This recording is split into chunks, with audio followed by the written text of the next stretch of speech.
And welcome to Brawl League Masters qualifier number 2 for EU. Hi, Uh, hi, hi. yeah, hi, I'm Slashel and that's iThrow. Why, hello there. We're gonna be your pools casters today, so we're gonna hang out. We're gonna have a good time here.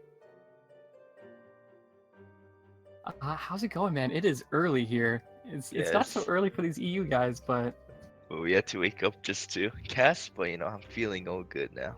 yeah, I got my coffee on an empty stomach, no less. But it's the coffee that matters here, you know. Yep. So, Um, yeah, though.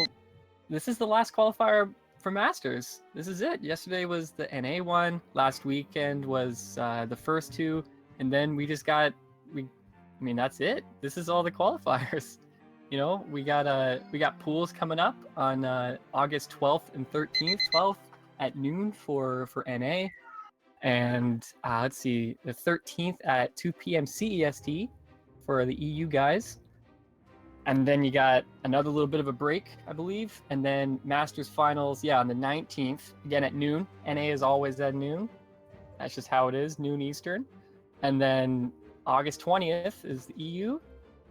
Big finals, big grand prize for that $3,000 prize pool. Super exciting. And that's going to be at 2 p.m. CST again for the EU guys. So yeah, $3,000 split in 2 regions. That's crazy. yep. That's a lot of money. Dude, that's a lot of money. That's so much money. I got Remy asking me when he plays. Dude, it's EU. So, I think Yeah. soon we're gonna go into our first match. Yeah, I think we actually already have a match ready. Is this Triad versus JANKING? I've heard of... Is it JANKING or JANKING? I don't know. He has Bracket Morty in his name. He's probably Morty. I think he's Morty. I think we're just going to call him Morty here. Oh, he's from Bop, though. Bop's legit clan. Triads from MNM, IT. I don't know Minmita. what We call I him don't that know. Minmita? I don't know what that means, but Well, I think we'll find out, right? Like, yeah. Ooh. I think we should go over the format that Mass is gonna be in here. You wanna introduce it or? Yes, I mean, well, we already talked about the schedule, but for those that missed it, because it was right at the beginning, this is the last. Again, this is the last qualifier. This is it, right? But then we got pools on the 12th and 13th. And we got finals. Again, guys, you got to show up to these finals. It's going to be so crazy, all right? Because the pool is just a round robin. Like, it's going to be cool. You're going to have crazy stuff like iThrow versus Starlight, I believe, is in pools. Is that a thing? Yeah, Pool D, the Pool of D? death. Oh, yeah, that's 100% Starlight Pool is D a death. true Untitled. That's crazy. That is a crazy pool. You can't get more stacked than that. Oh my goodness. Yeah, and then EU on the 20th. Oh, August 20th. That's my birthday, guys. That better be a good finals day. That's all I'm saying. That better be a good finals day. Yeah, though. So I mentioned the format here just real quick. I'm going to go over it. We're on the last stage of this whole seeding process. So I won't get too much into seeding, but it started off with a bunch of people being invited, the top 8 from each region based on circuit points. So that was, if you just look at the standings right now, I'm pretty sure it's the same people still, but EU and NA, those top 8, like iThrow, my man, you were already invited because of your circuit points, and you were seeded based on that. But then these other qualifiers here, like what people are going for here, they're just fighting to be that part of that remaining 8. Like each qualifier had 4 people that came in, you know. Top 4 of each one. Top 4, yeah. Unless, of course, the top 4 was people that are already invited, like yesterday. But, so yeah. So then you got those 8 people from the qualifiers from each region. And then, like I mentioned, the groups is going to be a round robin, which isn't really common. It's not a super common thing in Brawlhalla, but I'm excited anyway. It's They'll, it's a new format, which I think it's good to add variety. oh yeah, I'm excited for it because then is in a round robin, everyone fights everyone. Yeah. So I mean, like, you really get to know who's going to be the top of that group because they fought everyone else in their group. And then finals is going to be a best of 5 double elimination top 8. Same old for top 8. So you're going to see the best of each group because 2 out of each group are going to show up for that top 8. So you better do well. Better do well.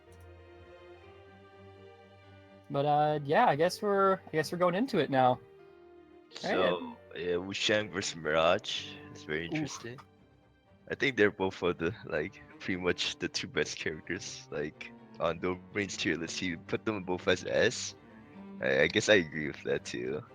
I would, you know what? I would just say like I lose to a lot more. I lose to Mirage. When I Like, play, I lose to Mirage. If you guys want to beat me, play Mirage. That's who I lose to right now. like in general, Spear's so good right now. Man, people keep telling me Spear's good, and I lose. I play Axe and some Sword, and then I lose when I play Spear. I tried it. Everyone's like, "Hey, Spear's real good." I'm like, "Okay, I'll play it," and I lose. We're going to Thunder Guard, and according to their last season, one of them is a diamond, one of them is gold. Hey, who knows though? This guy might have been grinding ranked. We'll see how he does here. So we got Triad on the Mirage, JANKIng on this Wushang. Trying to get the first weapon though. There. Well, falling Sarah. He does know. Oh, no doesn't go for this there. Yeah, he could have gone for that Sair, or I think he still had a chase dodge. He could have gone for a nair or something like that, you know, maybe even a recovery. But nothing. He just decided to back away, kind of reset to neutral. So it's pretty even. Oh, he gets the recovery, but doesn't go for the. He doesn't complete the edge guard. I think these guys are still kind of feeling each other out. You know, they're not going for too many follow-ups. They're getting the hits in, kind of just seeing how the other player reacts. Oh, but ground pound. No dodge. No dodge. Yeah, he was stuck to the wall. He could dodge that, but. Yeah, I think he just didn't, you know, back off the wall dodge in time, so he got hit by that ground pound. Nice string though from JANKIng. Try with the good follow-ups though. Ground pound. Good ground pound, man. He's playing gauntlets. You gotta land ground pounds. All right. The good thing about Mirage's signatures is like it's really spammable. Well, the thing is, like he's using a lot of them, but he hasn't landed a single one.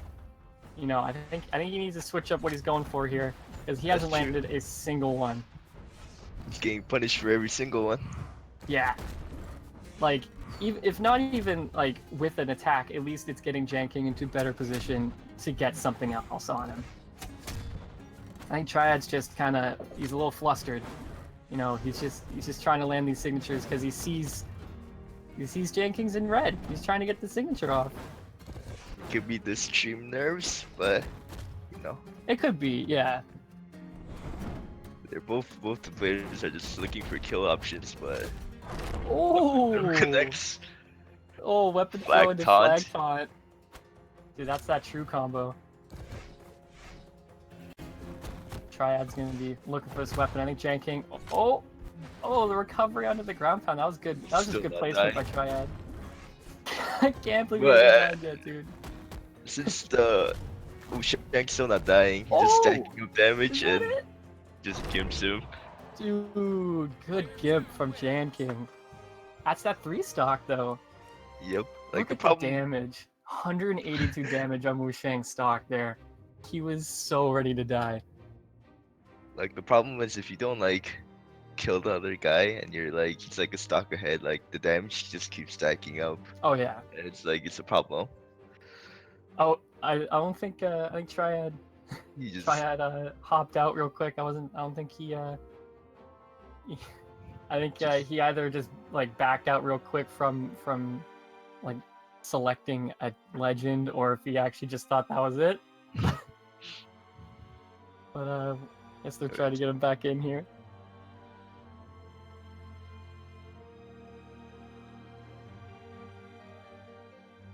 LordPezy just wants to play though.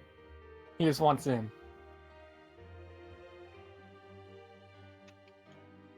We're just waiting on Triad to come back in. Yeah, I think he's joined the room again, so he came back. We got him back.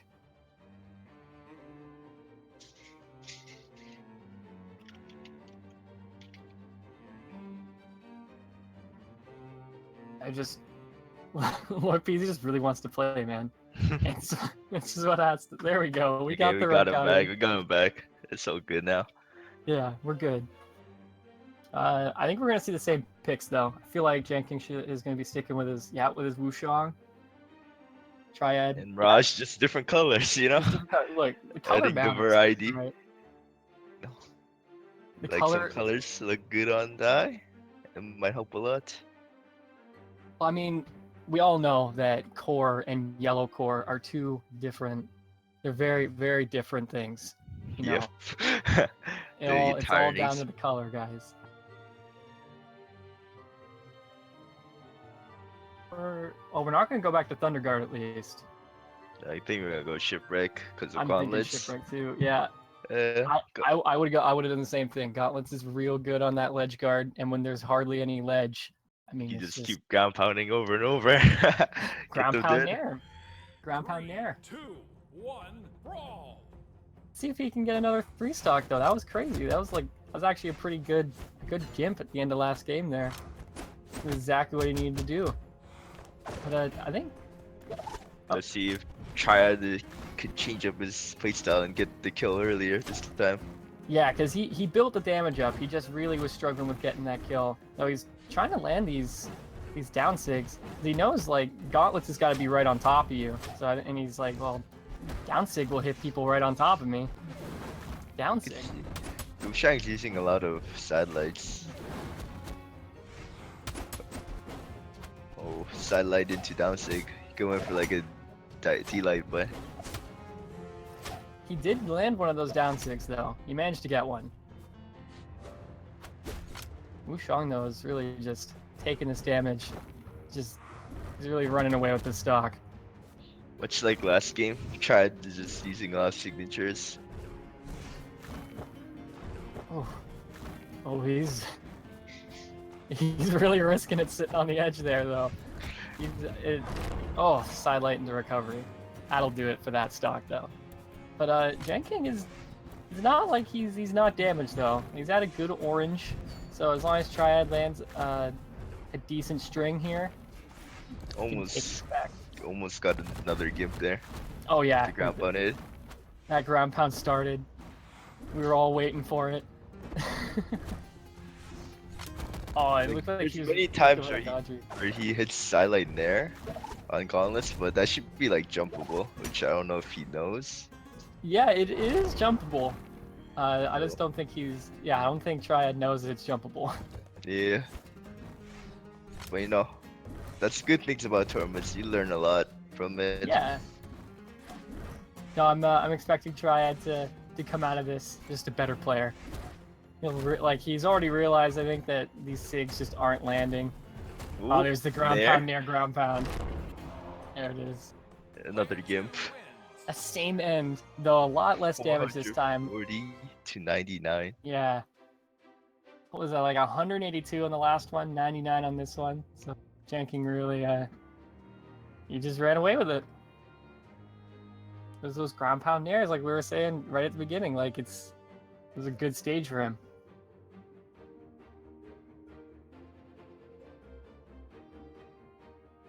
So now we got bot versus noise. Noise? Noise? Noise. I think that's. It looks like that's it. Yeah. Those are the guys we're going with. I don't really have that much information on these two players because Yeah, I don't keep up with the UC that much. Well, I just don't know these players. They Yeah. could very well both be very good players, but I don't know them. Oh, Are we gonna see a yellow core? Yellow core? I just No. goes back to Queen Eye. Pink Nye.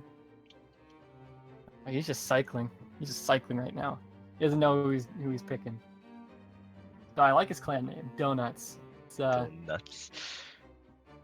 pretty solid name. I'm a big fan of donuts.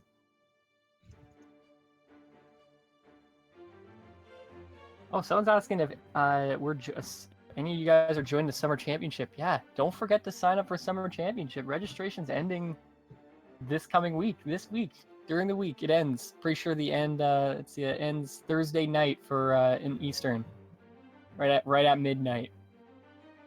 So I guess that's like right at Friday morning. So sign up for that, guys. Smash.gg/Brawlhalla. Scroll down to summer championships. We're going to map banning now. Missouri versus Mirage. I mean, Nyx might be. you saw the scythe. We just saw Mirage, so he's like, okay. Yeah. Yeah, we got Nyx. It's Nyx early got in guns. the morning. It's early in the morning to think. Is that just what we're gonna blame everything on? Like, Yeah. oh yeah, it's early, guys. It's early. One brawl. All right, let's. Oh, looks like Noise is gonna get the guns. First weapon for him. Recently, I haven't seen that much of Suri. Because, like, you rather play Spear than have a sword. So, Suri Yeah. fell off the tier list that much. Yeah, But Suri Bra- was I was mean, really Nyx is popular still for good. a bit. I don't know. I think they're both still really great. I'm just gonna say, but it's more so that like I don't know. New weapons were coming out. People kind of shifted from Asuri into people like Val, and then Scythe and all that. So it's a shifting in all the new stuff. Less people are playing Asuri, more people are playing the new guys. Just get the kill early. Oh yeah, like that was 30 real seconds early. into game. That was a real early kill. Totally missed that. That was Noise? Noise? He's Just really out building this neutraling game. him. Yeah, that's really it. Like he's landing a lot of these nairs, these sidelights. Like, I have the same problem with him as, like, it's hard to punish Scythe sometimes. If you don't have that much, I guess, like, information on it, how to play against it. Yeah, I don't. I find the easiest way to get like better against a weapon is to play that weapon. So, oh, Ooh, nice recovery hits. though. But yeah, like if when I was struggling against Scythe, I just started playing Scythe. Now I know how to beat it. Ooh, he almost got the kill, bounced off the wall. Oh That's man, interesting. it's so flashy when you land that bounce off the wall in the recovery. Like, Twilight Grove has the wall, which comes both an advantage and disadvantage, but like the advantage is you can do like cool combos like that. Oh yeah. Oh, Ooh, gravity cancel and nice. sig. Yeah, that was good. I thought he was gonna go for the recovery. That's what I would have gone for. I wouldn't have got the kill.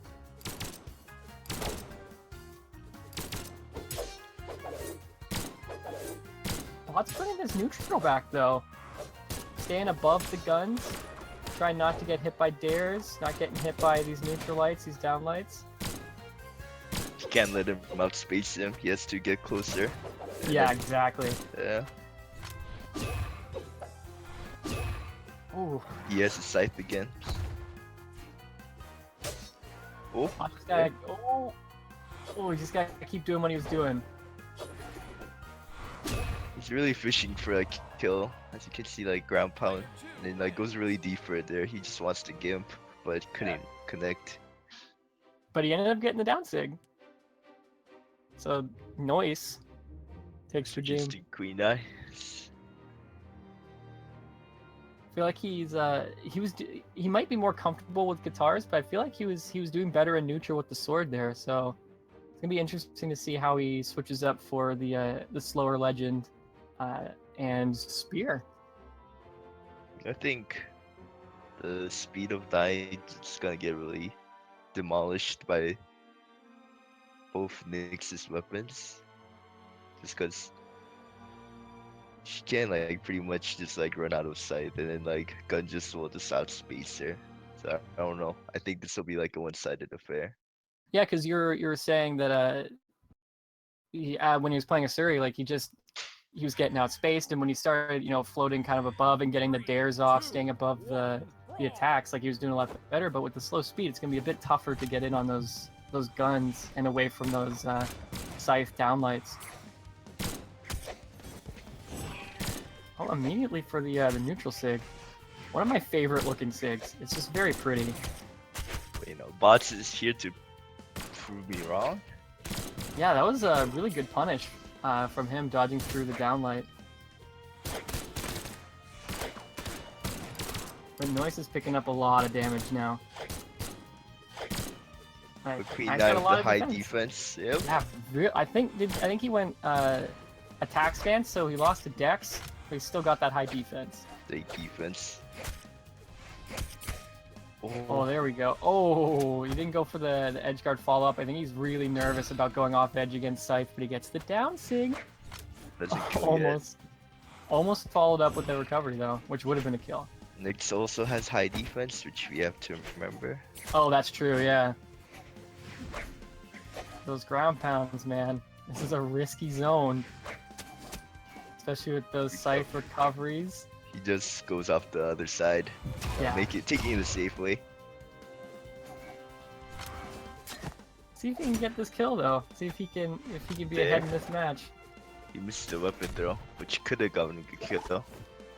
Oh, his dodge. Oh! Siders before he dies. That was a good trade. That was a good trade. I think it was in Noise's favor. I think he had more damage built up on him. So, good turnaround, but also crazy turnaround with that Sair. That was good. Trying for those dodge reads. The downlight is actually really good for Scythe on off edge. It's really like I get hit by that oftenly. So I can see where you because he's using it a lot. I get hit a lot by that. Oh, nice edge guard. Almost follows through with that gimp, which would have been game changing. He can get in on these guns again though, because once he gets in, oh, recovery! It kills that orange. It killed him right off the top. That was crazy. There, recovery. That's some old school kill right there. Is that was that Tybo? Tybo that did that all the time? Nair recovery? Like once you just get the dodge and then hit the second Nair, pretty much got the recovery for free. Oh yeah, I think Bot's dodge was down, so that was pretty much it for him. Oh, nice but he Sair, brings though. it back with a Sair. It's pretty much even. He's got like I think he got hit by like one attack during that whole stock there, so good job on him. Oh, spot dodges perfectly. 2 moves miss the D-light. Oh, nice Nairs though. I think he got that X pivot Nair. I don't see the Queen now use a lot of Nairs. Which I would. Like, Spear Nair is really good right now. Oh, but no! He recovers a bit too late and dies. Oh, I think he forgot that he had one less jump. Didn't recover when he needed to. Yeah, but a big turnaround from last game. Yeah, that was really well fought by Bot. Considering I think they had the diamond and the gold border, right? Really Diamond and close platinum. match. Platinum. Really close match. That was good. Well fought. And the damage was pretty close too. It was actually in favor of Queen Nai. We'll play for both of the players, and now we have our next match. It's gonna be LordPezy, Yuniku. Yuniku. Yeah, why is he playing Yumiko? It's his namesake.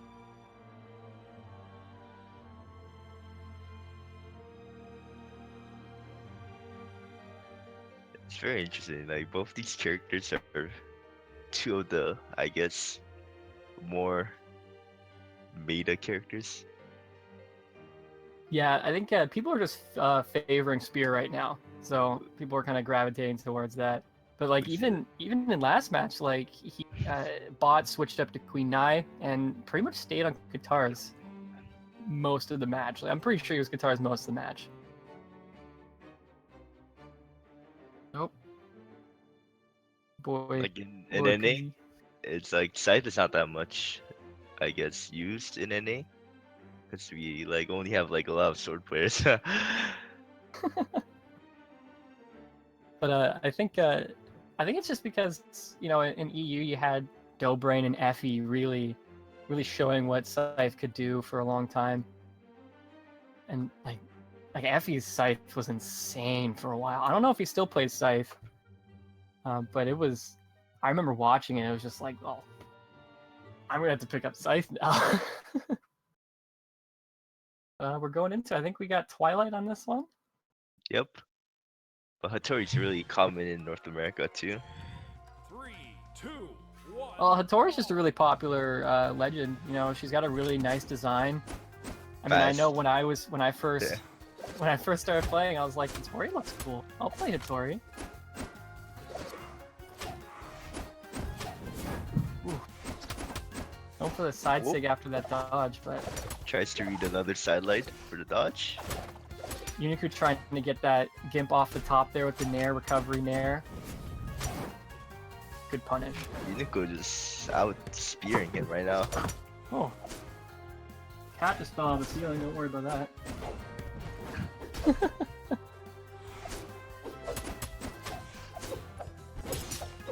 Oh, really good spacing from Yuniku, but LordPezy stuffed that sig that would have been the kill.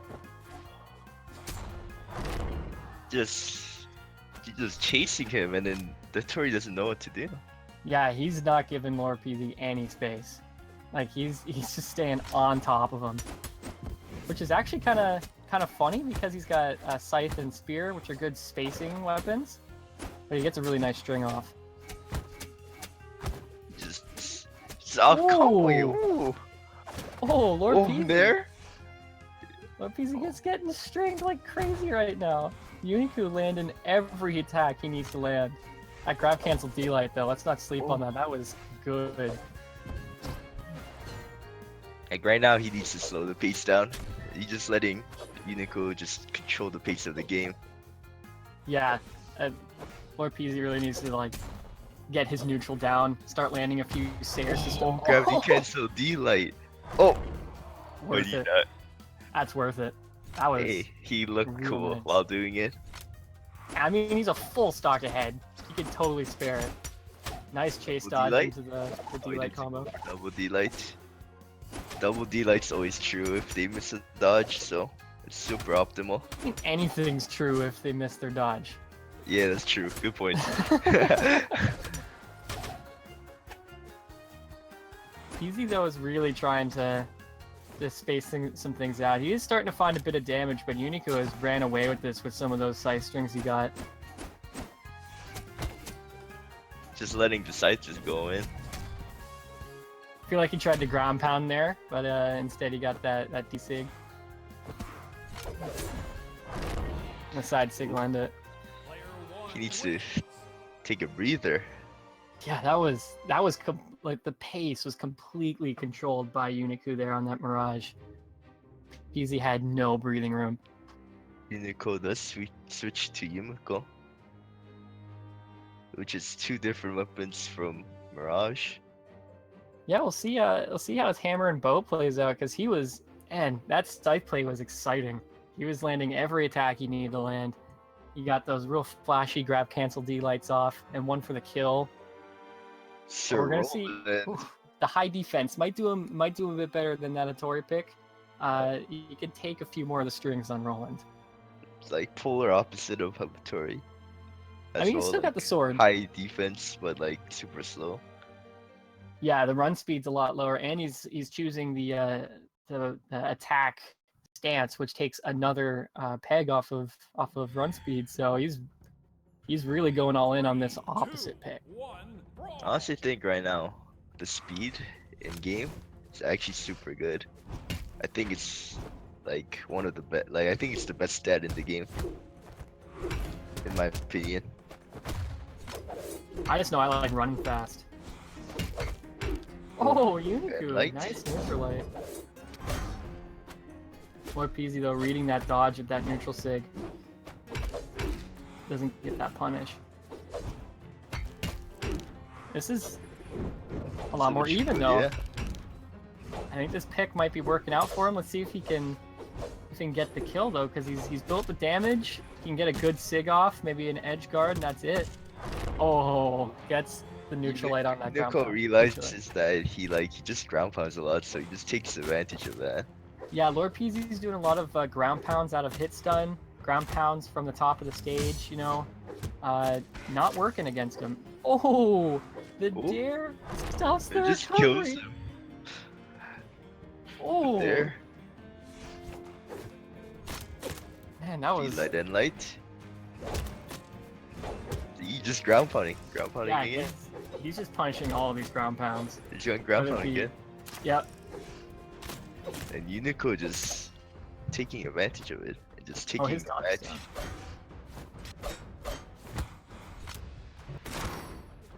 Man, this is entirely. Like, this is. I want to say it's a completely different match from last time, but even then, like, Yuniku was really controlling the pace of the match, but it's just so much more one-sided this time. And the first stock was so close.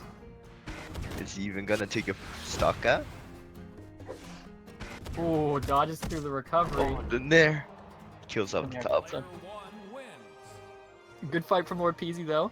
Really, like 186. Like again, like that's a high damage stock. Like good on Yuniku for extending that stock and for controlling the pace of both those games.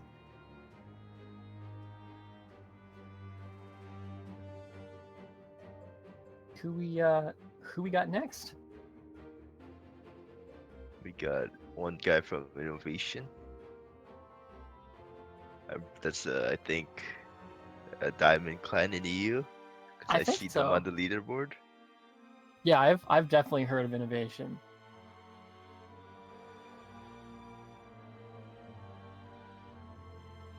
Nash versus Foul. I think both these characters are really good.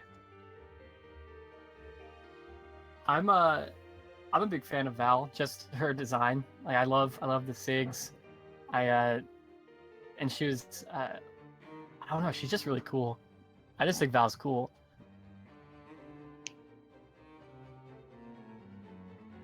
She has very good early kill options, but then I can't count my boy Nash out. He has good side sticks too. Oh, Hammer side sig is so nice. And, he can just yeah. I mean, it barely moves you at all, right? So you're not sacrificing your positioning to throw out this huge power move, which is the exact opposite of the hammer down sig. I'm gonna call this guy Bacca. We're just gonna go with We're going Bacca to here. Twilight again. Stayn and Bacca. It seems like Twilight's the favorite map in this EU region. We've Yeah. seen it already 3 times. Yeah, Twilight being a real popular pick right now. I don't know. I like it. I'm glad we're not seeing every single map Mammoth. Then you just see Mammoth. I mean, Mammoth's such a neutral stage, but anyway, we're on Twilight though, not Mammoth. Stayn getting a lot of damage off on this Nash here.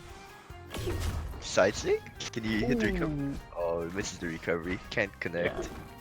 Bacca wasn't quite damaged enough for that side sig into recovery off the wall.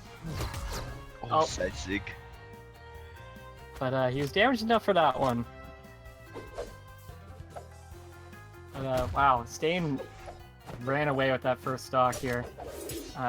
Oh, nice dare into Neutralite. Hit him with the side of that dare so it didn't bounce. Nice there.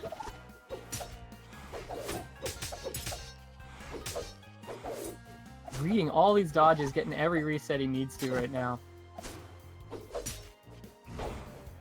Oh, misses the ground pound. Both of them do. But that turnaround dare? Yeah, that'll gets be it. Dodge. Oh, wow. Quick 2 stocks from Stayn. It was just over a minute for both stocks there. This Nash really needs to get a weapon and just space him out. He's got more reach. Side sig. Ground Oh, pop. He doesn't even have a dodge. his dodge was down. Player 2 wins. Wow. That Wow. was quick. I was not expecting that. 30-ish? Or just straight going to the second map. Wow. He just bans out Twilight. Yeah, he's like, I'm done with that one. We're not doing that again. Are we gonna see Mammoth? Oh, not Oh, even going to Thunder. Mammoth. Oh, he switches up to Bodvar? Right, was he a Tory? No, he was Val. He was Val. Switched up to Bodvar. 3, 2, 1. I mean, he didn't even use gauntlets at all, so not really surprised to see him switching up to another sword legend here. But kind of surprised JewBacca isn't switching up from the Nash. It didn't do him too well. We'll see if just he can stay away from those ground pound dares.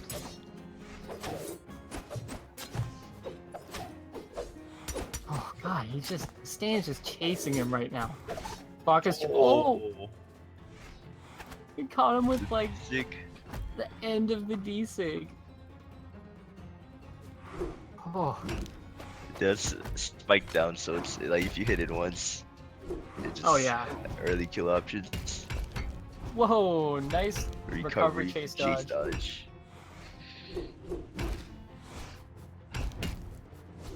Kane's got this hammer now, and he's just Oh, the bear bear. got The in bear there. gonna get, oh, gets another signature. doesn't What's he kill gonna do? though. Doesn't go off edge. Just waits for the other guy, but recovers him off. Yeah, that was a really nice chase dodge in the recovery. Put him right where he needed to be to land the move. Oh, the sidelight soft spot. Really nice punish on the dodge too. If you hit the sidelight soft spot, you can go for like cheeks dodge stomp, and either go Which is for like exactly what it did. Like it was really Yeah. nice. and light. It picks it up from behind. Just jumps over that side sig. He's looking for another 3-stock. He's just going for the signature. You gotta go for D-Sig? Yeah, he goes He's for it. trying to get that early D-Sig kill. Oh, and light. Nice edge punish.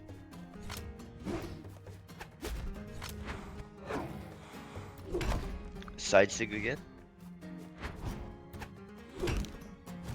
Sir will kill him. That'll be the 3-stock again. Really, again, just like we saw it in the last set too. Just with Yuniku, just controlling the pace of the match, landing every attack he needs to land, keeping right on his enemy when they're trying to run away, trying to space out. Just well played. But oh boy, now we're seeing We're seeing the big Easons. boys, the Ooh. big guns. We see Eason Addymestic. Addymestic. Oh my man. And Zekken. This is gonna be a good one. And I'm a big fan of that scythe skin. That's Eclipse scythe. Oh, so nice. If you guys don't have that skin on Artemis, pick it up.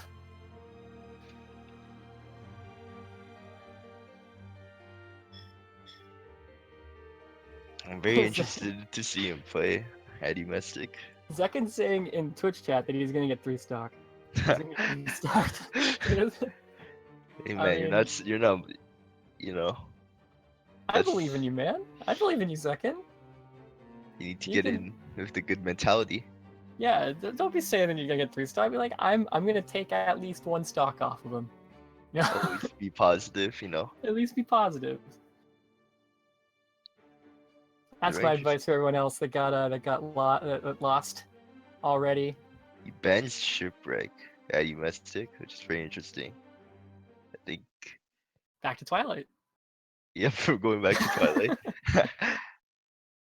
It was. I really thought we were gonna see Mammoth there after those bans. It's like Uh, a, 3, it's 2, like 1, an ace mammoth, and then you just goes to Twilight. He just goes to Twilight.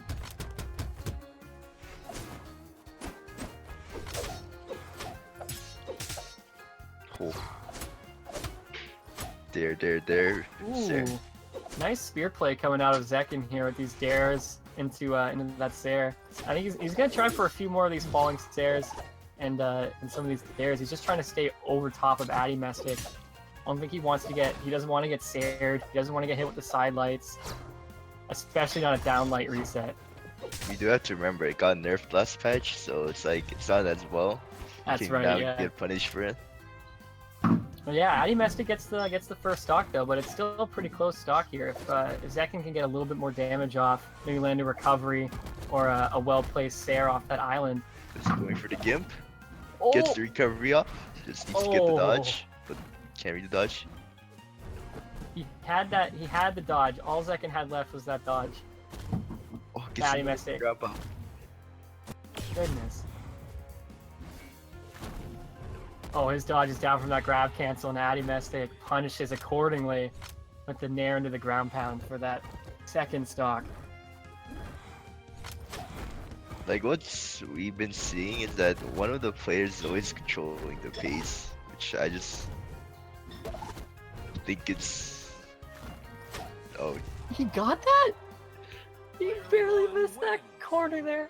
That was crazy. That was really nice. That was the ground pound, and then he landed a Sair on the corner right after his dodge, so the dodge was down, and gets the 3-stock out of it. So I guess Zekken was right.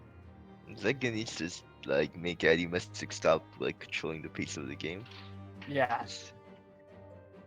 I mean, he's picking up Hattori now, so he still has that spear. He was playing Mirage, so he still has a spear, but he also has sword now. So I think he's more comfortable with the sword Ditto than he was with Scythe versus sword. 3, 2, 1, brawl! Back to Twilight. Oh, Addymestic again, just chasing him down. Nice chase dodge in there. two light, side light. Oh my! Oh, That was such like a signature. 15-second stock. Addy, please just stop. That's crazy.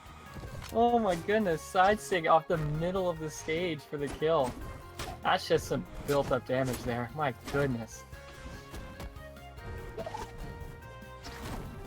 Zekken just has no response to this gauntlet play at all.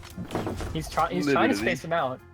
Like you can see him trying to space him out, landing Sairs, side lights now. Oh, Which he is- does. He is going for it. That clash keeps Addymestic in. I feel like that would have been a kill. Addy had no dodge. My goodness. Side signature almost hits. Oh, instant and light. That was grab cancel neutral light, but just it clipped Addy's head a little bit there for it. Oh, Almost Zekken, that was so risky. the end sig.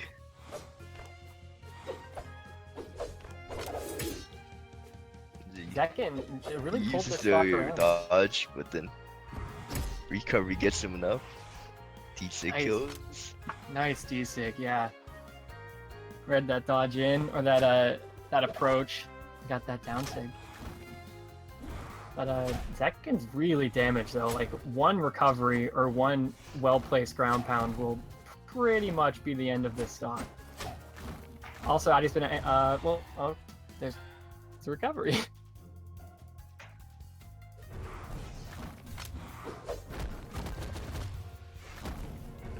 Oh, good Just dodging into the gauntlets. Yeah, he's trying to dodge away, but Addymestic is reading pretty much all of Zekken's dodges.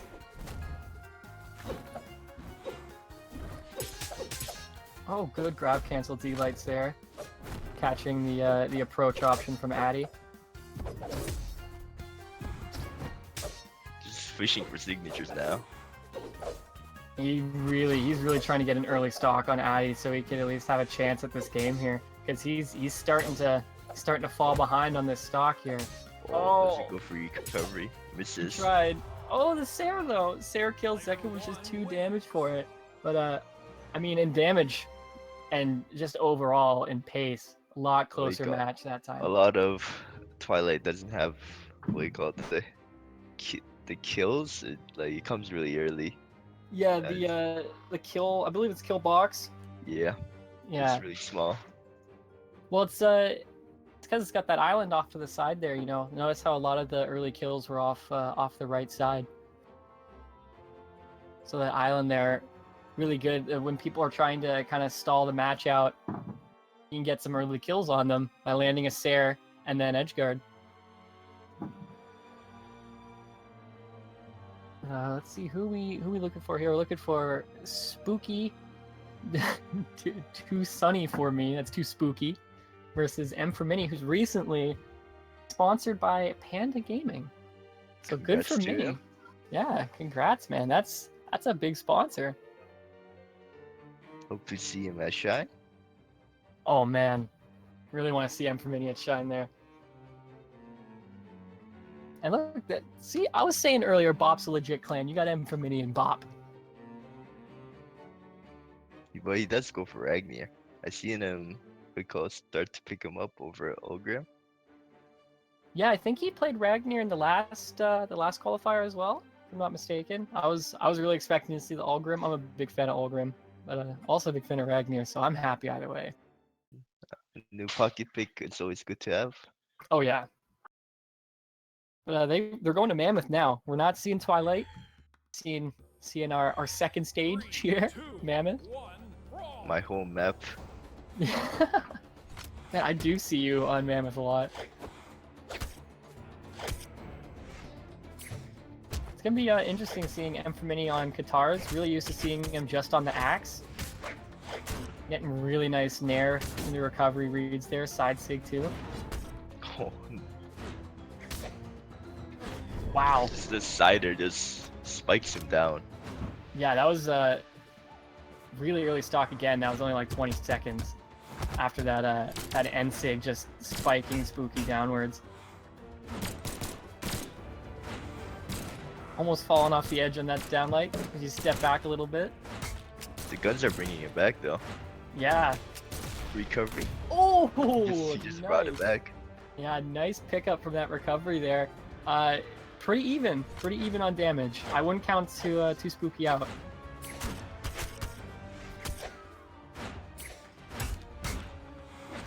Ooh, side light into down light.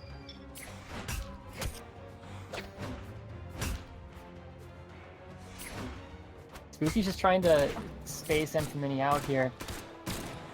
Trying to slow the pace down, and he's succeeding. You know, he's now past him in damage. Really risky go on edge against Katars there, but he managed to land that Sarah off the side. Gets the axe back, signature. Dude, side sig just lands. M for Mini was just not expecting a side sig to come out there.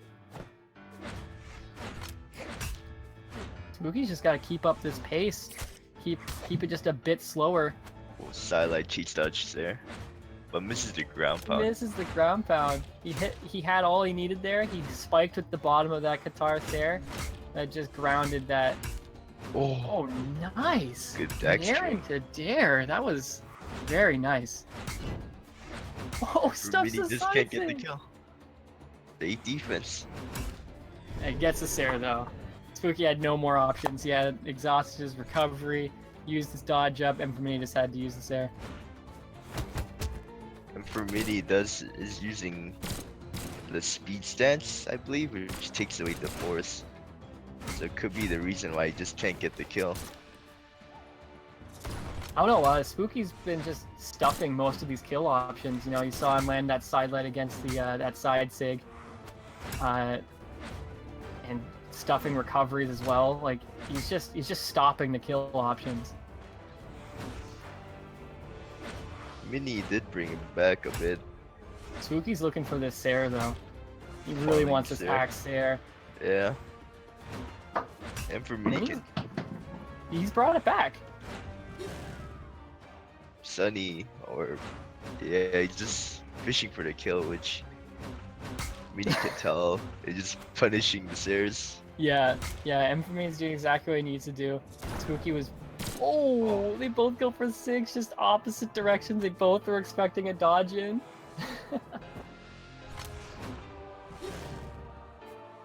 M for me is just being patient, waiting for his chance here. Misses the recovery just barely. Spooky gets under it. They're both waiting for that recovery, for that Sarah. Both have axe, really good kill weapon. Oh my goodness, it's... Oh, that's side there. Is he going for there? Oh! Thought the Really weapon to nice. throw saved him. I thought it did too. That was a really nice weapon throw, but M for Mini gets the dare off. That was really back and forth. That was crazy close there.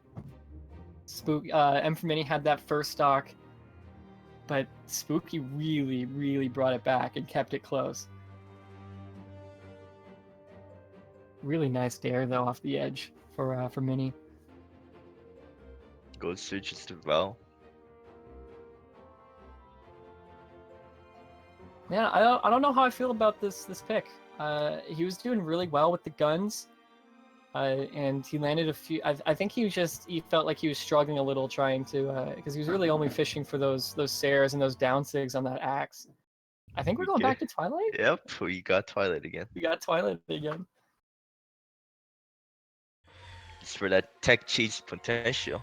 3, 2. Oh, especially for Val with that side sig and Gauntlet side sig into recovery. It's so flashy. It's so nice.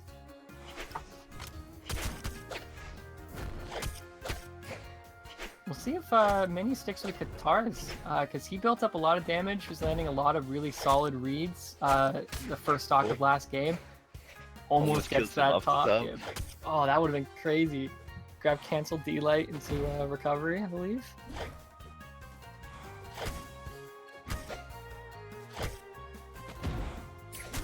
Just good. Much good more movement. different like last game. Oh yeah. Just taking it. With the down sig.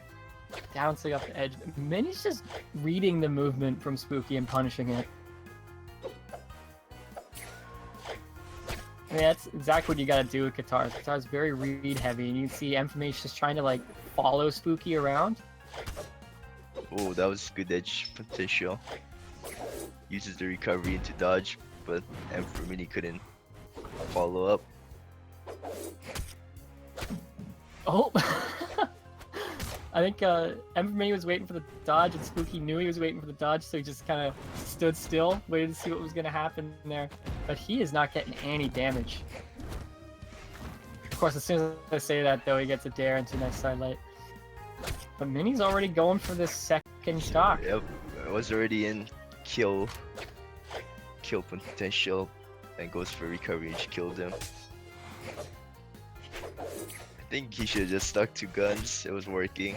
It was working really well. He was getting a lot of really good spacing, but now I guess he really felt comfortable. He was trying to use this sword here and get some more sidelights. And for Mini, getting the dodge. That's what he's doing. He's just reading Spooky's movement right now. Oh, nice neutral light there after Good that. tech chase. Grandpa? Oh, he waited, he got above him, he wasn't rushing it, and gets the 3 stock with that ground pound. Totally different from that first match.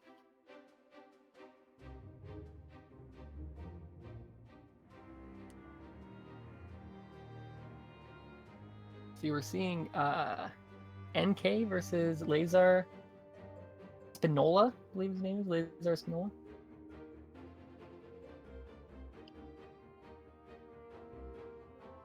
Gauntlets seem to be very common. Yeah, people are picking a lot of gauntlets here.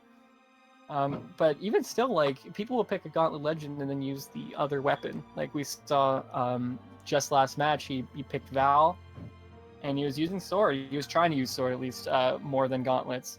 But then he was really just kind of keeping him away from weapons and keeping him spaced out, reading his movement. So we'll see how NK does if he decides to use the gauntlets, like because Addymestic, when he picked Val, was going like all gauntlet.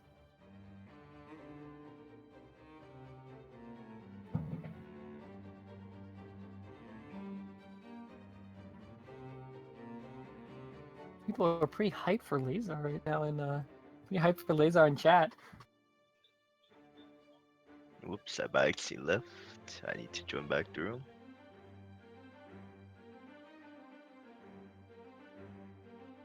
Do you have the number? Yep, I have it. Okay, cool. All right, another innovation though. Another innovation clan. 3, 2, 1, brawl!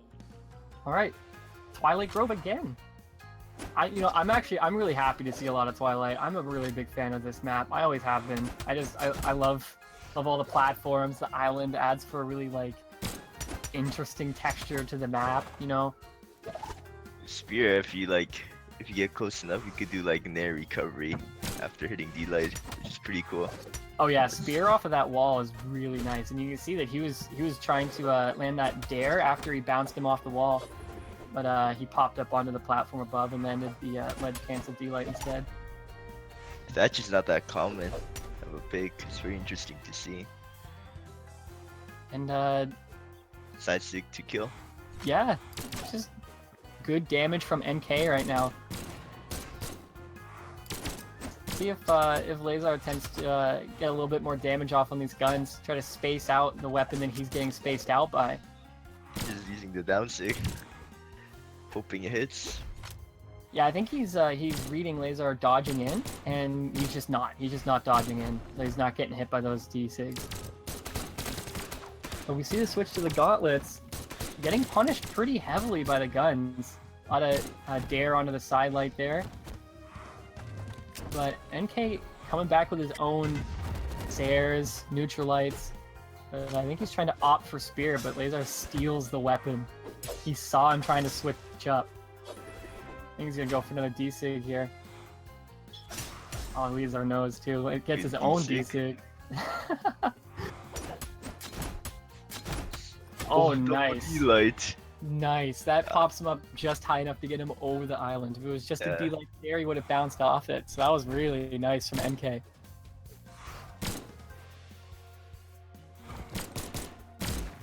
The guns seem to do good against the gauntlets.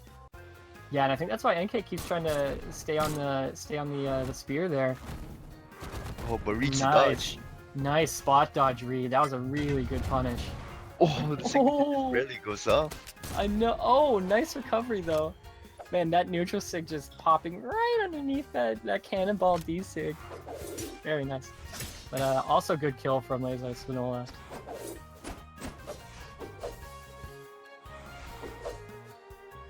Lazar just not landing any of these punishes he's trying to land. He's trying to dodge in and do exactly that.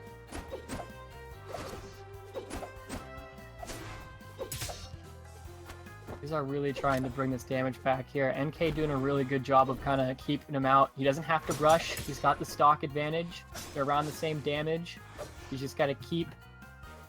He's got a whole stock to kill, so he's just got to do a little bit of damage here and there. Not getting hit by signatures. Side sig. Gets the dodge in to D-Sig. Gets the dodge into D-Light. NK's just running into everything. He's Yeah. not taking his time when he's recovering. Yeah, like I said, he's got this whole stock to kill, and you're right. He's trying to be patient, but he's just getting a little impatient on some of his movement here. Lazar also waiting. Nice D-Sig. Catches the dodge. Yeah, and that's really all that Lazar's doing. He knows that NK is really trying to get this kill to finish the match off. Nice chase dodge. Oh, Really? side. Well, can you get the gift off the top? Nope. Doesn't go for it. I think, yeah, that nair, if he had landed that nair there at the top, that might have been a kill. Nice Just ground going for pound. ground pound. Oh, goes for the push-off column ground pound. Lazar waits, but gets hit by the recovery. One wins. He went for the weapon, which got him killed. Oh yeah, NK read that's what he was going for, you know. Honestly, though, really well played by Lazar at the end to really bring back that game. If he plays like that through the rest of through all of this upcoming match, I think he can take this one. Oh, I think they banned incorrectly real quick. Yeah, Lazar is supposed to ban there, Yep. so we're just gonna try that again. Let's see if we go back to Twilight. Well, he's keeping Twilight Grove open. I mean, it We was got Mammoth working. open too. It was working at the end. Just he Yeah. had a bad start. I'm surprised NK went back to it. You know, I mean, he won on it, but Lazar was really starting to control just map overall.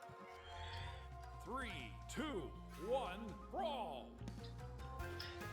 Oh, someone's asking why NK's name says NKS in game. It's because it always shows 3 letters if possible, and so it's just picking the first letter of his clan up and putting it at the end.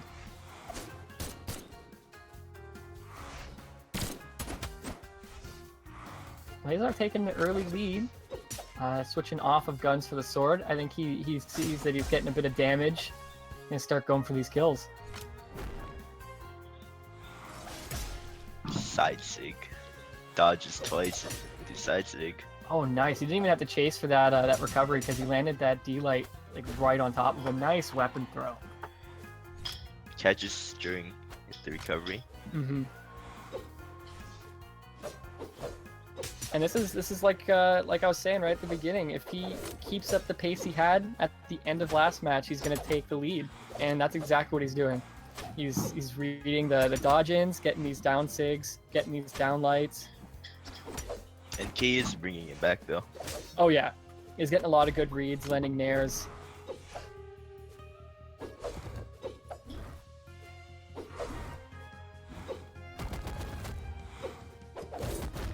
Oof. Reach that light. NK is trying to bring the pace back up to his speed. Oh. The active frames on that N-Sig just gets him. Yeah, Lazar went for that back dodge. I think he was going to try and punish a Sair, but NK went for the neutral sig instead.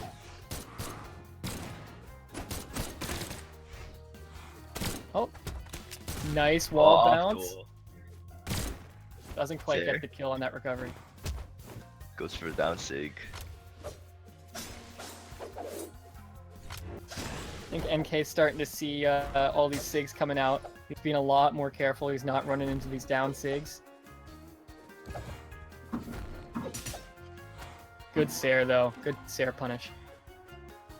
And now it's almost a full stock lead here for Lazar.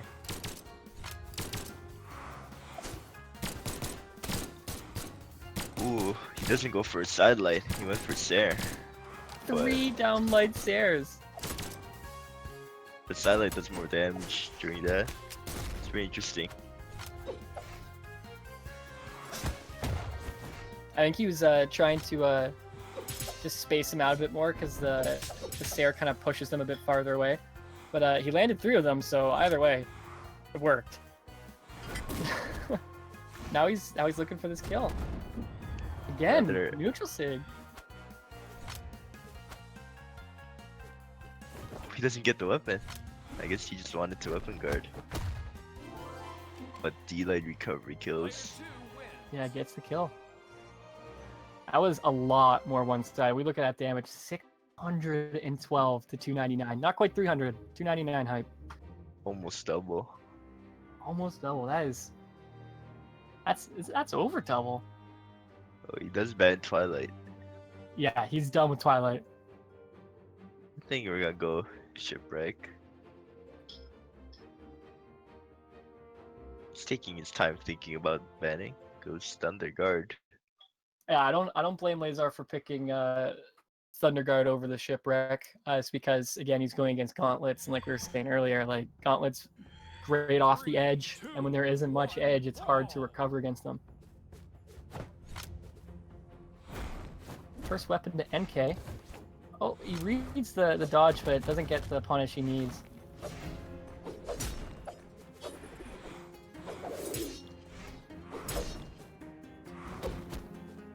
Nice Sair. NK keeping the damage pretty even here. Pulling ahead just barely. Lazar's opting for guns. He's gonna try for more of these downlight Sairs, I think. Oh, good punish. Punishes the side sig with his own side sig.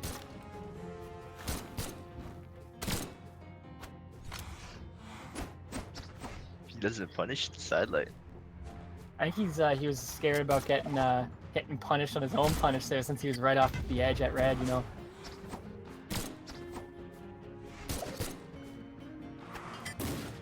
Goes for a signature kill. Doesn't hit.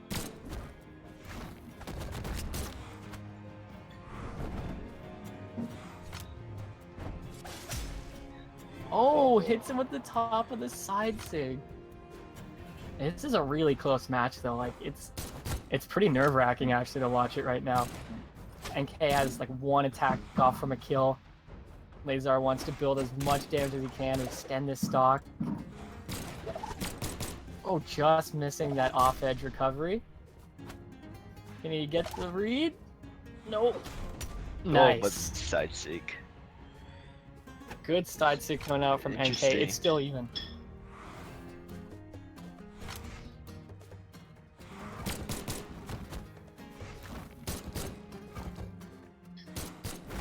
He's trying to get in there. Yeah, the ungauntlet there for a long read, but just missing all of it. But gets the one. Oh, he finally gets the nair, like you're saying, but doesn't get the rest of that string. Playing footsies right now. Nice, gets the dodge punish with the downlight into neutral sig.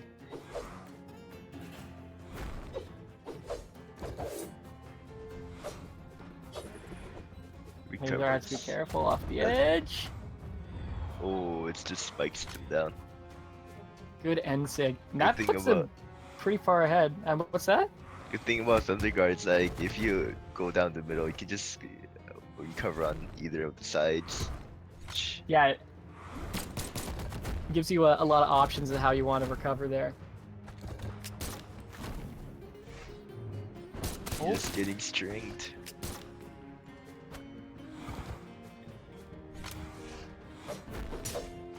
See if Lazar can bring this stock back here. Yeah, very smart Lazar. He didn't want to start contesting that edge on that ground pound. You do have to go for the ground pound. Okay, going for these sigs. To neutral light instead. Good recovery. He just can't get the kill. Yeah, he can barely get on the stage right now. MK is getting really good stage control.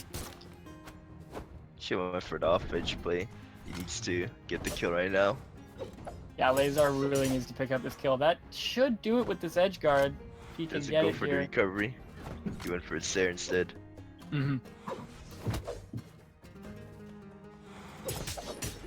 There he goes.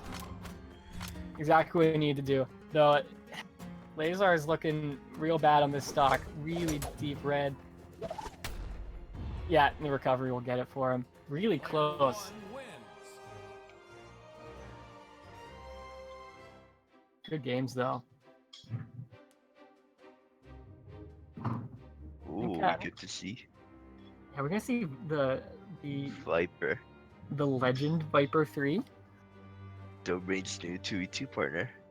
Really? Yep. Wow, that's gonna be a scary team. I think this is our last match before top 32 as well. So buckle in. I've seen Viper play a lot of Thatch, so we know about his guns, but I don't know about his lance. Never seen that. Yeah, I've never seen it either, and you're right. I've only really seen him on Thatch. All through BCS, he was playing Thatch. I don't believe he switched Legends at all, actually. He has a 3 defense. Interesting speed stance. Yeah, it's gonna be rough against Nash's signatures.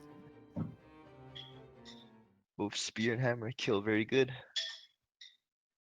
Though I'm not gonna count Viper out. He seems confident in this Thatch, not Thatch pick, in the Vrax pick.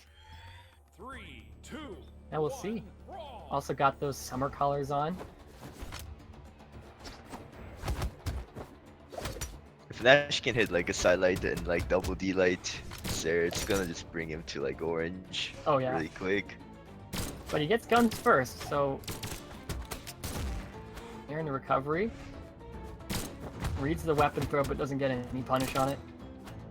X pivot nair, and he switches to Lance. So we get to see how he plays it.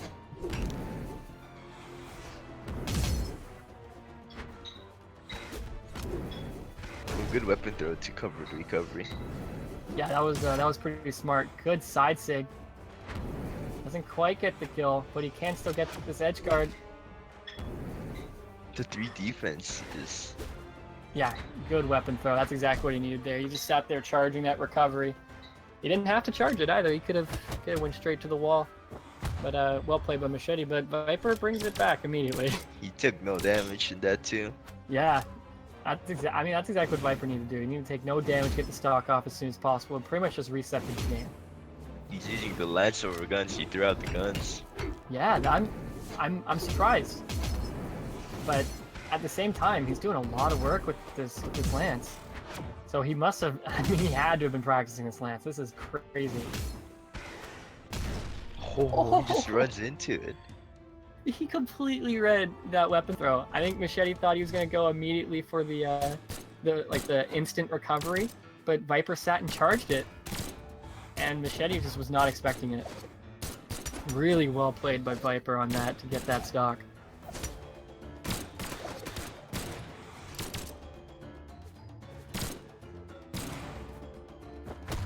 Oh, just straight up side sig. Just punches him. Just punches him straight out. He probably didn't expect it at all. Yeah. Machèèèèté just didn't want him on him. He's like, no, get out of my face. Machèèèèté's starting to go for some of these panic side sigs, I think. Really trying to get the kill, but he lands one. I mean, this is still in reach for him. If he can keep Viper off of the weapon, I think still has a chance. He's only using stairs in recovery, which I don't like. I mean, it's working. It's working now. What he's doing is he's reading all of Machèèèté's jumps. Right, so Machèèèèté will start. Actually, yeah, that was real quick. Really nice weapon throw to cover that recovery. Just bringing it back. Yeah, completely brought it back here. Again, see, he's reading his movement here. That's why he's doing so many stairs. Machèèèèté is just jumping, and Viper knows he's jumping and going for these stairs. But now Machèèèté's starting to, pretty much bait out those punishes and is punishing them. You don't want to stay off edge for his hammer, but he almost brought it back. Really well played by Machèèèèté on that last stock, but Viper pulled through.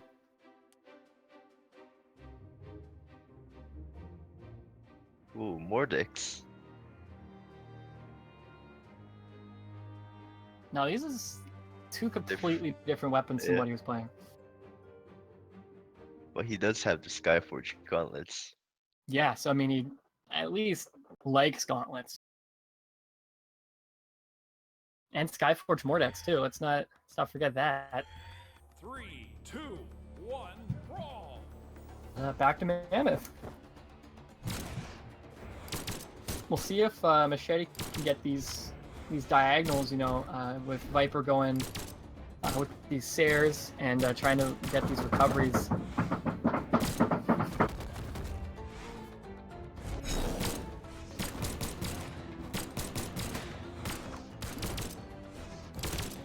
Viper getting a lot of damage. Near Almost recovery. kills him off the top. Going for that Taibo kill. Near recovery. Almost gets him with the active frames with that side sig. You can just see Scythe is, I guess, super common in EU. It's good seeing it. It's something I don't really have that much experience watching. Good slow throw from Viper, gets the dodge out into the ground pound. Kind of lobbed it. But Recovery. This is exactly like last game. Just it was reversed. Machèèèèté got that first kill. Viper brought it back. In this match, Viper gets that first kill. Machèèèèté brings it back to even.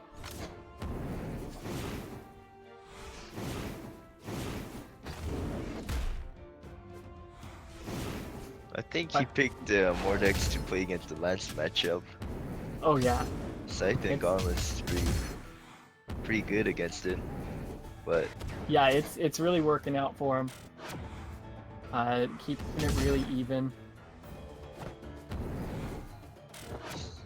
Oh, off nice the grab stage. cancel. That was really smart from Viper. I don't think Machèèèèté was expecting something like that to happen. Oh, I mean, it worked. Very well played. Machèèèété's just trying to even it up as soon as he can. A Viper with the gun strings just taking the lead. Ooh, gets that dare to punish that grab cancel sig. Oh, can't get the edge guard, so we're just gonna bring it back to stage. Take it back to neutral. Is that off edge D-light you're talking about earlier? Oh no, he bumped his head! He recovers onto the. Player 2. That's it feels bad, man. Oh, well played by Viper and Machèèèèté, but Viper will take it. He'll get that 2-0. And go into top 32. And bonked his head though. What an end. That gotta suck. To It was lose real here. close though. Yeah. Yeah, good luck to Machèèèèté though. He was playing really well, so I expect to see him in top 32 in the lower bracket though. But I think that's it. Now now we're out of pools. Like I said, we're going to top 32 now. It'll be very interesting to see. Let's take a look at the bracket. Let's see who's in top 32 right now. Let's see. We got Dobrein versus Simple going on right now. We got Dazel in there. Addymestic takes out Yami in round 1 of top 32. That was the finals of a recent tournament. Actually, Addymestic versus Yami. And Addymestic got that really nice like 2 kills in like 35 seconds. That was crazy. And for Mini versus QS, Oh, it's that's gonna be a 1-0 good for match. QS. There's our boy NK. He's going against Laranor. Let's see. Now we got Eramm 2-0ing 720 poly shot. Oof, QS just 2-0 him for Mini. Well played by QS. Gonna be seeing all these quarterfinal matches streamed too, so definitely stick around for that. And then Cake versus Zeloxory is gonna be happening. That is gonna be a good match. Oh jeez. And then we can't forget TB versus Peyo. And yeah, there it is. Viper versus Dazel is gonna be happening. So good luck to all those guys.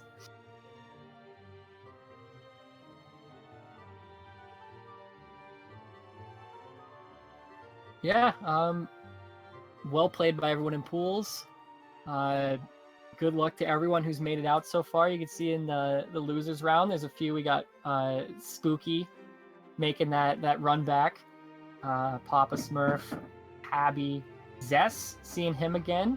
He showed up pretty well last weekend. Hermison, Fort XD right now 1-0 over Stickia. And then we got our Homie versus Sickun, so Homie, but with an exclamation point. Custom. But that's gonna be it for us. I don't know if you have much else to say here, iThrow. Nope. Good luck to everyone that's still in the tournament. Yeah, good luck to everyone. But we're gonna take it to I think like a 10-minute break. So for the guys that are on the NA side, get yourself some coffee and some breakfast. All these EU guys, get yourself some lunch, some brunch maybe, and we'll see you in a little bit.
Hey everyone, and welcome back to Brawl League Masters qualifiers.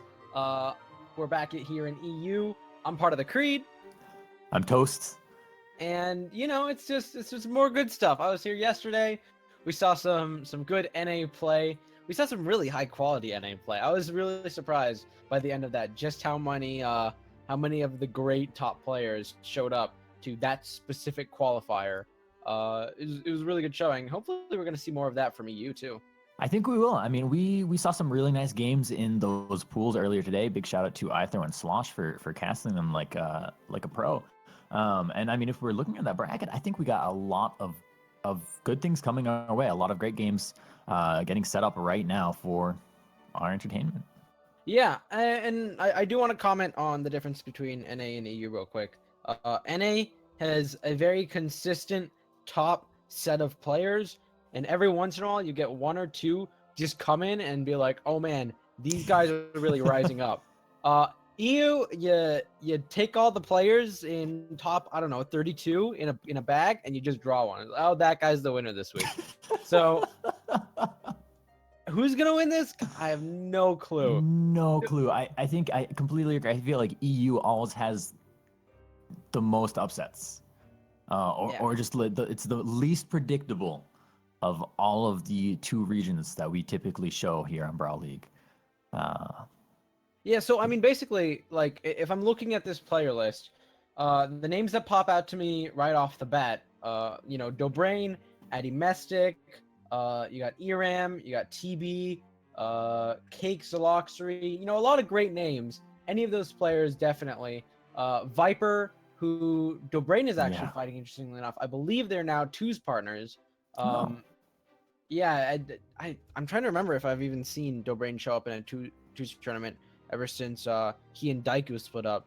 But definitely, he's got a lot of faith in Viper to make big comebacks. You know, Yami, who's someone who's been making his way upward. He got beat up by Addymestic, but he's still in top 32. M for Mini, QS. So there's a lot going on. And so I could say really any of these names to win the entire tournament, and it'd be kind of valid. Yeah, and I think that bodes well for us here who are going to be watching these players kind of duke it out and really go for it over the course of the next 3 or 4 hours. It's you know, I don't think we're going to see anything but, you know, very exciting games. Yeah, and so it's gonna be really cool. I do wanna draw some quick attention to a couple of the names here while we're still here, while we're getting the lobby set up. Dobrein was on, I guess, vacation for the last couple weeks. He was out doing things. He did not have time to play very much Brawlhalla, but he had been on Brawlhalla break for a little while. He recently came back. He started playing again. He made a tier list. Talked about how much he loves Scythe now, because, you know, a month ago he didn't really like Scythe. He was like, man, this weapon's not good, but now it's good. And I think he got back to rank 1 on EU, which is definitely good for him going into this tournament. It's like he hasn't lost all of his steam. Maybe he's still a little bit washed up when it comes to, you know, fighting these hard battles in tournaments, but, you know, don't count him out just because you haven't seen him in a while. Yeah, and I'm excited to see him play because, like you said, it's been a little while since we've seen him out there, seen him in a game vacation, short break, and it'll be interesting to see kind of just how he re-enters into this kind of competitive scene after that break. And you know, I always wonder with tier lists, right? Tier lists always get me curious because how much of it is, you know, how much of it comes from an objective, you can't really be objective, it's Brawlhalla, point of view, right? And how much of it comes from your experience with those weapons and your experience playing with and against, you know, those heroes, those heroes and those weapons, you know? Well, Dobrein is someone who's been in the tournament, or in, I guess, the scene for a really long time. He's made a lot of tier lists. He used to be there when Boo was making tier list after tier list back in early 2016. Yeah. And so Dobrein is good, I'd say, at trying to be as objective as possible and saying, you know, I have feelings, obviously, about these weapons, but just putting those aside, this is what I've seen from the matches that I've watched, the matches I've played, the matches I've analyzed, and his full understanding of all these weapons. And Dobrein, back in the day, he memorized frame data. He was absolutely, probably without doubt, the person who knew the most about frame data in the company outside of, TWK, who would eventually get hired by BMG. But Right. before, putting aside TWK, it was definitely Dobrein. He studied the game. And so, I'd say as far as people whose tier list you should take into account, I'd say Dobrein's definitely up there. Don't just think, oh, here's a top player whining about the fact that No. these are some low weapons or anything like that.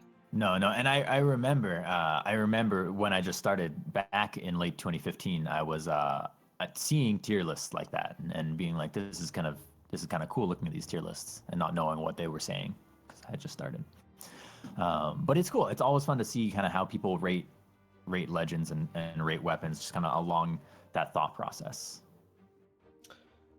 But yeah, moving away from necessarily tier lists, we're gonna move right into this match.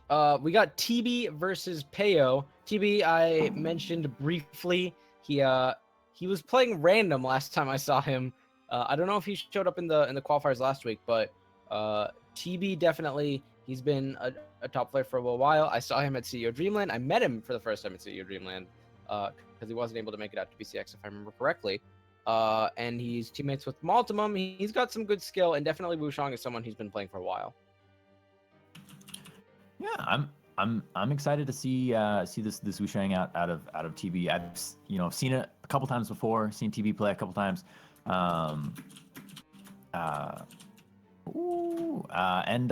It's been all around just kind of a really a cool thing to see. This Taros pick, very, very interesting to me here. You got some things to say about Taros?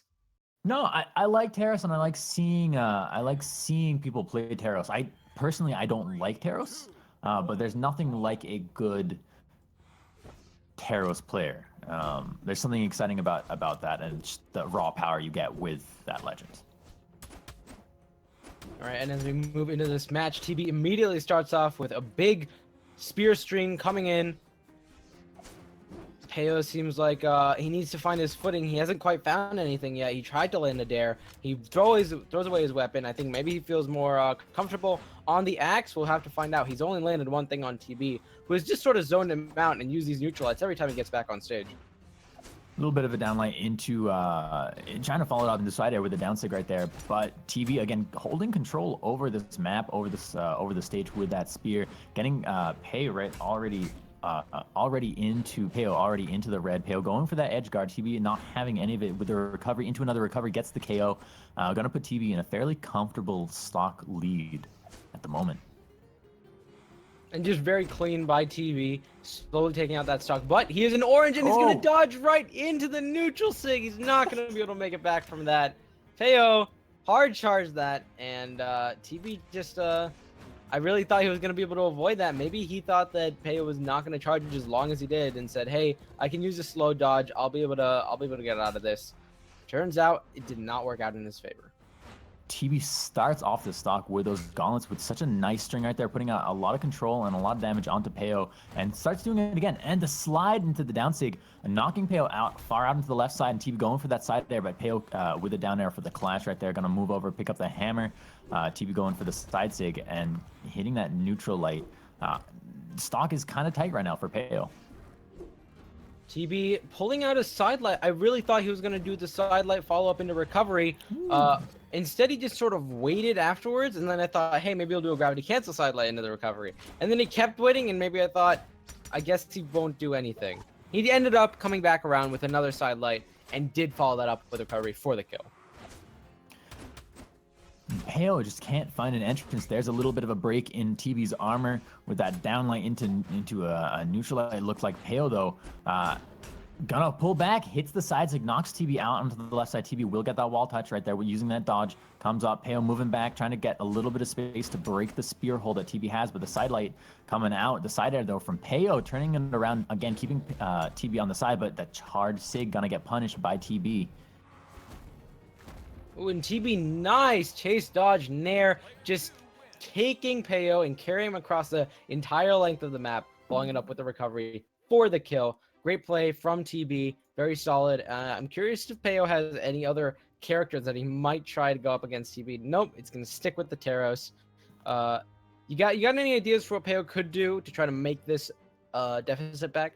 Honestly, I'm really not sure. TB's defense with that spear, I mean, honestly, with the gauntlets too, it's rock solid. He's juggling you around wherever you are and turning combos into strings wherever possible. And I think that's a difficult thing to do when you're a legend like Taros, where you don't have kind of that maneuverability that you might have otherwise. And we'll see how he tries to switch it up now. Going into Mammoth, Peyo versus TB. Peyo's gonna come in immediately, get a little bit of unarmed damage, pick up the first weapon.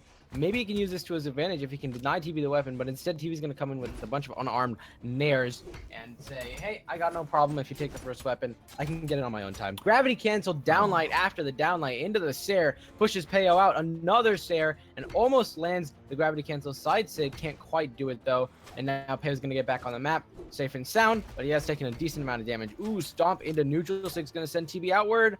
Both have returned to the stage though.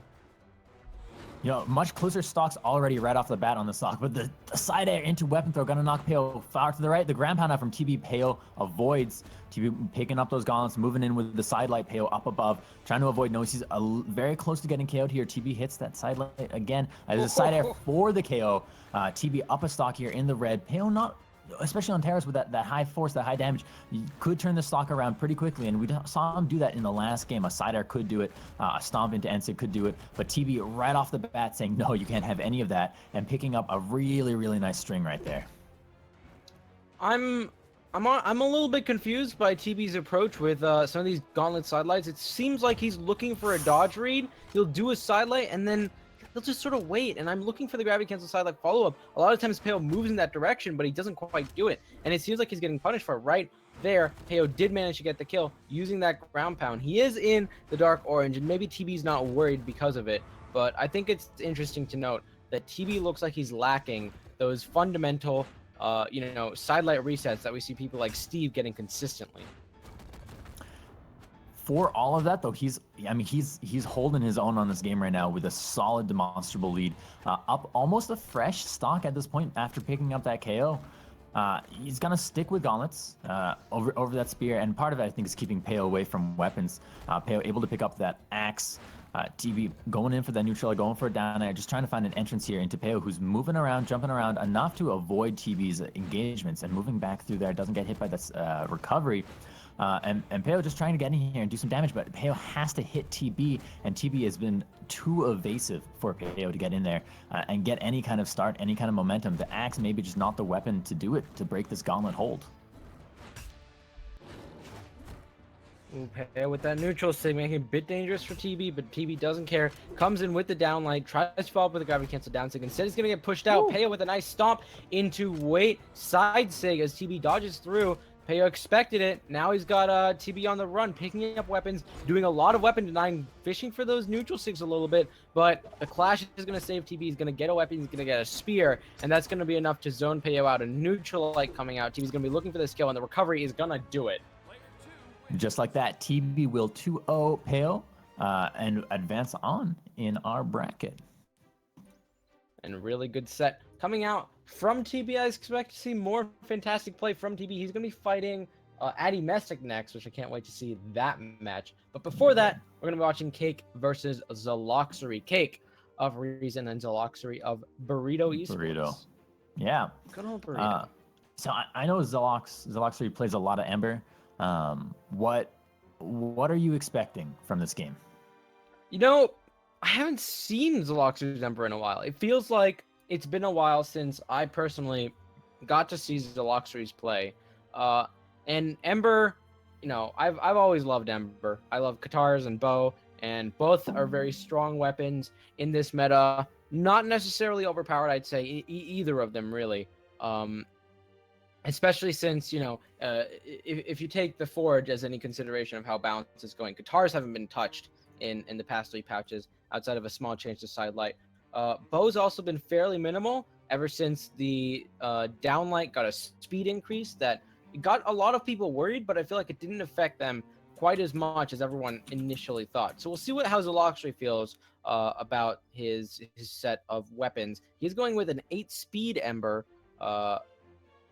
Definitely, I was talking about this yesterday about how stances work with some of these players, and speed is something that I think has made a huge comeback just over the course of the past 6 months. Originally they nerfed Dex, which was without doubt the best stance before the nerf, and then the buff on attack made a lot of people say, hey, attack's where you got to put your money, but and of course defense then followed. But of course now a lot of people are saying, hey, attack defense don't really matter, you may as well play speed, catch up to your opponent, you know, do something about parry meta or whatever it is people are worried about these days. But definitely the speed stance is what a lot of people are looking for, and Zeloxory is going to keep to that mantra. We also see Cake out there on that defense stance, which is an interesting choice. You got that sweet 4, 5, 6, 7 going up. Early game though, Zelox picking up those gauntlets, or those katars rather, excuse me, and putting out a little damage. Cake turning it around with a down air and a neutral air there earlier on. And right now it's just kind of both players, I think, figuring out how to approach. Zelox with a bow has a little bit more range, I think, over Cake's spear at the moment, but spear in a good place in today's meta. And Zeloxory, the other thing about Zeloxory is that he likes to throw his weapon a lot. I just remembered that as he continues to do exactly that every time he picks up a weapon. And I always think, man, Zeloxory, you're disarming yourself. And then he goes and picks up a weapon and then throws it again. You know, at this point, it's a lot of, hey, you don't necessarily have to change what you're completely comfortable with. And throwing weapons is what Zeloxory is comfortable with. I just hope his unarmed is up to snuff. And the down heavy is definitely something that's going to work out for him. Zelox taking a very early lead in this game. 1 minute in at the moment. 3 stocks out there for Zelox, who's again using these weapons a lot, and to great effect most of the time. Although that down stick out from Cake gonna land from behind him and catch Zeloxory and knock him out over on the right side. Zelox waiting using those iframes to go ahead and pick up the katars and trying to keep Cake on the edge. Katars ready for some kind of edge play, some kind of game, but Cake regaining the high ground. And again, keeping this game fairly neck and neck. Yeah, I think that down sig was really interesting from Cake. There's not very many signatures or even attacks in general in Brawlhalla that hit behind you before they hit in front of you, and so you got to reverse them. And Cake, who's played a lot of Bryn in his career, knows enough about that to just immediately thought that down sig first. But Zeloxory's got sigs of his own. That beautiful wolf side sig with the bow is going to take out Cake. Pretty good force on that signature, and now Zeloxory's going to try to weapon deny Cake. There's that weapon throw. There's the bow pickup. Cake doing a really nice job with these down airs. I was going to say, it's so scary to fight against Bow off stage, especially because Bow has so many options to pull you out of whatever you're doing. But Cake has been able to keep this pressure mounted on Zeloxory, keeping him away from the weapon, although Zeloxory does just pick up those gauntlets, moving in with that downlight, following that sidelight, and Cake out with a neutral air. Gonna set up down air coming out from Cake, gonna set up with a recovery for the KO, brings both players down to their final stock. Cake, though, down here, a little bit in that yellow, almost in that orange, and has a little bit of damage to regain, which against a 3 defense legend is not gonna be too much of a challenge. It's only a few hits away. Oh, and Zeloxory just carrying Cake around, the sidelight into the neutral light fake, goes for a nair, comes back in with a side stick, a ground pound on top of the stage, and a nair to finish him off. Beautiful last stock from Zeloxory. Played it basically perfectly. That was yeah. I mean, I think he took 1 neutral air that entire final stock from Cake. I mean, it was almost a clean stock entirely. And now it's going to be Cake looking for... Okay, I didn't think he was going to go for a different legend. He's been very consistent on Bryn, but wasn't sure maybe he had a different pocket pick in mind. We're going back to Mammoth Fortress. And no, we didn't go Mammoth Fortress the first time. We went Great Hall. We're going to Mammoth Fortress. I say back to Mammoth Fortress because we always go there. That counts. It's home. Mammoth Fortress is home, you know? It's not home to me. I hate that place. Zeloxory picking up the first set of weapons, gonna be very valuable for him considering how much he likes to switch around with the weapons. Can he deny Cake anything? Not quite, but Some good dare approaches along with a couple neutralites is going to be good for damage. He's going to avoid Cake's downlight.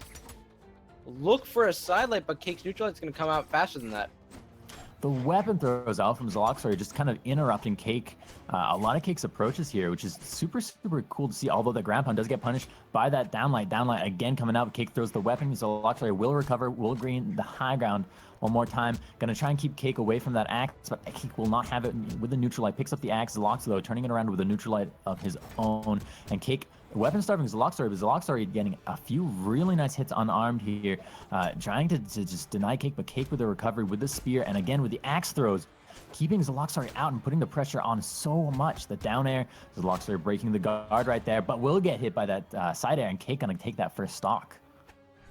Zeloxory was looking pretty strong, but once Cake started denying those weapons, it was definitely Zeloxory who was feeling the pressure. I feel like, for Zeloxory, improving his unarmed is probably more important than anything else, given the positions he likes to put himself in. And so I do want to see a bit more of that. He's finding it a bit difficult with unarmed to approach the spear, but of course I can't really fault him for that, considering all the unarmed attacks are that low range, as one would expect. Saw that down sig out again from Cake, but Zeloxory earlier on with another down heavy working out really well to his effect, but Cake's still here on 3 stocks, and there's the side sig for the KO. Zeloxory gonna go ahead and knock Cake down to 2 stocks. Keep in mind that Zelox is almost in the red on a lower defense legend and has some ground to make up here. Oh wow, good weapon throw from Zeloxory. He tried to immediately follow up with a catch in the sidelight, but Cake immediately denies it. Oh, good spacing from Zeloxory. Watch the edge of that hitbox get right up in his face. Tries to dare the recovery out from Cake. Good unarmed damage, but no follow-up after the side air. I thought he might have gone for a downlight afterwards. Very common in white health. I think it's pretty viable in yellow, but instead Cake's going to take him out with a single dare and get a full stock lead. I think we've seen Cake kind of pick up on how Zeloxory is playing and really adjust the playstyle to kind of counter that. I think with the weapon styles in particular have been really allowing Cake to get in there and put so much pressure onto Zeloxory at the moment. And I mean, we're seeing it again. This weapon, Cake with his own weapon throws and neutralites with the spear comes out so fast, so quick, and just denies Zeloxory to come back. Although Zeloxory with a bow has been putting the pressure. There's the sig out from Zeloxory. Cake recovering out to that left side. Zeloxory with the down air, Cake on recover out to the right side with that axe recovery. Zelox immediately going in for the ground pound with those guitars, but not going to be super effective as Cake is ready with those down airs of his own. And that's going to take out Zeloxory in demanding dares coming out from Cake. You just can't do anything about that when you're using up all your resources just to touch the stage again. Cake is going to stay patient. He's going to get those dares, and Zeloxory's going to do a full character swap to Sir Roland. This is a total swap. This is a high defense, fairly, I guess, middle of the road damage force kind of legend. But I mean, the defense especially is a huge change. And a lot of his SIGs have a lot of active frames, but a lot of startup frames too, right? Yeah, I mean, especially recovery frames is what I'd really point to when it comes to Sir Roland's signatures, is just the fact that a lot of them are very low. You can follow them up immediately with neutralites to cover yourself from any sort of punishes, especially on sword is what I'm thinking of when it comes to like down sigs, neutral sigs, things like that. And of course, the land signature is certainly not something to scoff at. That lance neutral sig used to be something that caught players a lot because of those lingering frames. Not as much anymore, but certainly Zeloxory knows how to use his Sir Roland signatures, and it is nice of him to have a character swap that just has no relation to the Ember weapons. It's saying, hey, here's something totally new that you now have to begin to try to adapt to. And Cake so far doing a pretty decent job with the classic spear string, but we'll see if he feels a little bit differently when Zeloxory picks up the other weapon. Zeloxory has been doing so much here unarmed. Has Cake almost in the red, almost entirely with unarmed approaches and unarmed engagements. The weapon throw coming out just a little too late to deny that side air out from Cake. Cake though coming back up Zeloxory with the down air into ground pound. Not gonna get the KO, not gonna pick up that KO, not gonna pick up that hit as Cake dodges through it, and Cake will recover back, pushes Zeloxory back, who picks up the lance and goes in for the sidelight into recovery. Cake will use that dodge to stop his momentum, will survive. Both players still on 3 stocks at the moment as the sidelight coming out. Zelox though, there's the down Down air again, putting the pressure on the ground pound. Both of them playing a dangerous game on the edge. Zeloxory moving back to pick up that landscape, moving back to pick up the axe. Close stock at the moment with the weapon throw. Zeloxory feels like he's been struggling to pick up these edge guards against Cake. There's a lot of times where he's very close, and he'll even go for a risky option, but still not quite get it. Cake always dodging through, always getting around. Oh! Zeloxory may need to figure that out, and there's that sword down sig I was talking about, which is just, it's such a powerful zoning tool, and it's going to take Cake out real early. Cake misses the downlight recovery for the at least close kill on Zeloxory, but that's okay. He comes back, he's got a spear side sig. Pretty tense game, I would say. I mean, if we get another stock like that first stock, it's going to be kind of neck and neck. And this is the third game for these players, so this is the one that counts. Cake right now, though, playing a beautiful game on the edge, zoning Zeloxory out. Zeloxory just now managing to get back onto the platform, just managing to get to that sword, and now using sidelights of his own to outspace Cake and kind of push Cake out to the right. That's a third sidelight into a down sig, and gets the, is racking up the damage as much as he can. I mean, move away from your opponent's side light is basically a true combo, right? Zeloxory using that a solid 4 times in a row. With the weapon throw, Cake down below has the recovery. He did get the wall touch. Zeloxory still can't find this kill. He had Cake on the ropes. He was taking out most of his options, but in the end, Cake was the one who came back around, used his unarmed to save himself. Zeloxory still looking for this kill. He's already in the red. He doesn't have that big of a damage lead.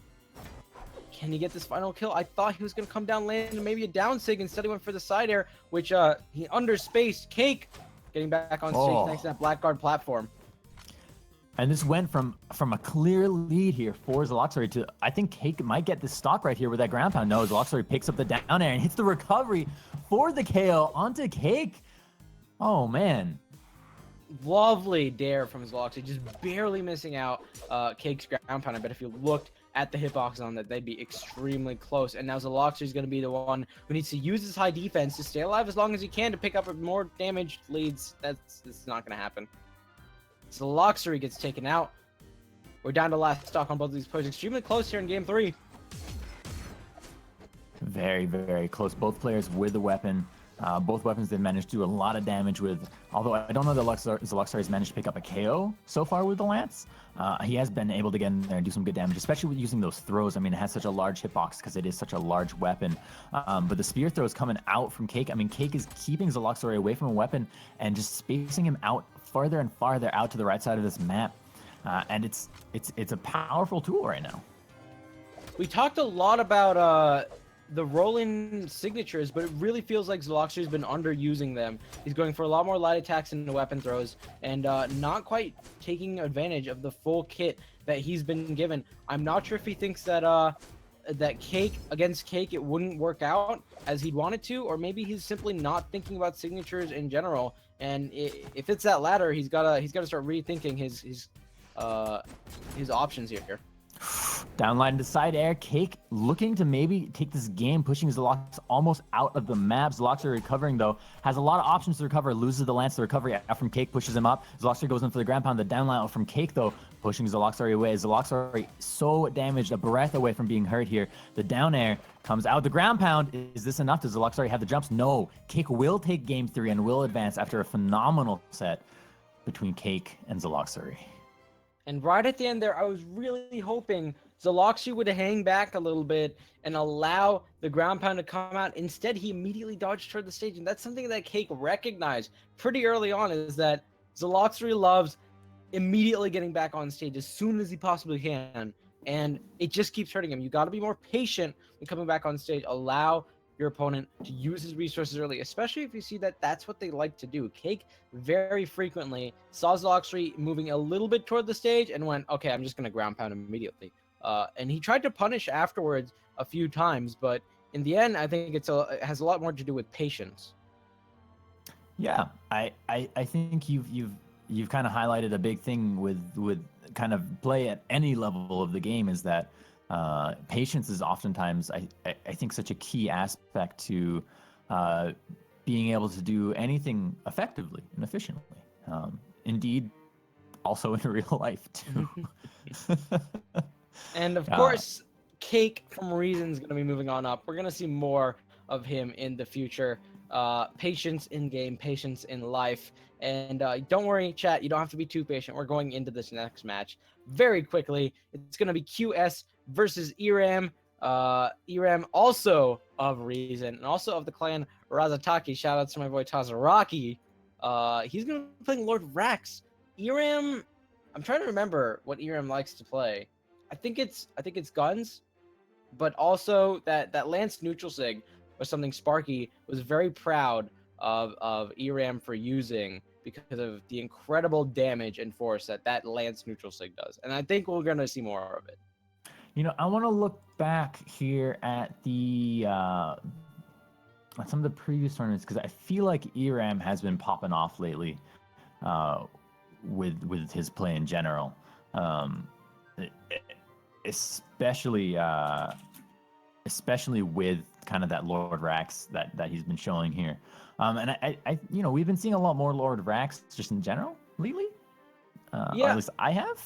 Lance is a really good counter to everyone right now. It's definitely the one weapon that people feel the least comfortable about.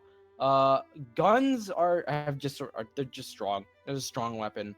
A lot of people will say they're not as strong as before, and you know, I'm not going to argue, but if we're talking about where it is right now, it's a good weapon. A lot of those weapons are just really solid, and Eramm knows how to take advantage of that. And of course, finally, Lord Vrax's signatures, I'd say are about 50-50. Some of them aren't quite where you want them to be. You know, I know my man Sparky complains about Lord Vrax's signatures, but you know, what does he complain about? He lost his Ember Dittos yesterday. We all know where he lies.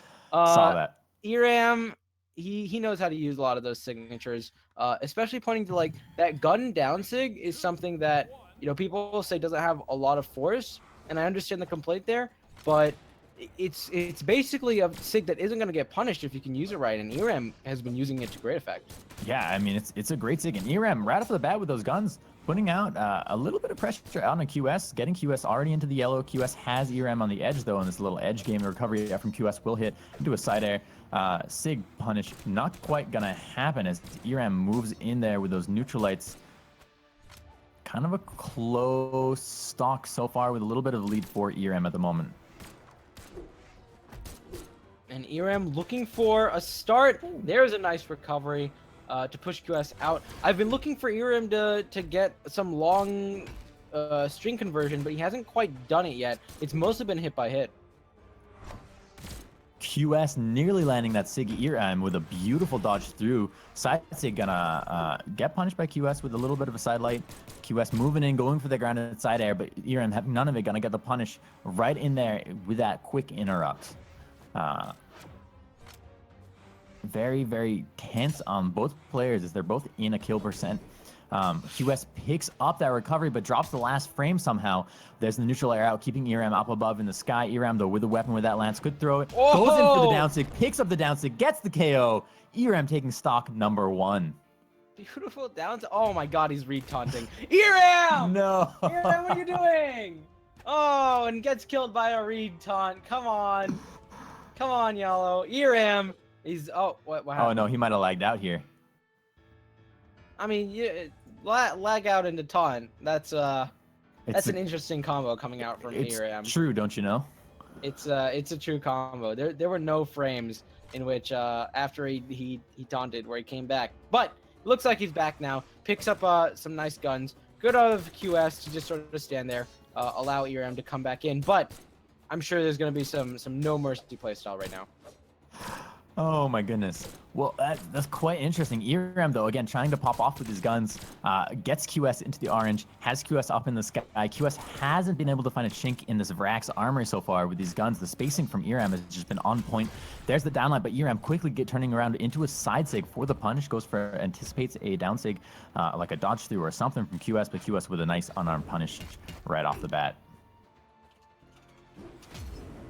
Eramm downlight into jump Sair. I've started noticing Lance downlight as more of a reset tool ever since Sparky noted yesterday that downlight into neutral sig very common with some of these Lance players.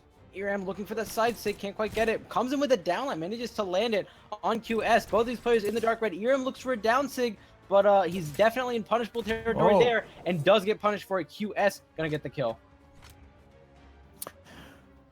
Kind of a tense game here. QS is very close damage-wise to be potentially being stocked out, and there it is, the down heavy for the stock on QS brings both players down to their final stock, both fairly fresh, kind of 4 minutes on, nearly 5 minutes on the clock, and this game could really go either way. That final stock, it's very, anything can happen, and they are trading blows back and forth just kind of evenly here. If you look at that damage, it's hit for hit, quite literally. But QS gotten a few more hits than Eramm now. I take it back. Eramm comes in with full force again. QS mostly doing damage with that hammer side air. Eramm trying to approach using a combination of side lights and nares. There's a side light into a Sair. Looks for another one. Oh, a side is gonna do it. High force on Lord Rax gets the kill on QS. Gonna take game number 1. Yeah. So I got word from Eramm, who his screen died after that first stock. The taunt itself was apparently panicking from the screen dying, so he is gonna get punished for it. But QS he understood the situation, and now Eramm he looks like he left the lobby. He's gonna try to Probably fix his lag, fix restart his or screen, something. fix things. But he's back, and he's back on that Rax. We got a Hattori out from QS this time. It should be interesting to see how that plays out. Yeah, I mean, I've been there. I've experienced the stream going dead, or not the stream, the screen, like a monitor going dead. I have one monitor that about 2 or 3 times a month, there'll be a couple days where it decides to just flicker on and off consistently depending what's on the screen. So I've been there. I understand those pains and those struggles. But Eramm managed to win the game regardless, and now it's up to QS to try to make it back. This time, switching to Hattori. Eramm gonna stick to the Lord Rax that he feels so comfortable with now, and QS is gonna carry Eramm to the top of the map. Not quite gonna get that kill though. Looks for the second recovery, isn't gonna do it. Eramm manages to get back on stage, put some pressure on QS, but the neutral sig is gonna send him upward, and there's the gravity cancel side sig. What an incredible first stock out there from QS, turning it around and already starting with the momentum that he needs to maybe take game number 2. I mean, this is such a big, strong lead, and if QS can keep it and capitalize on the stock, he'll be in such a good position momentum-wise. In game 2. Eramm, though, saying, no, you can't have any of it, not allowing QS to get even a single hit on him yet, and has been able to get quite a lot of damage, although QS trying to turn around. There's the charged neutral sig out from Eramm. QS getting the punish with it, though. There's the side sig out from Eramm. Picks up the KO down to 2 stocks both ways. Nicely done. Now, as we go on into the second stock for both of these players, Eramm is the one who's taking a bit more damage. QS dodging through, using good movement, but no one's landed an attack yet. There's a side air from QS. No quite follow-up. Goes for that neutral sig. Doesn't get punished for it. Eramm taking quite a bit of damage. QS is looking for those neutral sigs to really push Eramm down diagonally into the bottom of the stage. Misses the side sig. Looks for the dare. He's definitely hit by hit, but he still can't get the kill on Eramm. Eramm doing a good job at staying alive. Eramm choosing to go up to the right side of that wedge instead of go down and follow QS. QS with the weapon throw into side air unarmed. Goes for the recovery. Eramm having none of it, moves away from that side air. Side sig out from QS. Eramm, though, not quite going to get that hit by it. There's the recovery. Picks it up for the confirmed KO onto Eramm. QS taking a pretty solid lead. Still on stock number 2. And Eramm looking for those down sigs, trying to catch QS and meeting him on the island. But QS attempts to punish. Eramm comes back on stage. One dare, one Sair. Can he get the kill here? Looks for maybe an upward kill option. Instead, the side sig. QS coming in with the spear, looking a lot stronger than he did in that last game. He's staying alive. The down sig's not going to connect. Eramm trying to get this kill. QS neutralite. Double chase dodge into a neutral sig. Side air weapon throw. The down air was below Eramm. Eramm recovers into the bottom of the platform. Into the dodge. Eramm! Into the bottom of the platform. No. Eramm. Oh, that's so unfortunate. They're jumping right on into game 3, though. Yeah, Eramm bumping his head, dodging up into the bottom of the stage. And now we're moving into game 1. Ooh. Not game 1, game 3. Game 3. All right, here we go.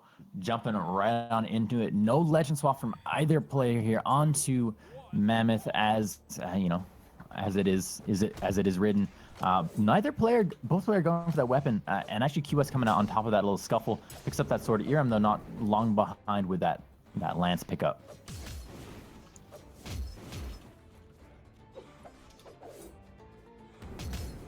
Both players know this is kind of match 3. They both know that this is the one that's going to advance them in the bracket, so they're both going to be playing the kind of the tightest that they can, the best that they can. And Eramm with that lance, using that range, using those hitboxes to kind of outspace QS a little bit and keep QS moving constantly away. But QS not having any of it and turning it around, evening up the damage, so that they're both basically neck and neck. Although Eramm now is close to that kill percentage, but he did just pick up a down air. And you know, with that lance, with some of those frac sigs, can very quickly turn this into a KO.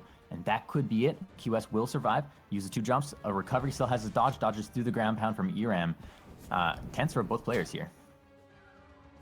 Both players looking for this kill. QS trying to get with this here. He's not going to go aggressive on the edge guard. He's going to let Eramm get back on the map and try to punish him on his way up, but it's not going to work out. A nice grab to cancel side sig, but still didn't connect. Eramm picks up the guns. He looks for his own side sig, but QS comes in with the last hitboxes of the unarmed side air.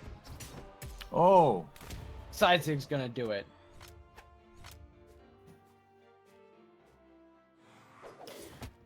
Eramm with a side light unarmed, picking up the lance. We're going to see QS come back to that right side, come to that ledge, and recover above QS there with a downlight into down air. Kind of classic combo right there. And Eramm moving away, trying to outspace QS so he can pick up that side air and get that KO, which is exactly what you just saw happen. And now we're very even on this, going into the second stock between these two players. QS and Satori definitely feeling a lot more comfortable now, but Eramm's going to get his footing back, and it's going to be really interesting to see who is going to be able to take out this game 3 here. Eramm goes for the side but can't get a follow-up. He was so close, he couldn't land the recovery and tries to go for an air instead. Isn't going to work out. He does get a punish after his initial down air into another down air. The ground pound not going to connect. QS looking for an edge guard in the form of Darius. He's going to take out Eramm's recovery, and that's going to be it. QS takes the stock and takes an early lead. That was a nice stock. Again, Eramm kind of getting caught a little bit underneath that edge, and then the recovery denial from QS kind of solidifying that KO and allowing QS to take the stock lead. Eramm guarding that weapon, saying, no, QS, you can't have it. Goes in for the sig. QS falls in with a neutral, unarmed. But Eramm, Eramm and picks up that weapon. Eramm here knows he's got to get this hit confirmed to turn this around and get the stock. But QS staying stacked and staying right above Eramm as much as he can. There's the sig, but the downlight with a punish. It's not enough to get the KO here. The damage is just building up on QS as Eramm gets in there with a side air. QS gonna come back from this with a recovery. Still has a dodge and a recovery available. There's the weapon throw. A side sig out from Eramm. QS will dodge through. And now Eramm not quite finding an approach option as he struggles to get this kill. The sidelight stare is not gonna connect. He's looking for a way to get in on QS. His side sig didn't quite do it, and now Eramm's gonna be off stage a little bit. He's gonna try not to over aggress here as he looks for this kill, just like he did in the last game. But it looks like it's gonna be a very similar story as QS slowly builds up damage on Eramm. The down air sending QS way off the map, but still not killing. The weapon throw, he tried to use it to cover himself, but QS still managed to get in a side air. Finally gets a kill with the side light. Last stocks for both of these players. We just saw Eramm throw away those guns, and I feel like both especially in the first game, we saw Eramm do so much damage with the guns, and so this choice to go for the lance, super interesting. I hope it works out for him. He has some ground to build up, and he's doing a really nice job already, picking up some good damage here. But the neutral sig out from Eramm picks up QS right there, and again, evening up the game. Very, very close at the moment.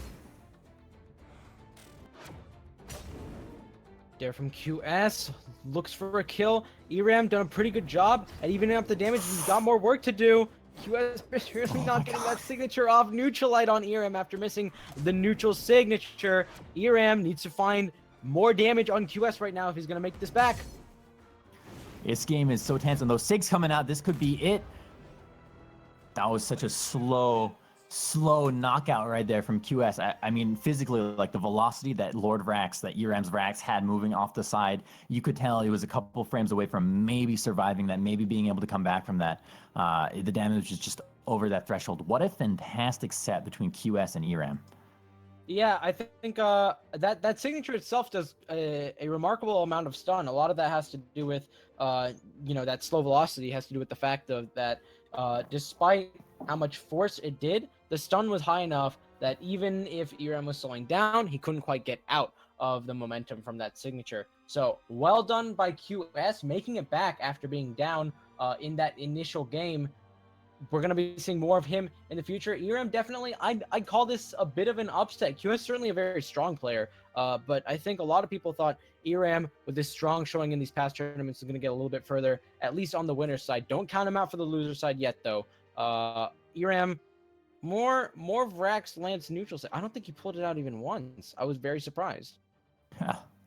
We do have our next game ready to go, though, and this one should not be a surprise. I don't know how I'm going to segue that. Let's just go right into it. We got Dobrein and Viper here, both top tier players who I believe are new teammates.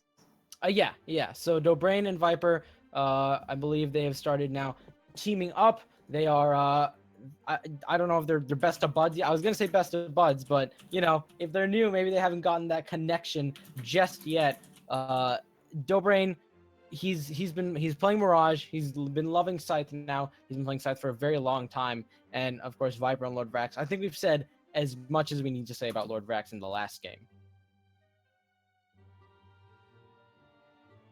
And now as we move on in, Dobrein's gonna be looking for. I almost called him Daiku. That Enix tag, man, every single time it's gonna mess me up. Oh my god.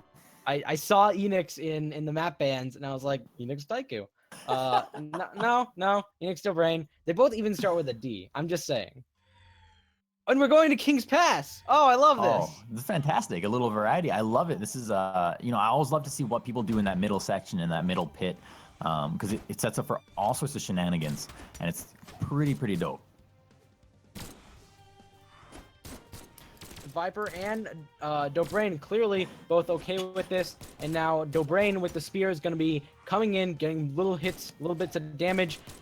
No clear momentum here to begin with, but Viper's going to pick up the lens. Maybe he can do a little bit more work with it. Goes in for the side air, hits the side air, although Dobrein unable to get in there with a punish, but the side light into recovery out from Dobrein into a neutral air, into a recovery, knocking Viper up. Viper with a weapon throw knocks Dobrein back down. There's another down air through that, and this game is basically as even as it can get between these two players. Oh. And side sig knocks Viper way out as it hits the King's Pass and bounces him between the two stages. And then the weapon throw for the confirm. Oh god, that was beautiful. And Dobrein taking a very... looking for the downlight into Nair, doesn't get anything after that, ends up getting punished by Viper with the side sig. Back to two stocks here. Clean either way. Daiku, Dobrein taking a little damage every time. You called it, man. I'm going to hold down select on my controller so that I don't say that again. But Dobrein getting in there with two down airs and keeping Viper kind of away as Viper's trying to outspace Dobrein with those guns, using those downlights, using those neutralites, but Dobrein being very aggressive and pushing in through Viper's defense. And now Daiku, Dobrein, oh my god, running away. See, now that we've started talking about it, it's never not going to happen. Viper side-sig into neutral stick as it bounces off the King's Pass platform. That was insane. That was beautiful, just kind of using the terrain there to your advantage.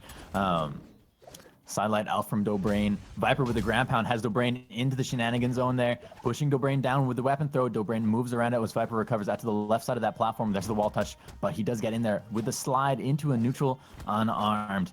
Picking up those guns. Dobrein here has some ground to build back up. So Viper in the lead, the stock, the neutral comes out into the recovery. Viper really being aggressive. The down air from Dobrein, though, with the weapon throw bouncing off that platform. Could this be the setup with the down air? Picks up the KO. That's the kind of momentum that Dobrein needs to turn this around. One stock either way. And now Dobrein, he has the spear advantage. He has Viper away from a weapon. Viper does manage to pick up a lance, but Dobrein gets some good damage on top of him. Neutral Light backs up as he watches Viper do a gravity cancel neutral light out of hit stun, and then immediately punishes the fact that Viper's cooldown on dodge is at a solid 3 seconds. Dobrein comes back in. He's racked up a ton of damage in the side sig. That is a clean stock. That what a turnaround right there too, from going from kind of that red area in that last stock down a whole stock to picking up the KO like that. I mean, that was gorgeous. What perfect play on that final stock to turn it around and pick up that KO and that win. Well played. Now we're moving on into the next game, and Viper switched off the Vrax, going into Hattori, benefiting from some more movement speed, and maybe that sword and spear. Two completely different weapons from lance and guns. Clearly, I think Vrax is very much the legend. A lot of these players are testing out to say, hey, you know, can you fight the battle of the weary? Can you go up against this crazy wacky legend with lance and guns and some different signatures? And Dobrein, the seasoned veteran, is gonna say, yes, I absolutely can, and it's gonna force Viper to switch to a more traditional character. Yeah, both players with spear. We'll see how that plays out. You know, they both had that range. They both have the ability to get in there and kind of just deny all kinds of engagements. And Viper ran up being so aggressive and getting a lot of damage built up onto Dobrein. Neutral air out from Viper. Again with a neutral air, pushing Dobrein a little bit away. The side light up from Dobrein into the downlight again, into the side air. Viper has a recovery, has a dodge, gets the wall touch. Dobrein here hanging out, waiting for the punish, goes in for the down sig. Viper moves above it, but the down air gonna put Viper down into the ground. Another down air into the ground pound. Dobrein really looking for that KO in that middle section, but things have turned around as Dobrein is the one underneath the Viper right now. Yeah, Dobrein was going for a lot of these hard reads on where Viper was moving, and Viper was juking him out every single time. Props to Viper for not going in those exact directions, and now Viper's going to get a nice down sig on top of Dobrein, get the early kill, but he's in the dark red. I will be surprised if Dobrein can't pick up this kill almost immediately. You see him kind of moving back there, waiting for a way to get in there and pick it up, and there's the recovery for the KO. Viper and Dobrein both basically even. Dobrein with a little damage, but has the weapon advantage at the moment, especially with that Scythe can get in there and deny a lot of engagements with Scythe and pick up some really, really nice strings. There's downlight into neutral air. Again, there we go, even damage. Although Viper really pushing Dobrein out to the right side, but both will recover. Yeah, I think it's really interesting to see the difference between what Dobrein's playing now and what Boomy was playing yesterday. He was also playing a lot of Scythe. Every time Boomy would land a downlight into a neutral air, into the neutral air alt, I should say, he'd go for another downlight, whereas Dobrein is not trying to get those. Instead, he's opting to wait a little bit or maybe go for another dare. You did see after the bounce, he tried to go for another downlight, but definitely an interesting difference in Scythe's playstyle. I think with Scythe especially, the Scythe comes out, gets the kill on Viper. Nice. Nicely done there from Dobrein, as Dobrein is picking up kind of the lead and the advantage in this game right now. It's just the kind of patience that we were talking about earlier, especially with Scythe, because doesn't have a lot of true combos, but it's got those strings. If you can just wait out and bait out those dodgers, it's amazing. Although there is a side stick out from Viper, getting the KO onto Dobrein. Before that KO, though, he did a lot of good damage on top of Viper. Already got him in the orange. Dobrein's going to be looking to rack on a little bit more damage and get that quick kill here on King's Pass, but Viper's not going to let him get it easy. Almost sends him way off the map, but doesn't over-aggress. Viper got punished for that earlier. Instead, he decides to lay back a little bit. Was that the right call? It is hard to say. He does have Dobrein now at even damage. He's evened that up at the very least, so it's looking like he made maybe a good decision, but he's still got to make that kill happen as soon as possible. Not let Dobrein get a quick advantage. He's got him in the red already. Oh! The Sig punish right there. Sig's clash, but not actually a clash right there. Viper picking it up. I mean, this game could go either way at the moment. Viper in this central area without a weapon. Dobrein goes in for that neutral. But Viper with the patient neutral, unarmed, heavy attack, but Dobrein will live. Dobrein survives, and there's the side sig picking up the KO, picking up game number 2. Dobrein will advance into the next set. Good game. Yeah, very close. I think I think Dobrein and Viper very even matchup here. Dobrein likes to give Viper a lot of credit, But clearly Dobrein's not out of the game yet. He's not fallen off the map. He's looking very strong with his scythe. He did a lot of analysis after he came back from his vacation, from his break, and he's gonna take out Viper, send him down to lower bracket, move on up, and we'll see who's gonna be fighting next. It's the winner of this matchup, TB versus Addymestic. Yep, and we are gonna jump right on into it, and I'm excited for this. We got our Double gauntlets. Double gauntlets. Is this our first Val today? No. We didn't see Addymestic earlier, which means it's our first Val today. It means our first Val today. Excellent. Val is a legend where I, particularly in my experience, that side sig, I always underestimate how far the range is on that side sig with gauntlets. And then with the sword, the side sig, because it goes down off the edge, that one always catches me as well. And those are the moves that I look out for when I see Val players. Yeah, the gauntlet side sig is something I have publicly praised in tournaments quite a lot. People know that. We'll see how many times Addymestic uses that beautiful gauntlet Val side sig. Come on, Addymestic, I believe in you. And TB, of course, he's got his own set of good Wushang sigs. Let's see how they go up against Addymestic as we get on in here, and we almost got a good edgeguard situation there as TB gets sent off the map. Addymestic tries to follow it in with a very deep gauntlet ground pound. Just trading back. Neutralite! All I hear is the game sounds. Neutralite's got some really surprising priority. It got cleaned up a little bit, those hitboxes in one of the more recent patches, but it's definitely still extremely strong. Neutralite, a fantastic move. If you just wanna throw something out, get some good damage on your opponent. TB coming with the ground pound, cannot get a conversion. Instead, he throws away his weapon, and Addymestic is able to use that to his advantage, come back on the map. Double neutral air. TB, though, coming down with a down air of his own, but there's a sig out from Addymestic for the KO onto TB. Gonna go ahead and take that first stock, and Addy not in too poor of a position on this first stock. Not too damaged, not necessarily in a kill percentage yet, and can put on a little bit of pressure onto TB, especially with those gauntlets, although TB pulls Addy down onto the right side. TB going in for that side sig. Addy punishing a little bit there. There's a neutral light, again, goes into that side sig, but TB right there falls right behind into a neutral light of his own, goes in for the recovery. Addymestic turning it around like magic, picks up a recovery zone, but the weapon throw from TB gonna go ahead and pick up and confirm that KO. Yeah, some really good trading between Addymestic and TB off stage, looking for those nairs to try to turn it completely around. That's just such a powerful move by gauntlets, grappling the opponent. You know, you get hammer, but that's really more of a kill move instead of a momentum shift. There's that side sig out from Addymestic, although TB maneuvers around it. Down air from TB. Addymestic turning around with a neutral light of his own. And the damage is exactly the same shade, not anymore, but it basically is Addymestic in the red. TB looking to get this hit confirmed for the KO. And there's the side sig. It's gonna do it. Max range hitboxes. Addy, I think, thought he was gonna be able to outspace that, but unfortunately he was not able to. TB really nicely done with that side sig. He's gonna kill Addymestic. He's got a pretty good lead. Let's see how long he can keep it up. Addymestic is gonna try to deny that as quickly as possible. Gets that ground pound as TB tries to nair. Doesn't quite manage to land that side sig. More double neutralites from both of these players. Addymestic looking for another grabbing a neutralite. Can he get another one? Oh, is the ground pound out? I don't think so.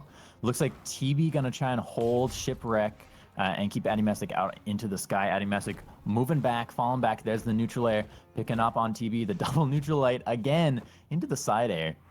Good sidelight reset by Addymestic. He watches TB fell after the sidelight. Didn't go for a dodge, didn't go for an attack out of hit stun, just fell a little bit and immediately followed up with the side air. He's going to send TB outward, but he's still not going to be able to get this kill. The weapon throw isn't going to land on TB. TB's done a really good job at staying alive, and the unarmed side air from the other side of Shipwreck is going to be the thing that finally kills off TB. Addymestic's in the orange. TB without a weapon, though, at the moment. Addymestic is really going in there with those guns, trying to starve TB of this weapon. Not going to take it for his own because he wants gauntlets, but going to keep TB away from it. TB, though, with a neutralite, will go ahead, turn it around, pick up the gauntlets of his own, goes in for a sig. Addymestic with the punish, though, the down air from TB to start building up the damage, start racking up damage on Addymestic, who's right there on the ground with that side sig, picks up the side sig. TB, though, turning around with the neutral air on the wall touch. Addymestic ground pounding in the last one. That hitbox does hit TB. Very close game. Addymestic in the red. There's the down sig. Addymestic falls in with the ground pound, goes in for the side sig. TB with the down air of his own into the recovery with the spear. I don't know who's going to take it. This is too close.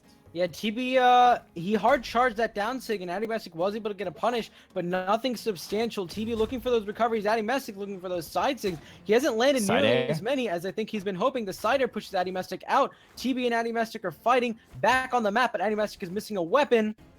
Finally picks up the gauntlets.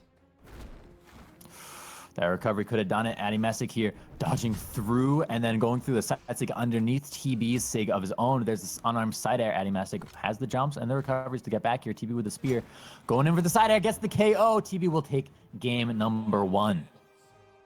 Wow, even damage from both of these players. 611. He double jumped and faked as if he was going for that that high recovery option, but immediately fast fell into that side air. Really well done. Addymestic gonna stick with the Val as you go here into game number 2. Yeah, no legend swap here. I mean, that game was really, it was as close as it could be without going to sudden death. Honestly, I mean, they were both basically in that damage zone anyways. So we'll see what happens as they move away from Shipwreck and on to Mammoth.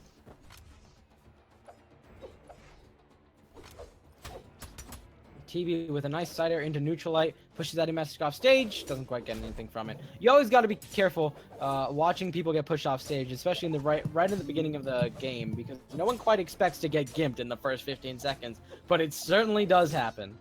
It's the only time it happened. No, it's not the only time, but whenever there's a stock respawn. But Addymestic with the side airs, with another side air. I don't think TB might have a dodge. He's 1 pixel away from getting that wall touch, but that's such an early stock for Addymestic. Addymestic setting up for some really good momentum in this game. Has the weapon advantage, not anymore as TB picks up those gauntlets, but it's such a good setup right now for Addymestic. If you can just capitalize on this stock lead and put out some good damage on TB, who was able to get in there and start building the damage on Addymestic. But every hit Addymestic does to TB is essentially free damage. And TB looking really strong now as he tries to make back this lead. You save free damage, but Addymestic hasn't landed a single hit. Finally gets that downlight and Neutralite into the nair, looks for the ground pound. TB's going to try to respond, but can he even get back on the map? He can with that side air. He'd used his recovery already, but Addymestic still got him in bad position. Multiple ground pounds coming in. TB's going to rotate to the other side of the map, and Addymestic is not going to land his ground pound. Nair, weapon throw. Addy killed himself. What? Did Addy just run out of jumps and know about it? I don't know what just happened there, but that's going to even up the game significantly as Addy was unable to do too much damage onto TB as TB was very relentless and put a lot of damage, got Addymestic's first stock into the red without getting into the red on his own stock himself. I do want to say, just watched the replay, Addy absolutely had a recovery. I think he either misinputted trying to get a recovery or he went really too aggressive when TB wasn't there. Either way, this game is becoming neck and neck, although that neutral air out onto TB, followed by the side air. Very nice, gonna knock TB down to his final stock. Ooh, Addy looking for that neutral, like TB immediately backs up. Ooh, double recoveries coming from Addymestic into the neutral, like finds the ground pound. And these gauntlets looking really good right now. It really feels like both of these players are playing off of momentum. As soon as one person gets a couple good hits in, you're going to see a long gauntlet string followed up by good damage. TB's going to try to change the momentum now. He gets a nice chasing nair. Another nair, looks for the weapon throw. TB's weapon throws have not worked out in his favor very often. See TB trying to deny Addy this weapon, anticipating the dodge through with both of those SIGs in the opposite direction of Addymestic.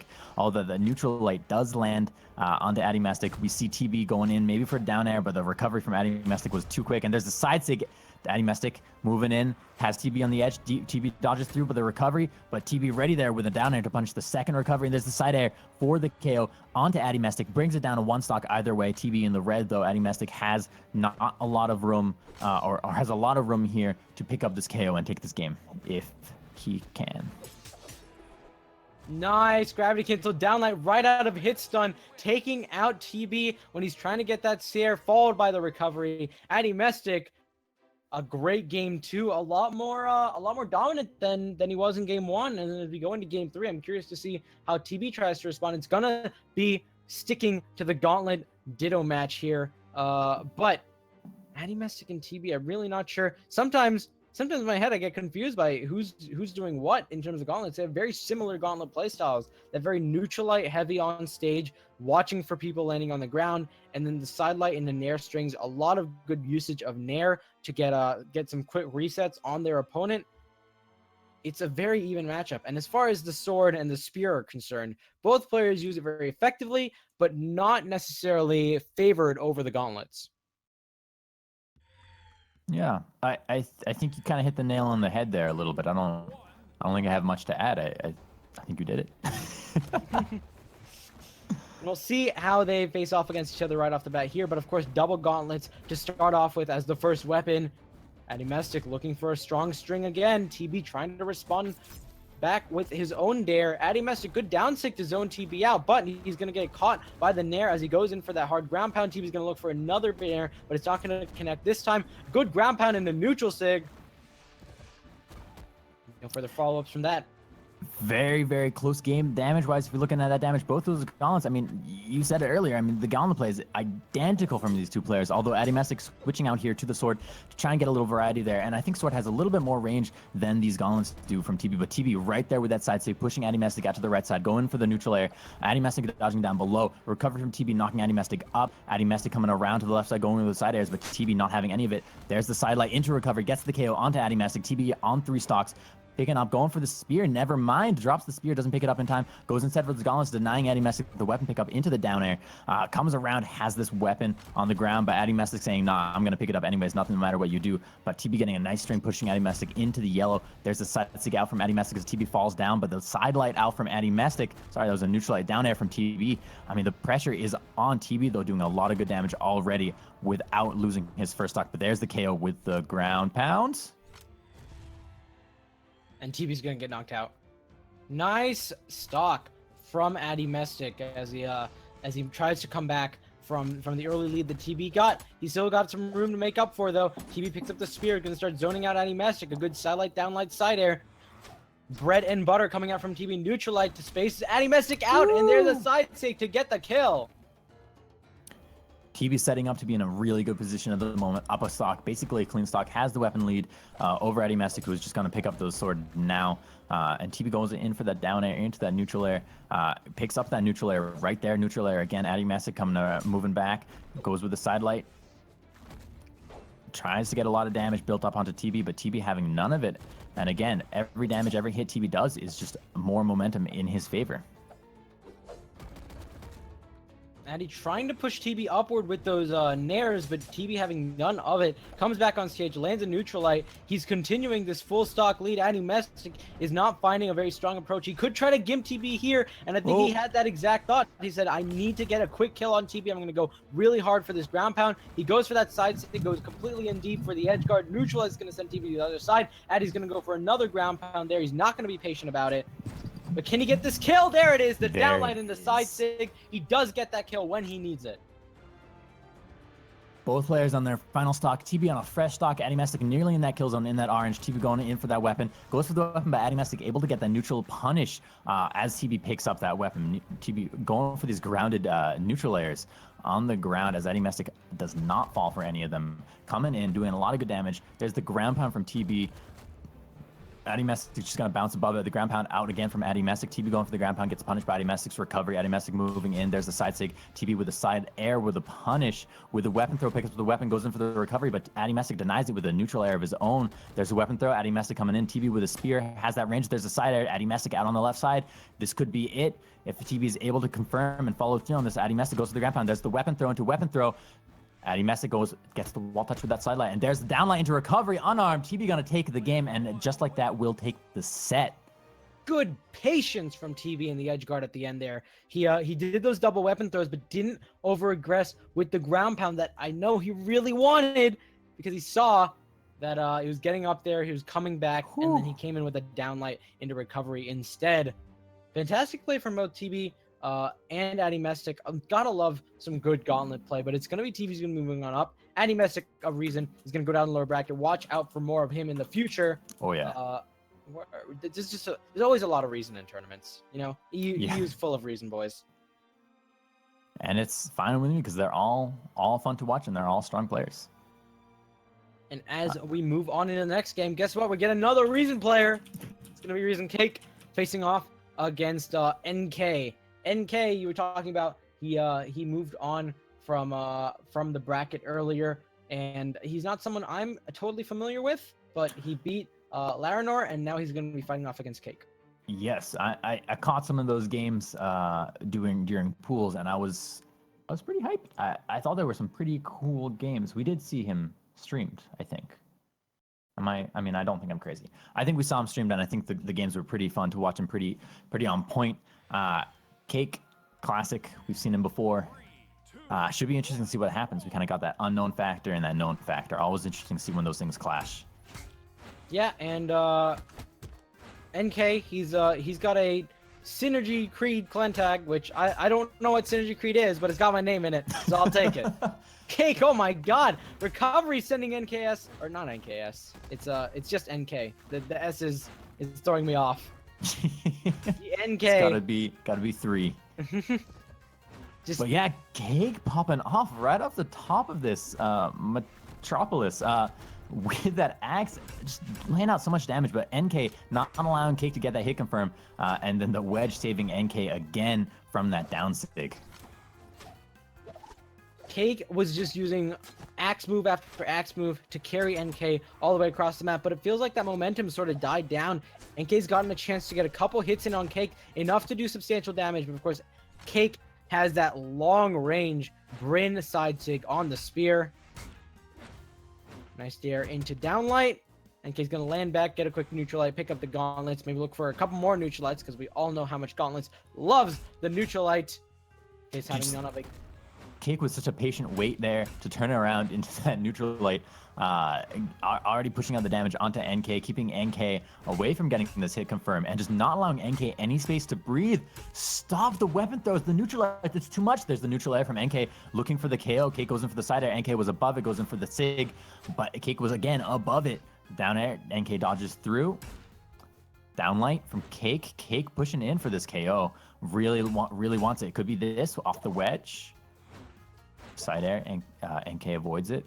Follows up to the right side of that wedge. Dare from NK isn't gonna land. He just barely misses it out and instead gets punished. Cake comes in with a downlight there, gonna get the kill, and he's looking for a 3-stock right now. Cake, strong performance against NK right now. NK's gonna need to turn it around real quick. Quick signature here, maybe a side sig on Cake. Oh, he tries for it. He goes in for exactly that, but still can't quite land it. You can see he was playing very grounded. He does manage to get that recovery for the kill. He hasn't taken too much damage. No 3-stock, but if he's going to make it back, it's going to be a reverse 3-stock. And we'll see if he can pull that off. Cake with some very aggressive unarmed damage. Picks up the axe, looks for the dodge in. He stands there for a while, and NK is able to get an approach in because of it. I think Cake has just been able to read so many of NK's approaches and be there ready with the punish, especially on those early stocks. Although Cake has taken a lot of damage right now on stock number 2, but able to get in there and put a little bit of punish, although NK picks up that side sig, the neutral air out from Cake, pushing NK up to the wedge. Cake just being patient, allowing NK to come to him, using these neutral airs. NK. No! NK! No! What? NK! There's no way that was real. He approached the exact same way 4 times in a row. What is happening, NK? No, why? Cake just happy to be there with the recovery. No, sorry, with the punish just every single time with that neutral air. Whatever Oh my NK was thinking, he needs to unthink it as we go into game 2. Do something different. Change things up. Come on. We're gonna go into the next game. Cake. He's going to stick to that Bryn. We'll see if it's as dominating as it was before. Well, I mean, who knows? I think NK really had turned the momentum around a little bit towards the end, with the exception of those neutral air punishes. And if NK can just keep that momentum that he had before getting stocked out at the end, I think NK has a really good shot at making a much more neck and neck game here. Neutralite from Cake. Looks to the sidelight, can't find it. That's okay. No recovery frames. Just follow up with another neutralite. Neutralites after sidelights after neutralites sends NK way off the map. He's gonna make it back, but weapon throws more sidelights, doesn't land. the full charge down sig. NK is able to make a punish, but that's okay. Side sig's gonna get the kill. Cake is only in yellow health. It's been 30 seconds. 7 minutes and 30 seconds on the clock. This is a fresh game. Usually you don't see even a stock out at this point as Cake taking a very strong and demonstrative lead. NK though coming in here with those side airs. Side air, side air, side airs. Cake though not having much of it after the second one. Getting there with some punishes of his own. Neutral light following through the diagonal chase dodge into the down air, into the neutral air. NK above the neutral air though. And NK falling back, switching out to the gauntlets. Cake moves in, goes for the down air. Decides to get out from NK. NK into the side light, into unarmed, into the neutral air. Pretty close at the moment. And I say that, but I don't actually mean that, as Cake very much in the lead with a very strong first stock. I'd say this set of stocks is what's really close. Ever since the stock was taken by Cake, it's been close. But of course, you can't just ignore the stock. It's what's gotten Cake this lead, and another down six going to seal the deal against NK. He's got another 2-stock lead. Let's see if he's able to make 3-stock this time, or if NK is going to fall into more nairs. Hopefully not that second one. Neutral light from Cake. There's the KO. NK not gonna deny any chance of a 3-stock there. NK hanging back with those gauntlets will allow Cake an opportunity to pick up the weapon, but Cake not wanting that opportunity, instead opting for the unarmed. Just now gonna pick up that spear, moves in with the neutral air, but NK moves away through it. There's the neutral light into down sig. Nice string right there with the slide side sig for the KO. Cake gonna take game 2. Nice kill from Cake. Good slide charge. It was very clean, very nice to see. And NK, unfortunately, is going to get sound in the lower bracket. Good stuff coming out from Cake, coming out from all of Reason in general. But looks like he's going to be the last one standing as we go into winners semifinals. As far as Reason is concerned, we're going to move on up into this next match, which is Dobrein versus TB. They're friends, I think. They're somewhat good friends. They know each other. They were both at CEO Dreamland. They're gonna fight it out. Yeah. And this is gonna be a set of matches. I hope this goes to a best of 3. You know? Yeah. Dobrein's gonna stay. It's very standard character picks coming out from both of them. We haven't seen a lot of legend swapping. That's another NA versus EU shift. Is that EU now? It used to be almost the opposite. NA used to be very hard on having certain legends as your mains, and they used to keep those a lot more, whereas EU would sort of have an array, whereas now it looks like EU doesn't like switching their characters. All the top players in NA have a different set. Even Ithro, who's got some crazy level Bodvar, he picked Brain a couple times in the last tournament just because. And so, TB versus Dobrein, they're going to stick with these characters, but if one of them gets a very dominating performance, I wonder if we'll still see a lack of character swaps. Either way, we've got Double Spear here on King's Pass. I love King's Pass. Good map.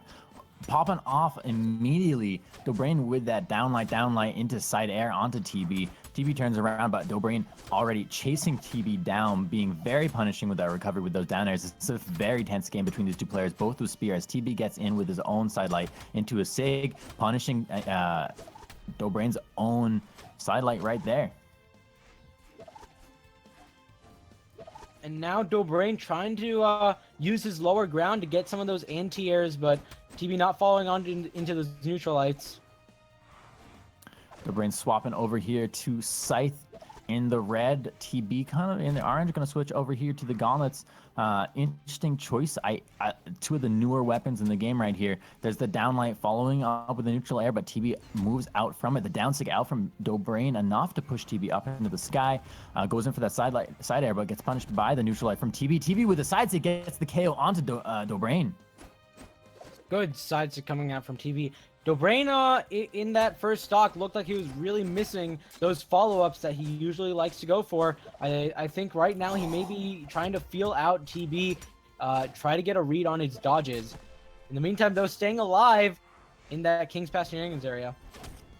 There's the down sig for the KO from Dobrein, bringing down 2 stocks, both players. For a moment there, they were both in that middle zone. They were both using down airs, and it was just down air, down air, down air, down air, down air. Say that 10 times fast. I guarantee you can't do it.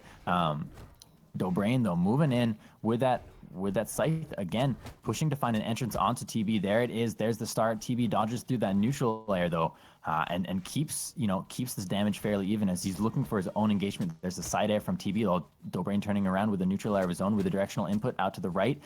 With the side air out there, pushing TB again to the right, using the recovery, comes back to the ground, gonna move away and pick up that spear.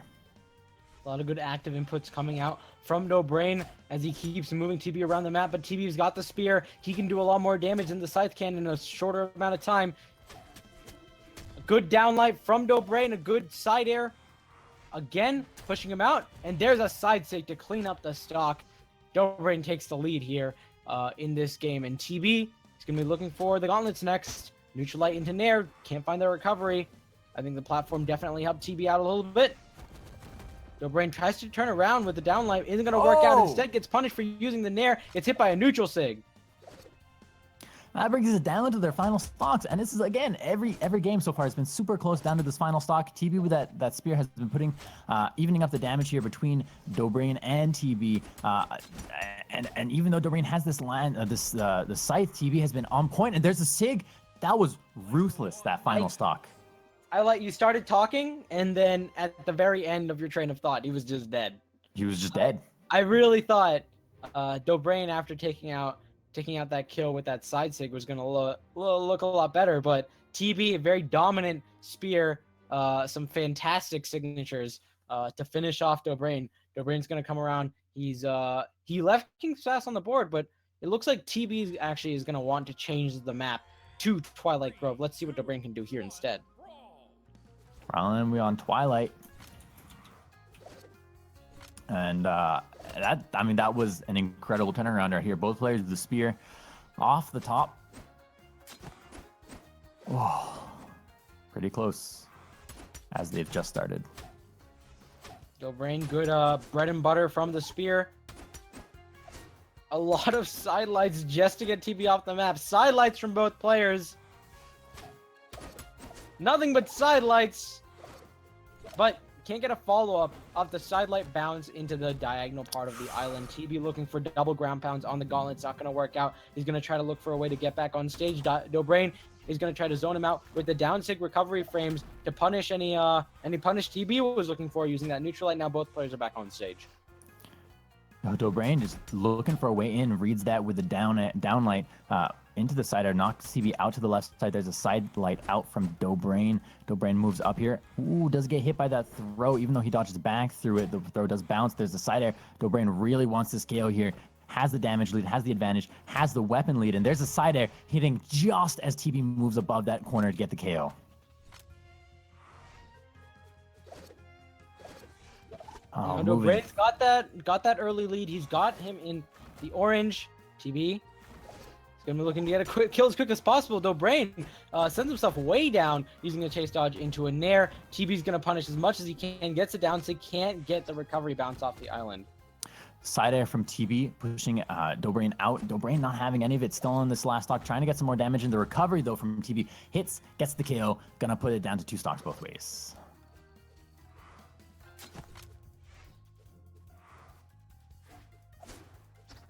Now both players jumping around each other, no hits yet. Dobrein gets the downlight, tries to look around for any sort of reaction from TB, but doesn't get a dodge. Instead, he has to watch as TB comes back around, get some hits in. Dobrein definitely struggling against TB to get dodge resets. TB is using his dodge very cautiously. Both with spear, TB punishing that side sig from Dobrein. TB goes for the grab cancel sig, goes for another sig, but Dobrein ready with a punish with a chase dodge into side air, but TB is just a little too far back for it to hit. The neutral air from Dobrein pushing, side air from TB pushing Dobrein back as the downlight comes out, but not going to connect on anyone. TB picks up the recovery. Dobrein goes in for the neutral air. I mean, they're both running around each other at the moment and looking for a way to get in for this KO. They're both looking for the hit confirm at the moment. Ooh, neutral light into sidelight. Dobrein twice tried to attack out of hitstun with that, but TB's hitbox was just a little bit too good. TB almost lands that recovery instead of Dobrein, and TB are going to be very even going back on platform. TB's got a little bit of advantage in terms of map control. Dobrein's going to get right back in. Now TB's got the high ground. Dobrein's looking for a punish as he's in the air, but can't get the nair into recovery true combo off the island. Taking a little bit too much damage for that to happen. And now Dobrein's looking for a recovery to kill. 2 recoveries come out from Dobrein. The down sig's not going to do it, and there's a side air to get the kill.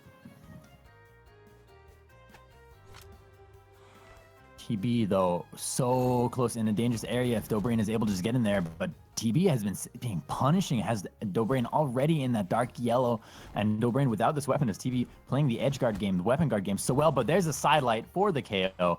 TB and Dobrein both on their final stock. Keep in mind that TB took game 1, so if TB takes this game and has that lead, has that momentum right now for that to be the case, that'll be set. Dobrein has to win this game if he wants a shot at moving forward in this bracket. Oh, TB burned a lot of Dobrein's options really early on. He's going to be able to make it back. No, he's not. He recovered the wrong way. TB takes the set 2-0. Oh, man. Good games, both. And, you know, I don't know that Dobrein could have even recovered the other way. I think it would have put him underneath that platform. I think that last recovery moved him out from underneath Twilight. Yeah, no, I completely agree. I think that he was in a very dangerous spot no matter what he did. It was the option of either doing the recovery toward the stage and either hoping that you catch TB off the top of the hitbox, or you are able to just remove yourself from that that wall as soon as you land the recovery, or recover the opposite way and try to get the nair into a chase dodge. He opted for the second option, didn't quite work out in his favor. Yeah, still 2 very good games, which, you know, it sets us up for our next game, which is going to be Cake, the return of Cake, and QS. A little more Reason Gaming, if you don't mind. I don't mind. I don't mind at all. I mean, more Reason is more good. Lots of great play coming out from all the Reason boys. Cake is going to be fighting up against QS. We've seen these players before. We saw them in the quarterfinals. Let's just get right into it. And, you know, I don't know about you, but more Cake is always better, right? I had some really good cake last night. Oh, It was a dark chocolate cake. Oh, It was fantastic. It was delicious. It was soft and moist with a nice thick layer of dark chocolate on top. Killing me right now. That's the plan. Killing me. I'm so hungry. I could I'm really hungry die for some cake. Hopefully Cake isn't the one to die here, though, as we start up this match. QS, nice gravity cancel downlight into a recovery to start off with, picks up the sword, gets a downlight into dare, looks for the reset, downlight into side air, pushes Cake out, downlight into side air, pushes him again, and there's a side stick, almost connects on Cake. QS really strong lead here. Yeah, I mean, this is immediately off the bat. QS just so much damage out onto Cake, and QS picks up the first KO there with that recovery. QS takes the first stock. Cake is going to send into the top of the map. Gravity cancel downlight. Cake attempted a recovery. Side air into nair. I know what you're saying. I'm going to try to describe this match as much as I possibly can. I believe Frone has, I think, changed it by now. But Cake down sig isn't going to connect. QS ground pound almost takes out Cake with the gimp. I'm glad everyone can see the game now. Side sig from Cake sends QS flying. He's going to try to make back this lead, and there's a dare to finish him off. 2 stocks either way. Cake turning this around a little bit, a little damaged. QS on a fresh stock. Cake with the axe, though, trying to keep QS away from that weapon, though. QS does get in there with that jump and picks up the sword. Going in there, down layer into side air right off the bat. Cake taking a lot of damage, trying to get in here and even it up. And with axe, you can do it, but the side stick out from QS doing a lot of damage and a lot of force out to Cake. Although the tail end of that recovery, that axe recovery, has so much hitbox at 360 degrees all around, just booping QS a little bit there, as QS keeping control of the main platform. And there's the neutral air. Cake without a weapon has to get in there if he wants that weapon. QS, though, ready with the grab cancel downlight into recovery, gets the KO. QS down, Cake down to his final stack as QS is hovering comfortable on 2 yellow. Very fast-paced match between these two players. Cake looking for that down to QS, barely jumping away from it. Gravity cancel downlight into dare, into side air reset coming out from QS. Goes for that ground pound, can't quite find it. Looks for the downlight in the wrong direction. Cake will looks for that neutral light. He's now below the stage, tries to get that recovery. Oh no, the dare's a little too deep. QS is going to punish it with a ground pound. Can he finish him off with a dare? Yes, indeed, he has can. a dodge. No, he can. He does have the dodge. QS is unable to make the full edge guard work. I really thought he had it, but Cake's dodge came right back in good time, and then the side sig to take out the stock. We're down to last stocks for both of these players.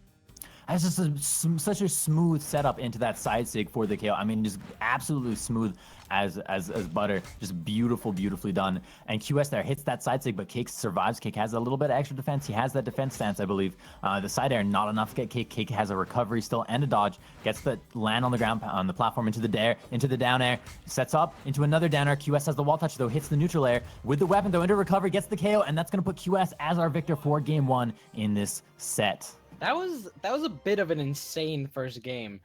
There was just constant hits coming out from both of these players. No rest time, no standing back and saying, "Oh, why don't you approach first? I won't approach first." No, none of that. It was constant aggression, downlights coming out from QS to get all sorts of resets, and Cake just trying to carry QS as much as he can with axe air hit after air hit. We're going into game 2. On Mammoth here, Cake already off the bat with that axe. See if we can start off this game like last game with a lot of damage pushed out with the axe. And we're seeing QS with the hammer kind of turn it around a little. Keep it fairly even, keep it fairly steady. Going in for those stomps, going in for those sidelights, going in for those neutral airs as well. The neutral air are doing a lot of damage as Cake does pick up that classic downlight combo that you have with axe, but QS ready with these neutral hammer lights, picking them up as Cake falls into him. There's a stomp, goes into the side air, but Cake dodges through it, survives. The side sig out from QS, another one. Cake not having any of it surviving. There's the downlight into side air as Cake trying to keep this in his favor, but the sig comes out, KOs Cake. QS up a stock at the moment. He was trying to be a little bit cute there. He used a side sig into stomp and another side sig. I know he was looking for the stomp, just waiting for Cake to try to punish. And Cake did indeed punish. Not enough recovery frames for QS there. But he is still going to take that first stock using that side sig. Let's see if he uses it more in the future. But for now, he's still got the sword. He's going to be looking for more downlights. Dare approaches, it seems like, as Cake stays on the ground. I think a lot QS's approach game is very much wherever you are, I won't be. If Cake's going to be on the ground, QS is going to approach with a dare. If Cake's going to be in the air, he's going to approach with a downlight. 2 stocks at the moment. There's the neutral light into neutral air out from Cake. Cake again, turning the momentum around on QS, who is there. Picks up the sword, hits that side light. Downlight. I mean, Cake coming through the neutral sig out. There's the neutral light from QS. QS trying to keep this momentum, trying to keep the lead that he's built up. This game knows that he has to take this game if he wants this set. Cake has to take it if he wants a shot at the set, though. And the weapon throw, so effective as QS able to get in here and put in a lot of damage with the side sig punished by that side air from Cake. There's a recovery from QS, though, pushes Cake up to the top of the screen. We do see a stomp denying that side sig into a neutral air. Cake gets knocked up into the sky. There's a side air. Cake is not having any of this. The grab cancel stomp again. And there's the sweep, the classic sweep sig out from Cake. Gets the KO. QS on his final stock at the moment. He's used that down sig a couple times now, but I feel like it's never had as much success as it did right there, catching QS as he tried to run through it, but you can't run through that sig. It does hit behind the brain. That's okay for QS. He's going to get the quick kill on Kick. We're going to go to the last stock for both of these players. Very even so far. Who's going to take this? QS misses his downlight in the dare. It's okay. He's got a couple neutral lights in stock. A third neutral light. Yes. Just right on in there with those neutral lights. Has the damage on Cake, fairly steady with his own. There's the side light, dodges through the weapon throw, but Cake ready with that weapon throw into a side light, into a neutral light, into a down light, into a side air. Goes up for that neutral sig. QS not there though. QS already in the red though. The down line into the down air, into a neutral air. Classics kind of string right there as QS moves through. Goes for that side sig. Red either way. Both players in a position to get a KO here. The recovery giving QS a little space to breathe and come up and survive as Cake doesn't have a weapon. Hits that unarmed neutral air, pushes QS away, picks up that axe. This is very, very tense for both players, folks. Very, very close game at the moment. Cake not finding that downlight, looking for anti-airs as QS is staying up in the air for a little while. Almost gets that side sig, but Cake's neutral light has a lot fewer startup frames. Weapon throws are going to be real dangerous for QS, but Cake cannot throw away too much. QS manages to avoid that second axe. Looks for the downlight, almost gets it, but not quite. Cake jumps in time. The last frame of the recovery, isn't gonna get the force he's looking for. Cake goes for the side sig. QS spaces out, gets his own. Oh, that was incredibly tense there. QS will take game 2 and we'll move on in the bracket, but you got to say that was neck and neck. That side sig from Cake could have been the deciding factor. That side sig from Cake was just so close, but QS's positioning was on point for the punish. Really Very well done nice. by QS. Yeah, absolutely. And Cake played a fantastic matchup, but I mean, QS felt really dominant in game 1. Cake sort of brought it back, but at the end of the day, it was definitely QS who was driving the momentum of the game. And that's something I really like to see, is a lot of these players try to hang back. QS doesn't have a time for your hanging back. He's going to go in. He's going to go all in. And I look forward to seeing him in winners finals, which is what we'll be seeing next. But first, we've got a break. 5 minute minutes, quick break. folks. We'll be right back. We'll be back in a second. We're not going to delay it at all. See you in a bit.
Hello, everyone. Welcome back to Brawl League Masters EU Qualifier number 2.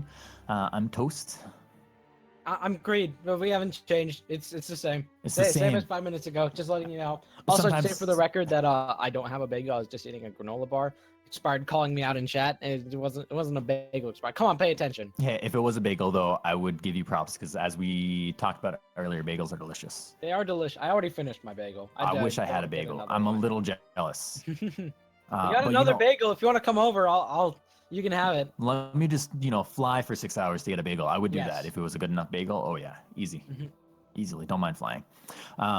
We are more or less ready, though, I think, Creed, to jump on into our match. Oh yeah, Addymestic versus M for Mini down in the lower bracket. M for Mini we haven't seen in this tournament. Reasoning being he got taken out by QS in round 1, and of course QS now in winners finals. You gotta give him props.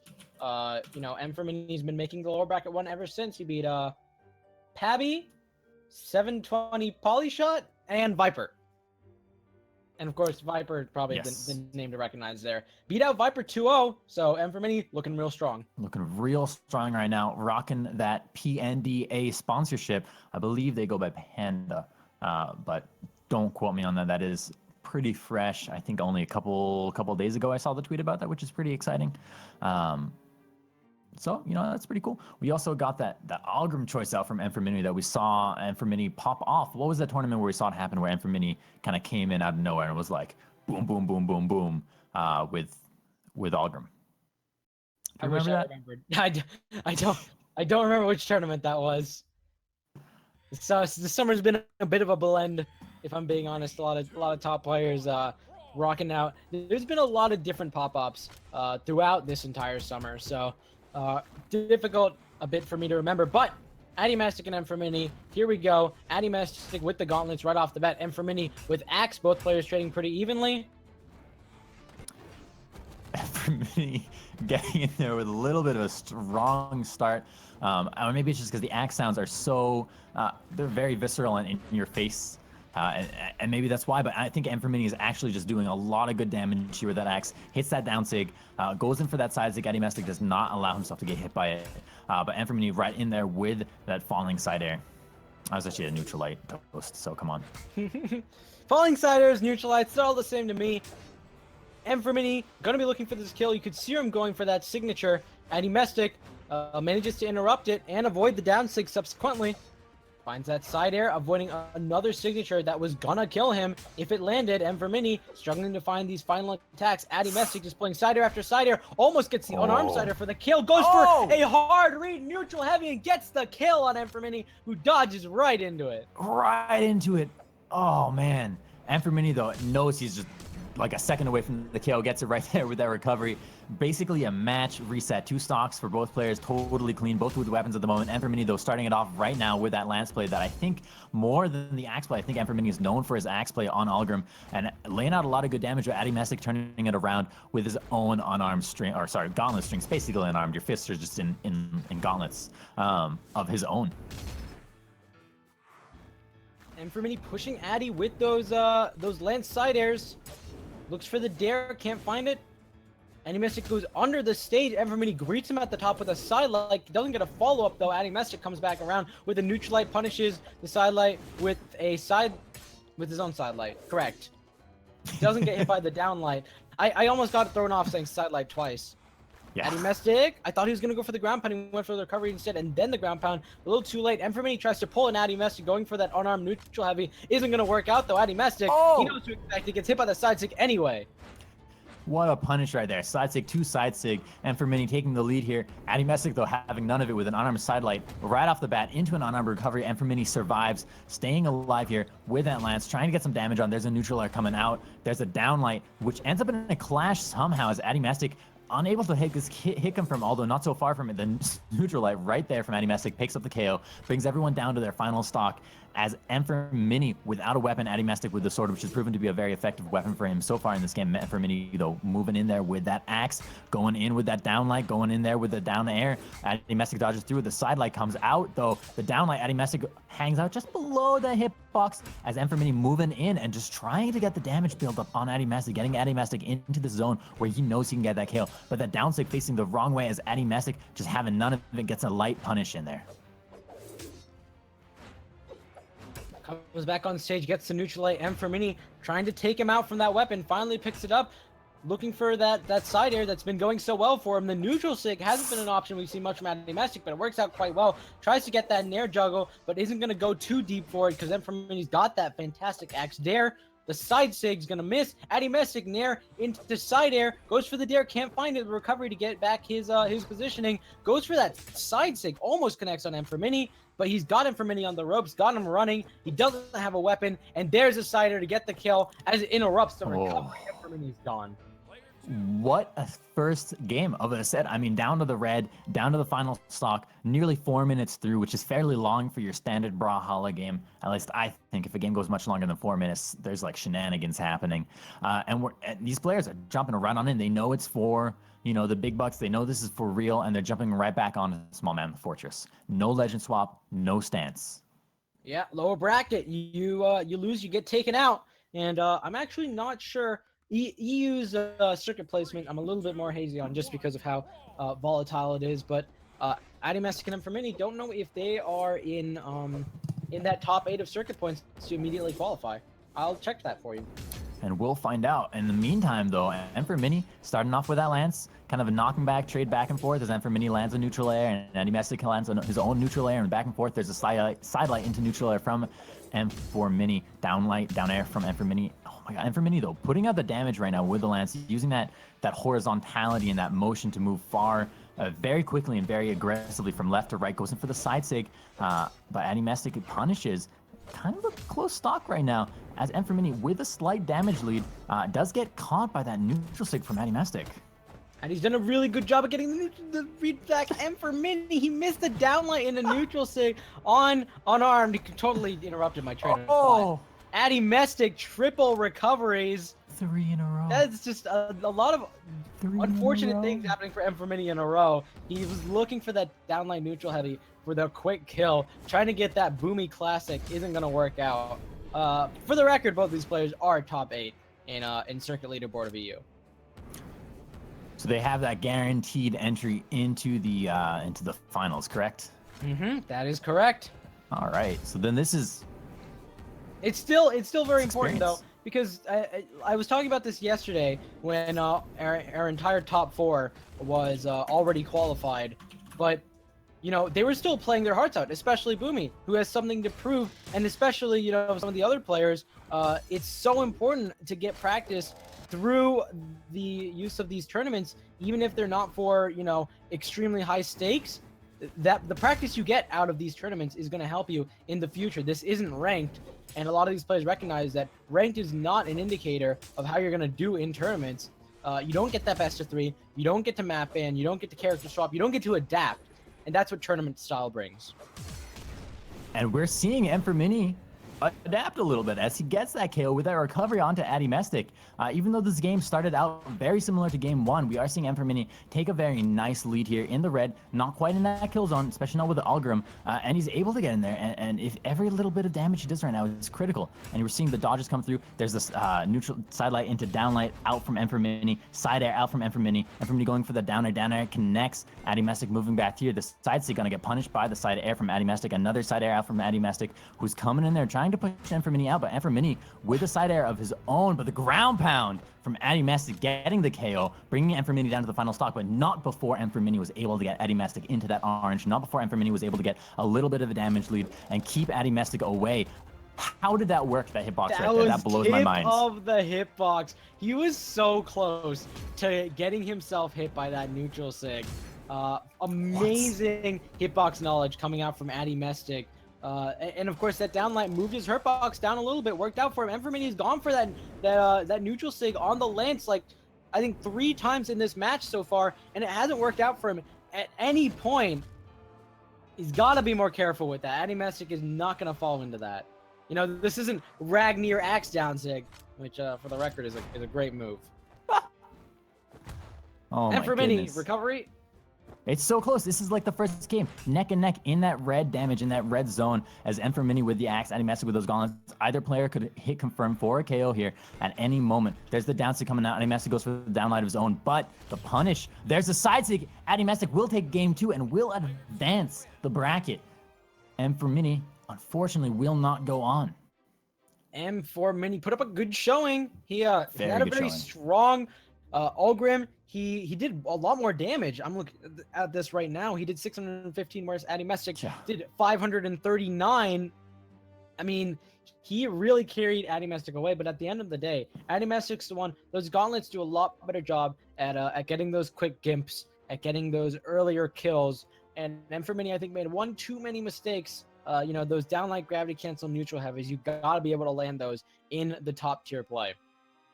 Yeah, you know, I gotta say, I'm still blown away just by the hitbox knowledge, Addymestic's hitbox knowledge with that Sig and then the downlight with the gauntlets. I mean, that I watched it and I was like, he's gonna move into it. What is he doing? In my head, I was like, no, like, But he what's didn't. gonna happen? And then he punished it from the Which front. is amazing to With see. It's beautiful. Gauntlets. It's fantastic.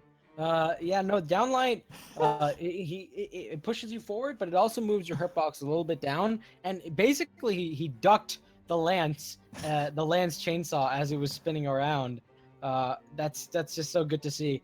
A lot of these top players know exactly what they're doing in the game. Do not underestimate them. So But what you're it looks saying like- is that he was like VR Brawlhalla? Yeah, he saw it. He ducked a little bit, hit him down below. You know, quick down into uppercut. That's what you want. BMG. Can't wait for Vive. first person Brawlhalla. Vive Oculus. First person Brawlhalla. Let's go BMG. Please. It's gonna be interesting. It'll certainly make dodging interesting. You just sidestep. If you sidestep, you fall off the map. That's a real question. It's very skinny, and you know it's a plane. Yeah. Our next match is going to be Cake versus Addy. We're getting these players into the lobby in just a moment here, folks. As we come through, keep in mind this is our second qualifier. Following this, what do we got? We got what happens next, Creed, with the Masters tournaments. Oh, and with the Masters tournaments, right? So this is the second qualifier. We're gonna have another qualifier next week, and then is gonna be the finals. But as far as these qualifiers go, what is the reason for them? Well, top 8 of the circuit point leaderboards, those guys are automatically qualified for the finals of Brawl League Masters. However, for the other 8 spots in this top 16 bracket of the Masters are going to be decided by the winners of these qualifiers. If you get top 4 in the qualifier matches, so long as you're not already qualified, you will become qualified for the top 16 at the end. So what you're saying is,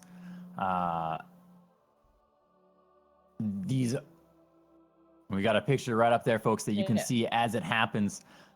These are the last qualifiers today, and after that, we're gonna move on from the qualifiers. Correct? Did I say the opposite of that? I think you may have, Oh, okay. My bad. but as it is, I think we'll revisit this. We're ready to move on into our game. You wanna take this off, Creed? Yeah, so we're actually going to be moving and sticking with Addymestic as he's going to fight against Cake. Simple has just finished beating NK. He's going to be fighting Dobrein, but we're going to see that match next. Instead, Addymestic versus Cake. 2 reason, boys. Double the reason. I've been waiting for 2 reason people to fight off against each other. It finally happened. Cake versus Addymestic. Classic. It's just classic. Are they 2's teammates? They are. They're 2's teammates. In fact, they are the 2's teammates with Oh my the goodness. highest circuit points in EU. Right. So they know how each other plays. So this is going to be a very, I don't want to say meta game, not like game meta, but player meta. You know, Cake and Addy know how they play. I want to point something out. Cake switched to Sentinel. Addy's like, Sentinel. And Cake's like, this is about to go down.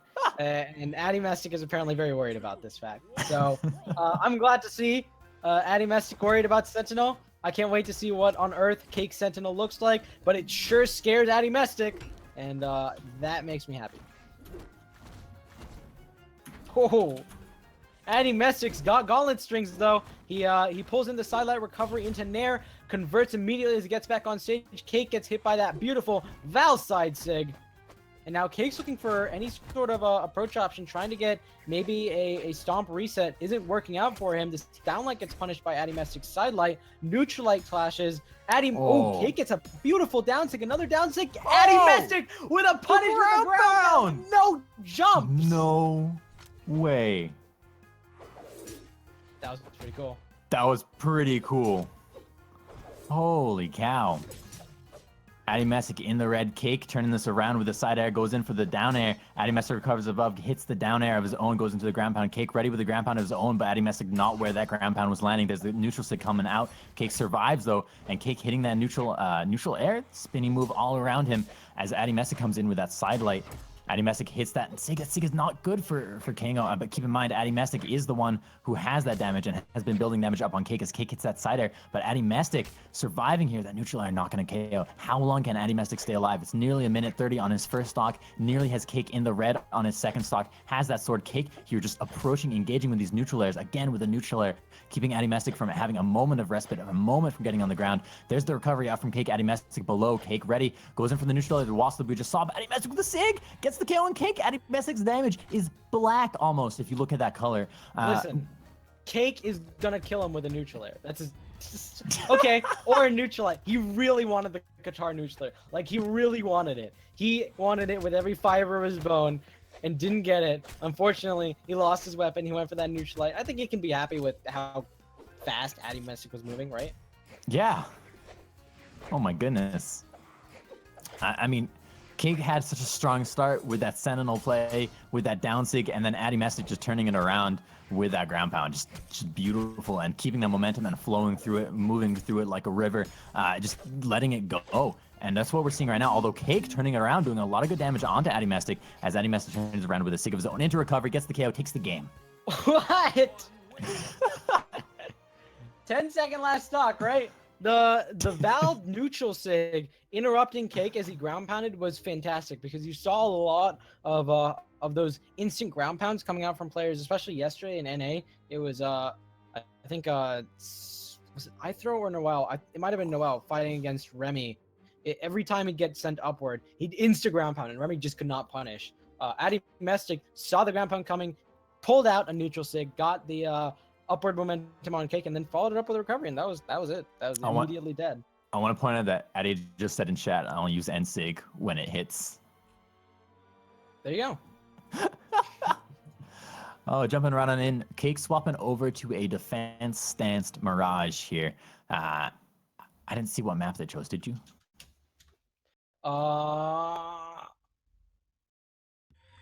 Okay, man, unfortunately. I was watching the stream and wondering if I'd see their map bans before the map actually showed up. Falling in here. Very even start. Hit for hit, tat for tat. Yeah. And as we start off here, Cake, he's yeah, so Mirage, we didn't actually talk about this at all. Cake switching to Mirage. Have we seen Cake's sights today? I'm not sure we have. Cake's gonna be pulling out the sight. Neutral sig from Cake. Nicely done. Side sig isn't gonna happen. Addymestic's not gonna recover below. And Cake now another nice neutralite into Nair alt. Goes for that downlight. Another downlight alt. Can he get this final kill? A downlight alt! Again.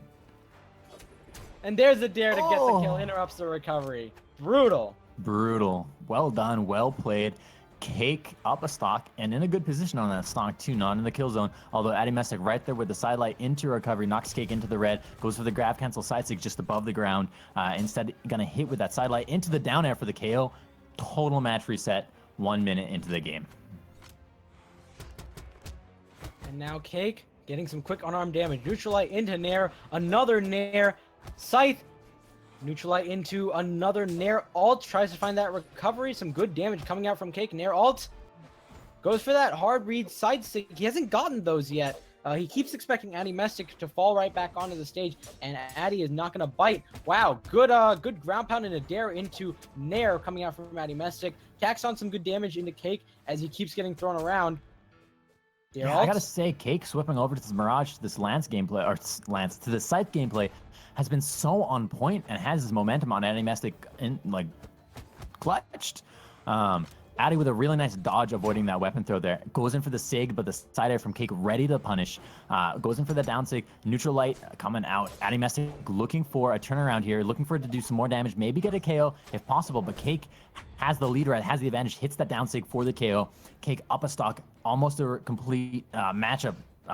Even same thing as that first stock in this game. All the words that you just said. I agree. I absolutely agree. Cake side light and a neutral light isn't going to connect. Addymestic comes in with a recovery. He's going to look for another recovery, but Cake is going to interrupt it with the weapon throw into a Nair. Addymestic's going to fall back a little bit, but Cake's still going to catch him with that down light into Nair ult, sending him right back into off the stage. Addymestic's going to get back and go for that recovery again. He's not going to go for a second recovery because he knows Cake is going to throw that weapon, which indeed he did, but he tried to follow up with a side air, and it's not going to work out. Instead, Cake's going to send him off the stage and win the match. Wow. What a game. And that's going to set it up for a best of 3 between these two recent players. That Mirage swap was insane. So good. Such a good choice for Cake right there. And they jumped right onto the match before I could see if they changed, but it looked like they were both sticking on the same legends. Yes, they are. Okay. Yes, indeed they are. Yes. Cake still on that Mirage, which it did fantastic. Addymestic, I don't think I'm seeing character swaps from Addymestic ever. Doesn't matter who he's fighting against. He loves that Val. I kind of love that Val. I love that side stick. If we're being honest, that's the thing. Side stick's really, real good. For both weapons Val has, both that side stick is really nice.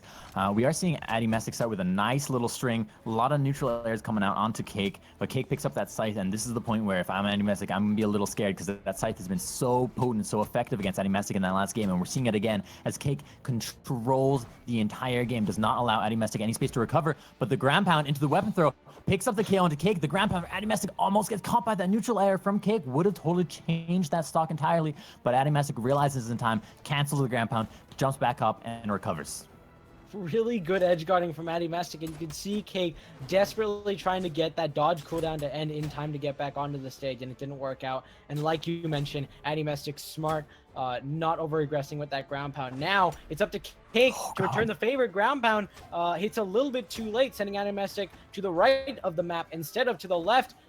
Cake looking for the dare that would have absolutely killed Addymestic, turns around, hits the ground pound. Nice. Cake gets a down light ult. I think Cake is the only side player I see consistently go for downlight ults when Addymestic's coming back on stage. A lot of the time I'll see players either go for the regular downlight into a follow-up of a Nair ult, or just not get the downlights. Yeah, and it's working out so well for Cake here. And I gotta say, I feel like even though Addymestic was able to get that first stock in a really cool way, I feel like Cake has had such momentum both last game and this game with his Mirage pick, with both that scythe, with both the spear as well, and has really kind of put the pressure out on Addymestic, who did take that first game against the Sentinel from Cake.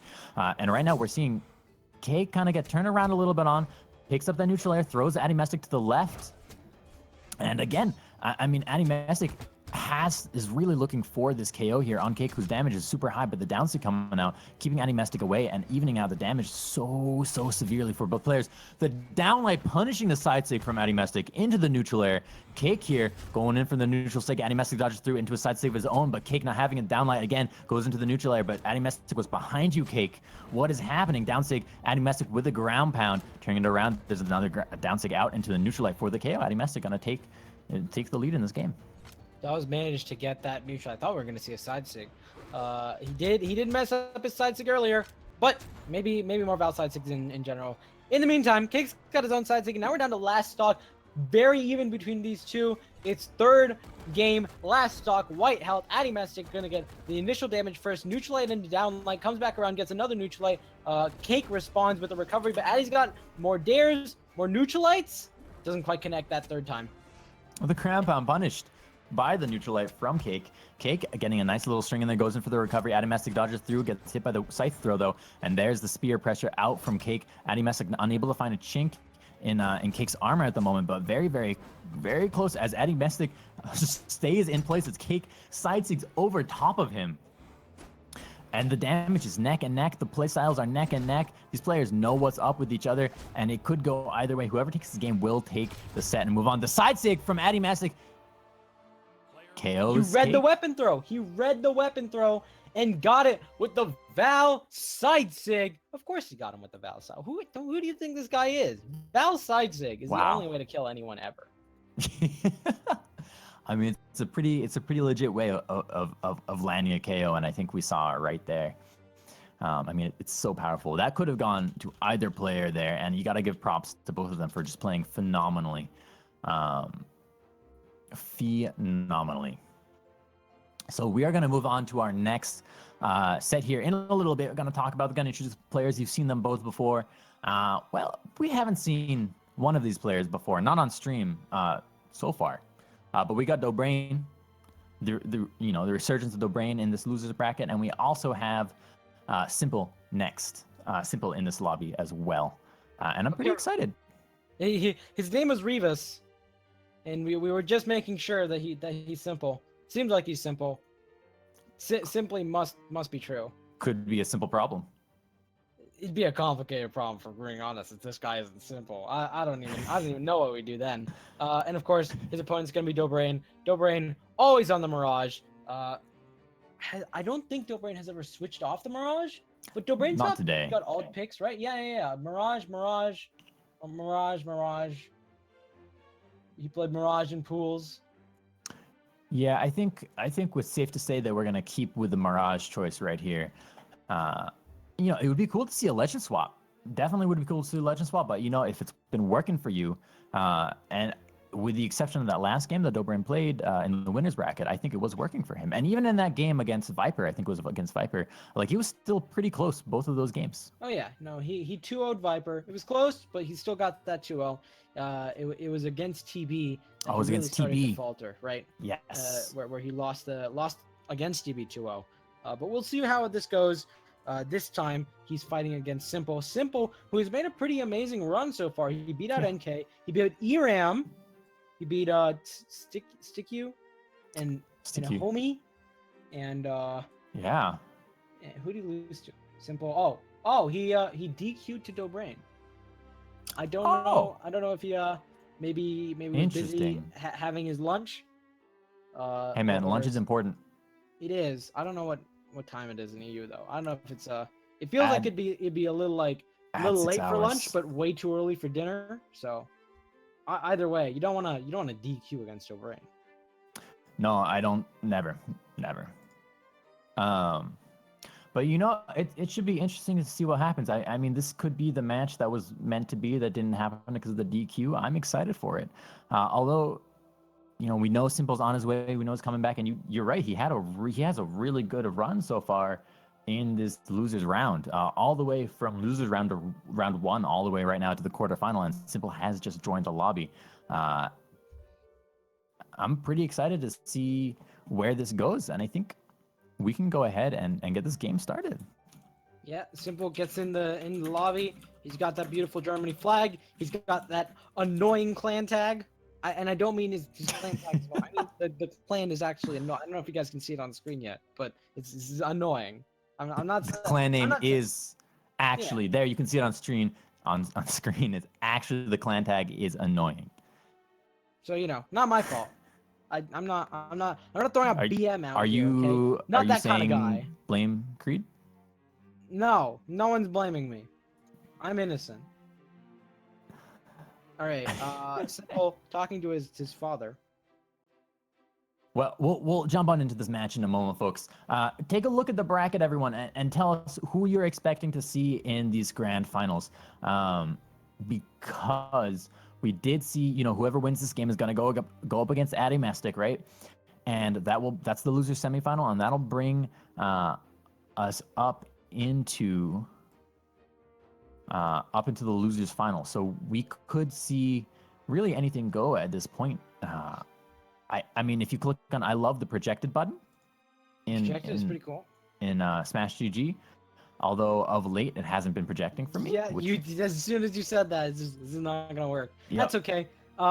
Our top 4 for today so far: TB, QS, Addymestic, and the winner of this game. A very strong top 4. I don't think anyone's really surprised by the outcome so far, with the exception of Simple beating out Eramm. I think that's probably one of the bigger upsets of the day. But besides that, Addymestic very strong. TB and QS also very strong. QS has made a big showing in EU as of late, and he's done a fantastic job. And of course, Dobrein coming back from his break to say, hey, I'm not out of it yet. No, and you know what? Playing a solid game so far, and I would expect a solid game here. I mean, I don't know Simple so well. I've maybe seen him play once or twice in the past, potentially. But it would be really interesting to see if he, how this game matches up. I do know. Simple's got 2 minutes before he's insta DQ'd. I hope he makes it in here. I do want to see what he pulled out against Eramm to take him out of the bracket. We'll see if it works against Dobrein. Yeah, it could work. And there we go with a Scarlet out from Simple. Interesting choice. They're jumping right on into the game here. What are your thoughts, Creed? Scarlet has that great lance that people get thrown off by, along with the high force. Like, Scarlet Lance is an extremely powerful tool, just because you can really quickly throw off your opponent and suddenly they're dead. And I've definitely been on the receiving end of that. But we saw Dobrein fight against a Vrax. We saw it when he fought against who was it? Viper. Yeah, it was Viper. Yes. And he had no problem. So I don't know if this may be Simple going with sort of the same thing Viper was going for. Is like, here's an off-brand pick with some high force that you're not going to be expecting, and if it doesn't work out, then I'll switch off. Yeah, and we'll see what happens. Simple coming in here. You also got to watch out for that hammer too. I think that high force hammer is also a little scary to watch out for. Not just the lance, but either way, Scarlet is a scary legend pick. Very kind of back and forth. That Dobrein with a little bit of a lead here damage-wise, as he's fallen in with this lance. And now both players jumping around each other. Simple throwing his hammer down and trying to get Nice a dodge. conversion off a weapon throw. Didn't quite make it work. Both these players are very even damage. Dobrein trying to land a downlight or a neutralite, but Simple is just very barely outside the hitbox on all of his attacks. Very neck and neck. If you look at this damage, it's actually so close. Simple waiting there, looking maybe to pick up an unarmed strike, but Dobrein, they're ready with that hammer as Simple picks up the hammer with the sidelight, and then Simple doesn't have the jumps to get back. Dobrein, he quickly took out his resources. Simple, he used that recovery really early. I almost wonder if that was his demise. And I feel like he should have had one more jump, but he went for that horizontal dodge, and the horizontal dodge sometimes, that diagonal dodge, I think, gives you a little bit more recovery room, but maybe Dobrein would have been there ready with a punish. I don't know. I can't get in the heads of these players. They're better than I am. But Dobrein here trying to keep this lead and getting out a lot of damage onto Simple and keeping the lead here, as Simple going in for those side airs, for those neutral airs, and not able to connect, as Dobrein is able to maneuver himself around all of the engagements. Simple finally getting that stomp into side air to get the kill on Dobrein. But Dobrein, he's gotten some good orange damage on Simple. He's going to pick up the spear. No follow-up. I was wondering if Dobrein would try to go aggressive, but I think Simple was looking out for that hammer recovery.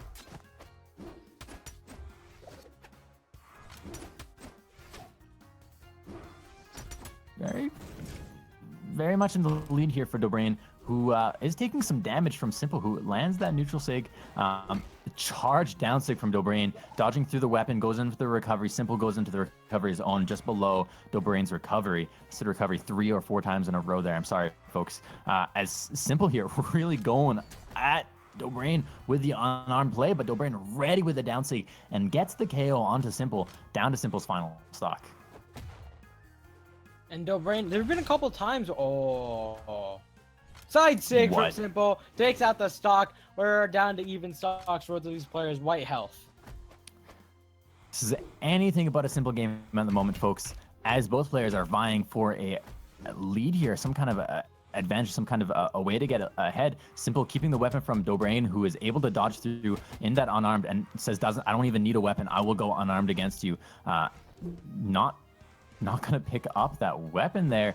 Instead, opting for Dobrein just opting to go unarmed here against Simple. Guys, if you count them, Dobrein has done, I think, 6, maybe 7 chain dodge forward into up in a row. He did nothing but chain dodge forward up in a row for a solid 30 seconds without a weapon.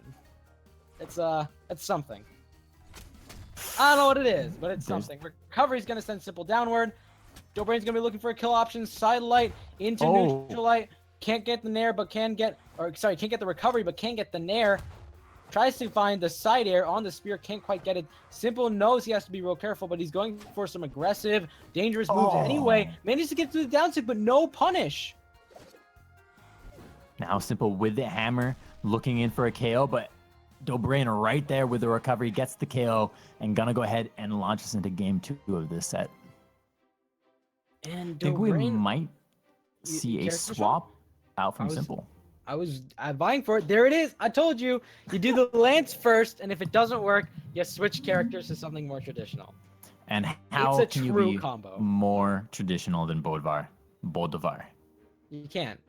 You I- can't be more traditional. I mean, You've Bolivar even is got- the Mario Brawlhalla, basically, as far You've as I'm got the concerned. Asgardian skin too, you know. You pay for that collector's edition, you get some nice Asgardian skin. You got some of that? I don't Oh, actually. you don't? It's okay. I don't I have the didn't- collector's edition. I didn't actually pay for mine. I Oh. won it in a giveaway. I don't know if anyone's ever given away a collector's edition outside of the one I won. So I'm gonna go ahead and keep saying that I've won the only giveaway collector's edition. Well, congratulations. I'm a little jelly. That's fantastic. I'm also a little jelly of how these players managed to get all the way up to the top of this and how they're able to play, as we're seeing a very neck and neck game, hit for hit between both players at the moment. Side light from Dobrein, but doesn't get the downlight follow up. Another side light into it. The downlight gets the downlight this time. Follows up with a Sair. Tries to go for a downlight, but Simple's already on the ground. Side light into downlight into side air. Throws the weapon. Simple. It just sort of falls, and he's not going to make it back on stage. Good kill from Dobrein. Simple goes down to second stock. Very well done. It's a very solid lead for Dobrein right now, who, hasn't been put into the kill zone, has this scythe, and has been so aggressive and so good with using the hitboxes and the spacing with the scythe to get in there. And there we're seeing damage already Simple into the yellow. Simple just kind of standing there, allows Dobrein to get in there with the downlight.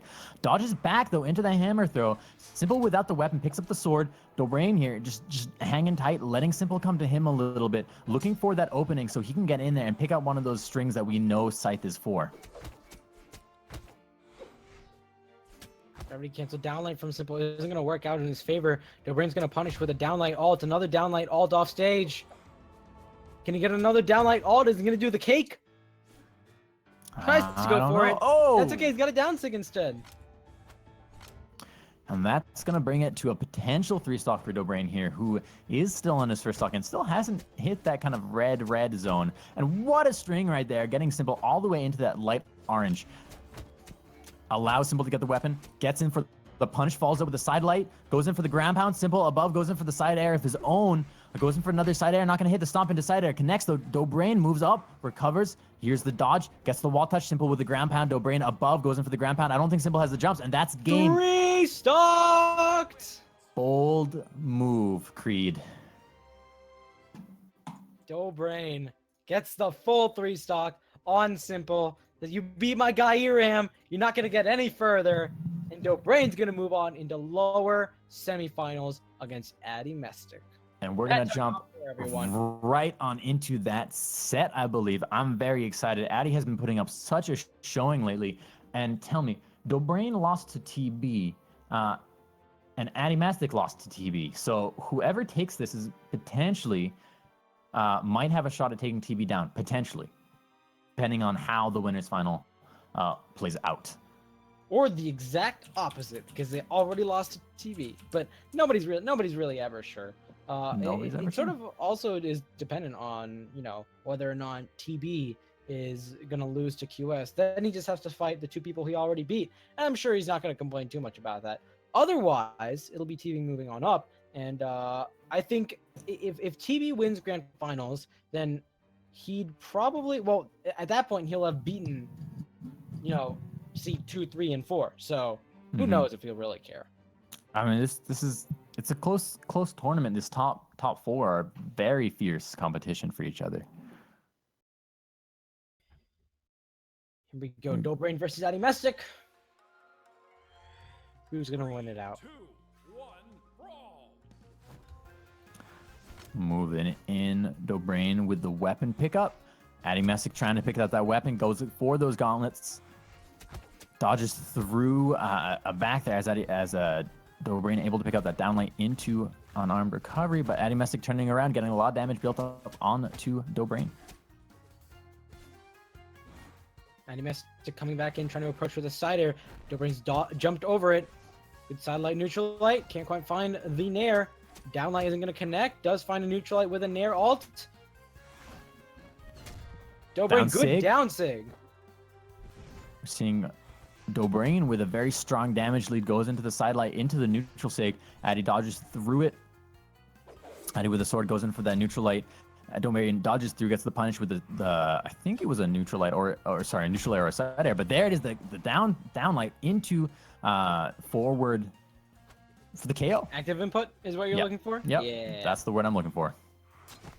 And Dobrein now with a strong lead. He's got the spear. He's going to be trying to deny Addy. The weapon isn't quite going to work out. Addy gets a side light, looks for a Sair follow-up, but Dobrein doesn't immediately fast fall, much to Addy's chagrin, I imagine. Addymestic coming back in with some ground pounds. Good side light, can't quite get the recovery. Dobrein side light, down light Sair. Looks for the nair as Addy gets popped off the platform. Gets it the second time with the down light Sair. Gets a side light, looks for the chase dodge down light, can't quite connect. But he's gotten a lot of good damage on Addymestic. The recovery isn't going to work out. The side sig isn't going to connect either. Addymestic looks for that neutral sig. What did he say in chat? He only uses neutral sig when it connects. Oh! I don't think so, Addy. Hashtag burned. As Dobrein here moves in with that side light into the downlight, into the side air for the KO, knocking Addymestic down to his third and final stock. Dobrein setting up for another 3 stock, could be 2 in a row, potentially, as Dobrein picks up that neutral air, as Addymestic on those gauntlets comes back, survives, recovers. There's a downlight, forward input. There's a side light. Again, Addymestic, though, pushing forward, goes into the recovery, but Dobrein moves back through. The ground pound from Addymestic hits Dobrein, knocks him into the skies. Dobrein dodges down through Addymestic's approach. There's the downlight into side air, into a recovery, into a neutral air, no recovery, sorry. As Addymestic is taking so much damage, nearly in the red. The down another 3 stock? It could be another 3 stock. If Dobrein keeps this momentum going, it could be it, although there's a neutral light knocking out no 3 stock. He looked for that down stick, Addymestic, stuffing it with a neutral light. Now Dobrein's going to be looking to get a JV3. Nope, not going to happen. Addymestic, this is time to shine. Reverse 3 stock, let's go. Addymestic just going extremely aggressive on Dobrein. He knows he has to quickly take out the stock. He wants any chance. There's a side light right out of hit stun into the neutral light, looking for the edge guard. Dobrein getting back on stage. He feels a lot more comfortable, but again, the signature is going to get interrupted by that neutral light. That down six is going to connect. There is the stock and the game. Beautifully done. I gotta say, Addymestic, after taking that first stock off of Dobrein, really started putting the pressure on and really started trying to turn that match around. Dobrein, though, had too much of that momentum, too much of that lead, though, to turn around and allow Dobrein to go ahead and take it. As we move forward onto Small Mammoth, here we are. We're gonna see the same legend picks from both players. No swaps. Start jumping on in. This is game number 2. And we'll see if Addymestic can take the fire he had on his very last stock of that last game and apply it to hopefully this entire game.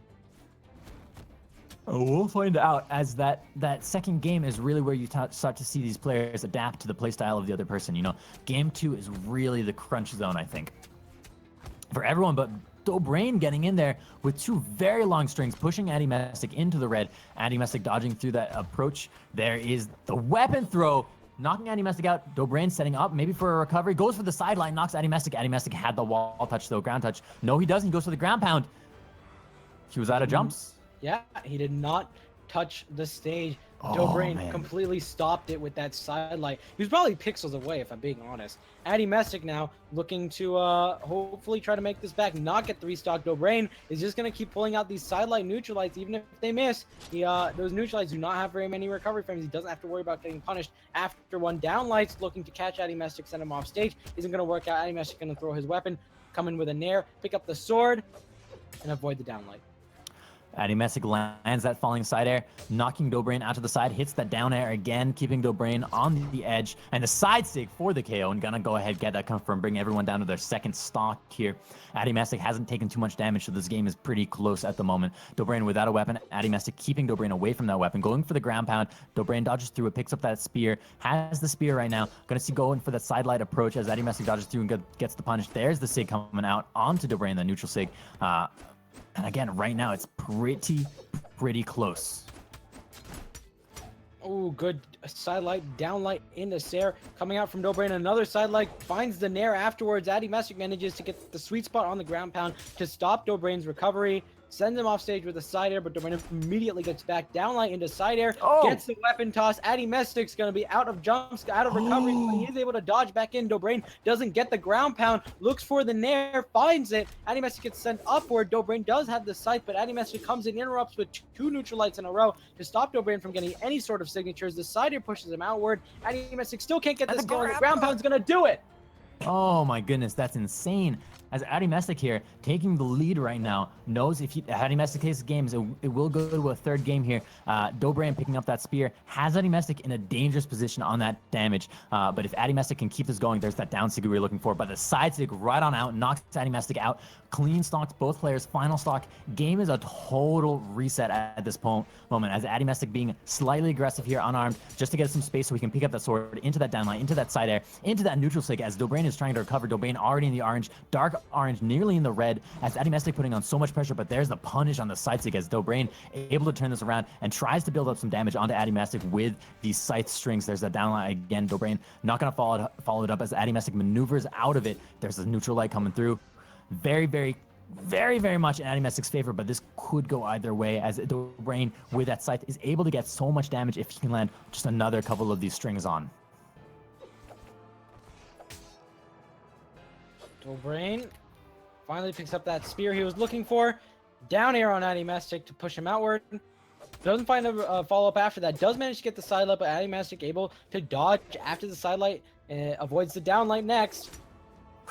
Dobrein, good dare. There's a sidelight. There's a downlight. There's a gravity cancel downlight. There's the Sarah for the kill. That's it. Oh man, Dobrein will take game 2 and will advance to the losers finals. Holy cow, that was phenomenal.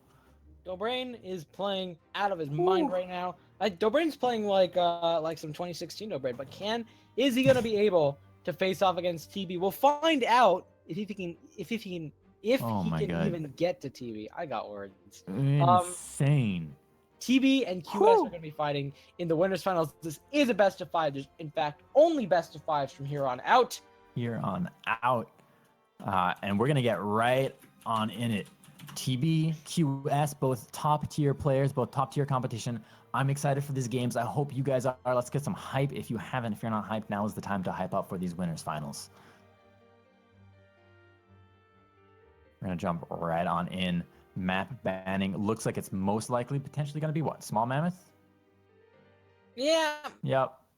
It's okay. When TB fights Dobrein, we'll see King's Pass again. I'm waiting for it. It's gonna be good. 3, 2, Oh, here we go. Spawning in. Gonna see early recovery out from QS, doing a little damage. TB landing that side air as TB falls in with a neutral air of his own. Both with the weapons at the moment. TB on a spear, QS with a sword. Kind of just trading hits back and forth. Very aggressive. A lot of hitboxes coming out. There's the punish to that grab cancel sidelight onto the Sig out from QS. And that Sig out from QS pushing TB out to the right side. And describing the match right now, since you guys can't see it, QS and TB battling it out. QS is in the orange, TB is in the light yellow. Okay, you guys can see it now. QS getting the weapon throw. TB trying to push him out with that side light. The dare gets the side, doesn't get the side sig, but then follows up with a neutral light into the side sig. TB, low recovery frames on the side sig, coming in to his advantage. Pretty strong lead for TB, who is only in the orange. Has QS a little bit of damage on the second stock, landing that down sig, down air into the side neutral. Like, wow, words are hard. But anyways, TB using these gauntlets and pushing a lot of pressure out onto QS. Keep in mind, TB is not in the kill zone yet.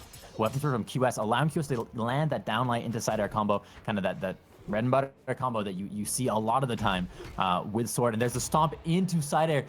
Beautiful edge guard right there from QS, moving himself a little over that corner so the stomp hits a little below as TB is moving up and landing that large hitbox on the side air. Beautifully executed, very smooth. Ooh, TB, good dodge in, dodge out. Avoiding QS's attacks. Tries to come in with that ground pound. Ooh, good neutral sig, but TB even better dodge. Coming around him, getting the neutral light. Another neutral light as he dodges through QS. And there's a side sig getting behind QS 3 times in a row. I'm waiting for QS to do a turnaround attack when TB's in front of him to try to get that read in. But he hasn't done it yet. Oh. He doesn't need to. There's a side sig clipping TB as he tries to come back onto the stage. This is only game 1, and I feel like it's just full of action. Like, these players are just going full tilt on each other, like nobody's business. TB landing that neutral light, going in for the ground pound. QS dodges through it into a recovery, has TB on the edge again, dodges through, goes into the stomp into the side light, which is a true combo. TB dodges through into the neutral air. Again, a side light coming out, going in for the stomp. TB moves above the stomp, going in for the weapon throw into the spear, goes for the side air to kind of space QS a little bit back. There's a side air again, knocking QS out to the left side. TB going in with a slide sig. Not going to hit as QS maneuvers around it. There's a neutral light coming out. Damage on TB not so high, and the ground pound onto the ground. Gonna knock QS down to his final stock. 1-1. QS's dodge was just barely too early. He was reading something, but he didn't realize it was going to be that slow-moving ground pound. I think he was expecting the dare. Well done by TB using that ground pound option instead. Now that it's mostly even stocks, TB bringing QS into the orange on his level. Both of these players are extremely close. QS is going to stop his momentum with the neutral light. TB's going to come in with that recovery. Dare isn't going to get a follow-up as QS neutralites out of hit stun. Ground pound's not going to connect. I think he got a little bit worried after that side stick came out. TB double ground pound into recovery. Can he get a kill here? It's so close. It could happen. Both of them in that kill percentage. Goes in for the side stick. QS, though, landing and turning around, hitting that side air as TB goes in for the punch. And the recovery, does TB has what it takes. And the weapon throw, TB got knocked out as QS takes game 1. Player 2 wins. TB really wanted the high recovery, but QS absolutely was prepared for it.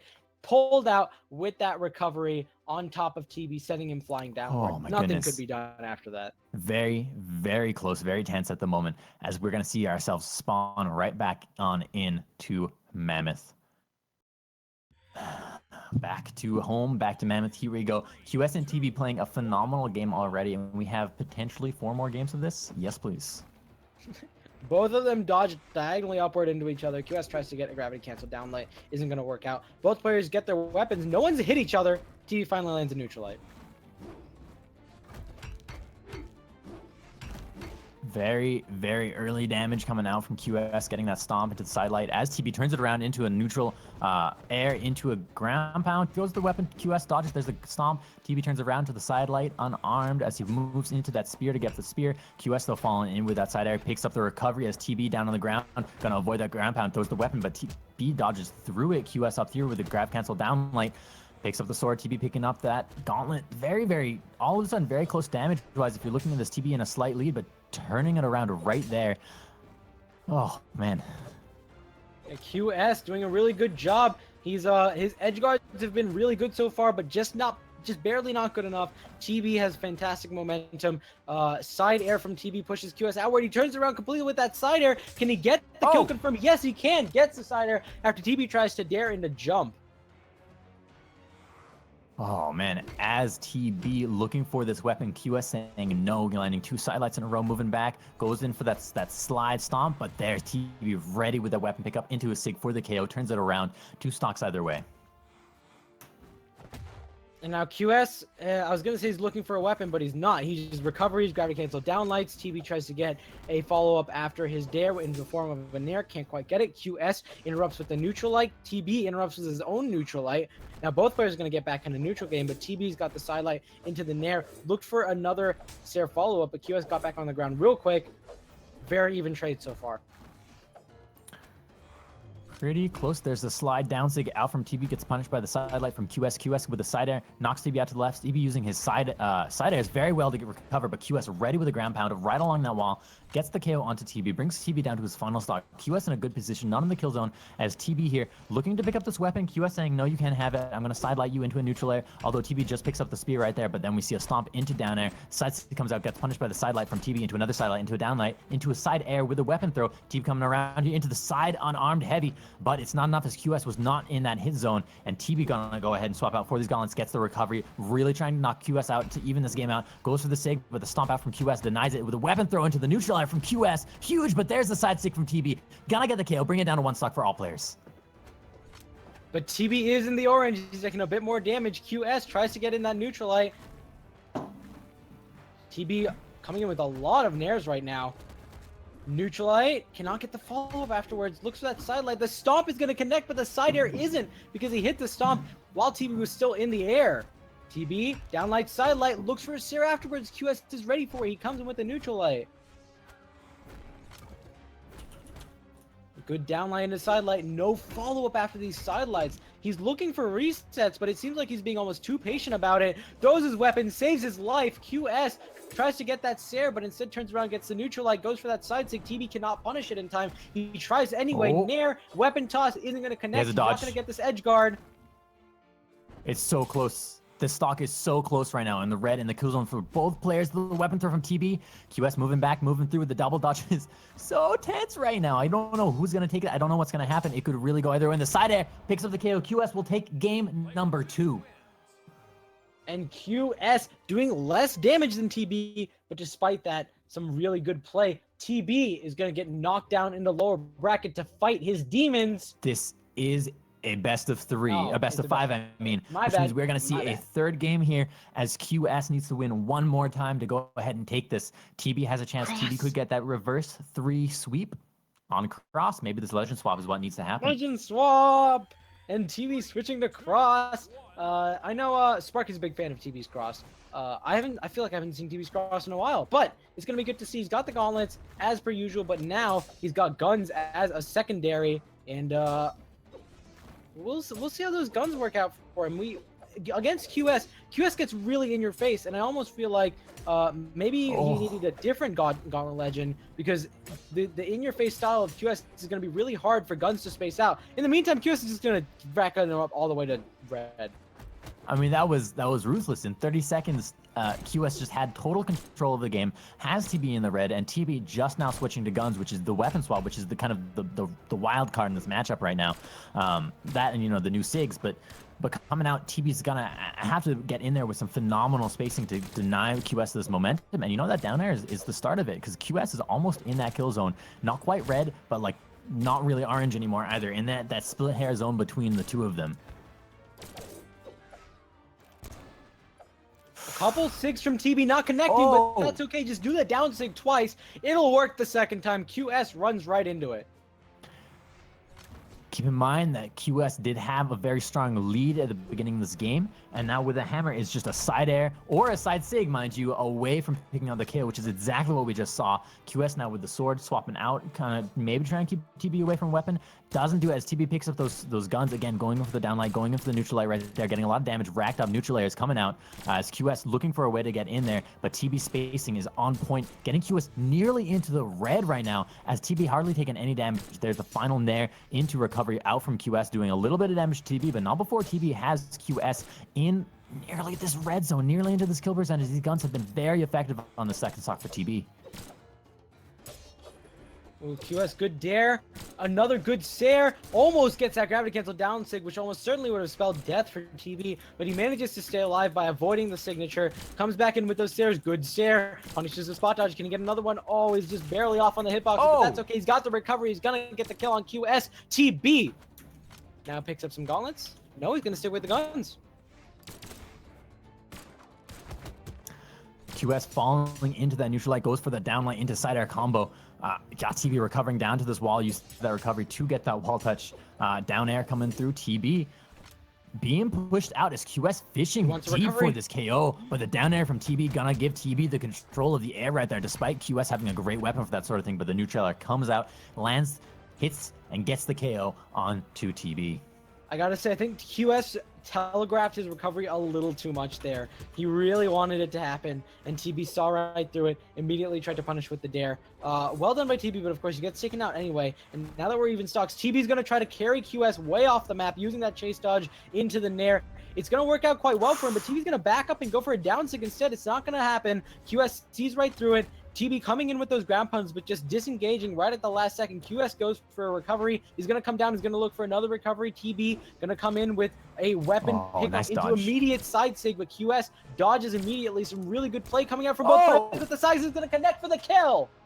And that's game 3. TB going to take it in this. Wants this to go to 5 games. Wants this game. Wants to go up to grand finals and could do it. Needs to win 2 more games in a row. QS only needs to take 1 more game. Wu Shang out from TB. We're gonna see how this plays out. And he's gonna go. Yeah, he's gonna. Why is he going back to Wu Shang? Clearly, there's something that that he really loves about Wu Shang, despite the fact that he just won. He lost 2 with Wu Shang and then 1 with Cross. I don't. Why? You know what? We'll find out. I think the start of that match with Cross might have been a little bit dicey, but, you know, he did take that game. Maybe he just feels more comfortable on Wu Shang, you know? Maybe he does, but I don't care how comfortable you are, TB. This is winners finals. You have to win. It's for winners, not comfortable people. Winners are not comfortable. Is that what you're saying? I'm saying sometimes you gotta sacrifice to win. Okay, TB needs to sacrifice his humanity or his comfort, one or the other. Make a deal with BMG is what you're saying. Exactly. That's QS how it works. and TB are very even right now. Almost perfect shades of orange, I'd say. TB comes in with 2 neutral lights, tries to go for a third. QS says no, not this time. Stomps him away, gets a side air. TB responds. Again, just perfect shades of red. Nice side air out from QS. Pushes TB out to the left with a weapon throw. TB looking to maybe turn this around on QS, who went in for the ground pound, but neither of them going to fall for the bait. The neutral air fallen. TB going to survive. Shipwreck has a lot of verticality there for TB to survive. Picks up that spear. There's the neutral light. And the side air picking up the KO for QS. QS going to take the lead in the kill zone on Boulevard with that sword, though. TB has to get this KO early on to deny the momentum from TB into the downlight side air combo right there. Well done.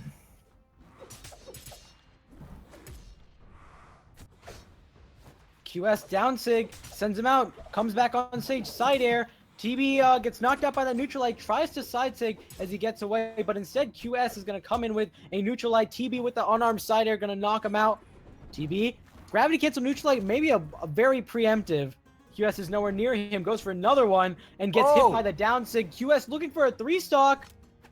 QS is popping off exactly as he is potentially getting. Never mind about that comment because I was going to say something about 3-stock as TB lands the unarmed side heavy for the kill. But QS up a stock in the lead here and getting a lot of nice damage with that sword off the bat, though. TB using those neutral lights and neutral airs very effectively. Side light into down light into side air as TB setting up back here. Goes for another side light. QS punished with the side light of his own. There's the neutral light from TB, though, to do a little more damage. TB runs off the edge into that neutral air. Although QS right now with those neutral lights and the SIG pushing TB out. Does TB have a dodge? Yes, but the ground pound, I don't think TB got the ground pound. TB did get the wall touch there, but QS saying, no, TB, you're not allowed to recover. This is my ground, not your ground. You cannot have it. And there's the side stick as TB gets knocked out to the right. Is QS going to get confirmed for the KO? Dare's going to do it! And QS with a commanding 3-1. TB, it's his move back to Wushang. It just didn't work out, man. It just didn't work out. But you know what? That doesn't mean much because we still get to see some fantastic TB play up in the losers final up against Dobrein. Dobrein gonna fight off against TB. Now TB's battling his demons in the form of Dobrein. He beat him out already, and he's playing random, guys. He's playing random. Guys, He's playing random. Okay. if someone told him he's in lower finals, I he's like, mean, this is it. You're gonna get ah, knocked out. he is top 3, right? You're gonna get knocked out. I- TB. You know what? I choose to believe. I choose to believe in TB. We'll find out if oh He's on Jala. Jala with I extra like defense. I like Jala too. I You don't see we a lot don't of Jala. see enough Jala. Exactly. Exactly. Thank you, Random. Thank you, BMG. More Jala. Oh man, here we go. Spawning on in 3-2-1 brawl. Dobrein getting that early first hit, and with that scythe doing a lot of good damage early on to TB, who's not allowed to have this weapon. As No. Dobrein saying, "No, you stay out there. This is my small mammoth." Puts down so much damage on TB right like off a the small bat. mammoth. It hasn't been all that long. TB just barely got this weapon. He's hardly dealt anything on Dobrein. Dobrein is just getting every hit he wants at max range. Dobrein, Oh, good Nair ult. Goes Going for that for the ground ground pound. pound. TB's got the recovery to cover himself. No! TB! He dodged above the down sig, and the tip of it just knocks him up and out. TB down a stock as Dobrein right now. In the yellow, not really in a very bad position at all, in a very strong possession indeed, as he's just laying it out into TB right now. This is a best of 5 as well. Should have seen that down sig coming. Instead dodges right into it, and now he's paying the price. Goes for his own down sig, but Dobrein is too far away and definitely not under the stage. Good attempt at a side sig. Dobrein managing to just jump above it. Oh my goodness, there's the side sig coming out into a down sig. I mean, TB trying to turn it around, has good damage onto Dobrein, who dodges through that ground pound, but the recovery does hit. TB going for that side sig. Dobrein saying, no, I'm just hit you with my fist a little bit. Down sig out from TB. Another one. Here we go. Gonna get the KO. TB bringing Dobrein down to the second stock in the red, but did a lot of damage on the second stock and could keep the momentum going like that. Maybe, you know, maybe Jala is gonna come in clutch. More down sigs, please. Very fantastic signature with very low recovery frames. TB should do that more often. It's a very nice side sig right there. Gonna knock TB out to 1 stock. Oh, see, he goes for that dare after the Nair ult. Didn't work out in his favor. Nice side air after the Nair ult this time. Looks for the dare. TB comes in with an axe side sig on Jala. Good, powerful signature, but not going to be enough. Dobrein with more sidelight ult sending him off stage. There's a ground pound for the kill, and that's it. That's a 2 stock. That's a 2 stock. And that was a quick 2 stock too. Ooh. All right, let's see what's going to happen. Another random choice from TB. Dobrein taking a moment to lock in a legend here. Maybe we'll see double random. Dobrein, you can do it. He's got it. He knows how to play all the people. You know who I haven't ever seen in a tournament? Who have you never seen? Artemis. Maybe like once. Artemis. We saw a lot of Artemis yesterday. It's Boomy plays a lot of Artemis now. So just go watch some NA. You'll see Boomy. Oh my goodness. Dobrein's gonna hop out. I don't know if we have a timer on how For a long couple he minutes. needs, but 5 minutes is a lot of time. I'm just saying. Oh, TB was hovering over that Artemis for just a little bit. Now he's I saw just that. swapping through all the characters. Is it one at a time? Yeah, he's just going backwards. Ragnar, and then Val, and then Wushong. Oh, Dobrein's back. Dobrein's back. We're ready to go. Okay.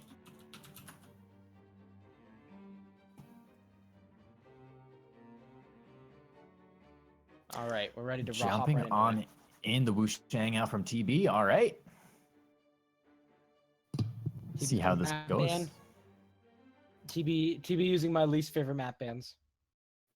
I do the exact opposite. Start from the right and go left. Huh. That leaves Twilight, King's Pass, and Thunder Guard. Interesting. I like that. Those are 3 maps we don't see enough, I think. Indeed. A lot of people stick with start left, go right. You get the more traditional maps of Mammoth, Shipwreck, and then Great Hall. Oh yeah. And now Dobrein trying to get the hits in on TB. TB not giving it to him. TB is not taking any damage at all. It's a very different form than the last game where Wasn't working out. Did TB random? Wait, No, wait. no. TB went for Wu Shang this time. Okay. It was, I was gonna it was say. a dedicated character pick, just like the graphics card in your computer. Dedicated. That was awful. As Dobrein moving in and really evening this game up. You look at those shades. TB just a little darker now, more darker than Dobrein, who does land that sig, and we see TB jumping a lot, but the side light out from Dobrein picks up, goes in for the side sig, TB into the down sig of his own. Dobrein going in for the down light. Who's gonna get this KO? Goes in for that neutral sig, but TB coming in with the down air. There's another down air from TB, but the side air comes out from Dobrein with the weapon throw into the spear, pick up into the down air, picks up the KO on TB. Fantastically done by Dobrein, turning it around after barely getting any hits on TB at the very start of the stock. TB is going to need to take him out as soon as possible. Dobrein's not going to let him. A good nair ult. Knock TB outward. TB tries to go for that side sig. He does a bad dodge, but Dobrein underspaces the downlight for the punish. Instead, TB gets his own neutral light, but still can't get the kill on Dobrein. The side air is going to bounce off the map. Still not going to do it. TB's going to get back, look for that recovery. Can't find the side air either. Dobrein in the lead with TB with the side air that he was looking for, but it's not enough to knock him all the way across Mammoth off to the left side. Dobrein with that scythe again, just saying, no, you cannot land. You cannot have it. You shall not pass. This is my baby Mammoth, which is an animal I would like to have. But again, the weapon throws. Dobrein really laying it out. Recovery Dobrein with some perfect side play. Certainly not a conjurer of cheap tricks. That's the kill. Up 2 stocks, looking for a 3 stock. TB gonna get back, still unarmed. Pick up the spear. Misses the Sair. Cannot get this kill on Dobrein. Finally gets it in the form of a Sair. This is a pretty tense game. Dobrein in the lead of full stock, doing a lot of unarmed. He tried to double downlight. I think he wanted a triple downlight. Just chain downlights with his chain unarmed downlights all the way to the top of the map on TB. That's a classic jellyfish we don't see very often these days. Oh my goodness. I mean, right now, TB has so much momentum to turn around here as Dobrein just picking up such strong hits. There's a down air and TB does not have the jumps, and that is game. Dobrein will take game number 2. Okay. He's going into game 3. Yes. TB, I want to see him just do cross. TB, Do cross! Cross! Queen 9. TB! He did cross, he won, and then immediately switched off. Is there a reason? I mean, his gunplay was on point. His gunplay was super on point. TB gonna take a couple seconds here, probably grabbing a drink of water or something like that. We'll be back in. He'll be back in a moment. We'll be here. We're gonna be here, folks. We're here right now. We're not leaving you. No Never abandonment here. ship. Just love. Yeah. Love you, viewers. All the hearts. Alright, That sound genuine? I don't know. They can't see it. They can't see it. It's You're moving your hands. They can't even see them. You've made a crucial, terrible mistake. Oh no, terrible error. I think we might be ready to go in a moment though. As they're loading in and locking in, who's who? Oh, they're locking in. I'm gonna ask you, Creed, who your favorite legend is, but It's Ember. Well, Ember. It's Ember and Ragnar are very close to my heart.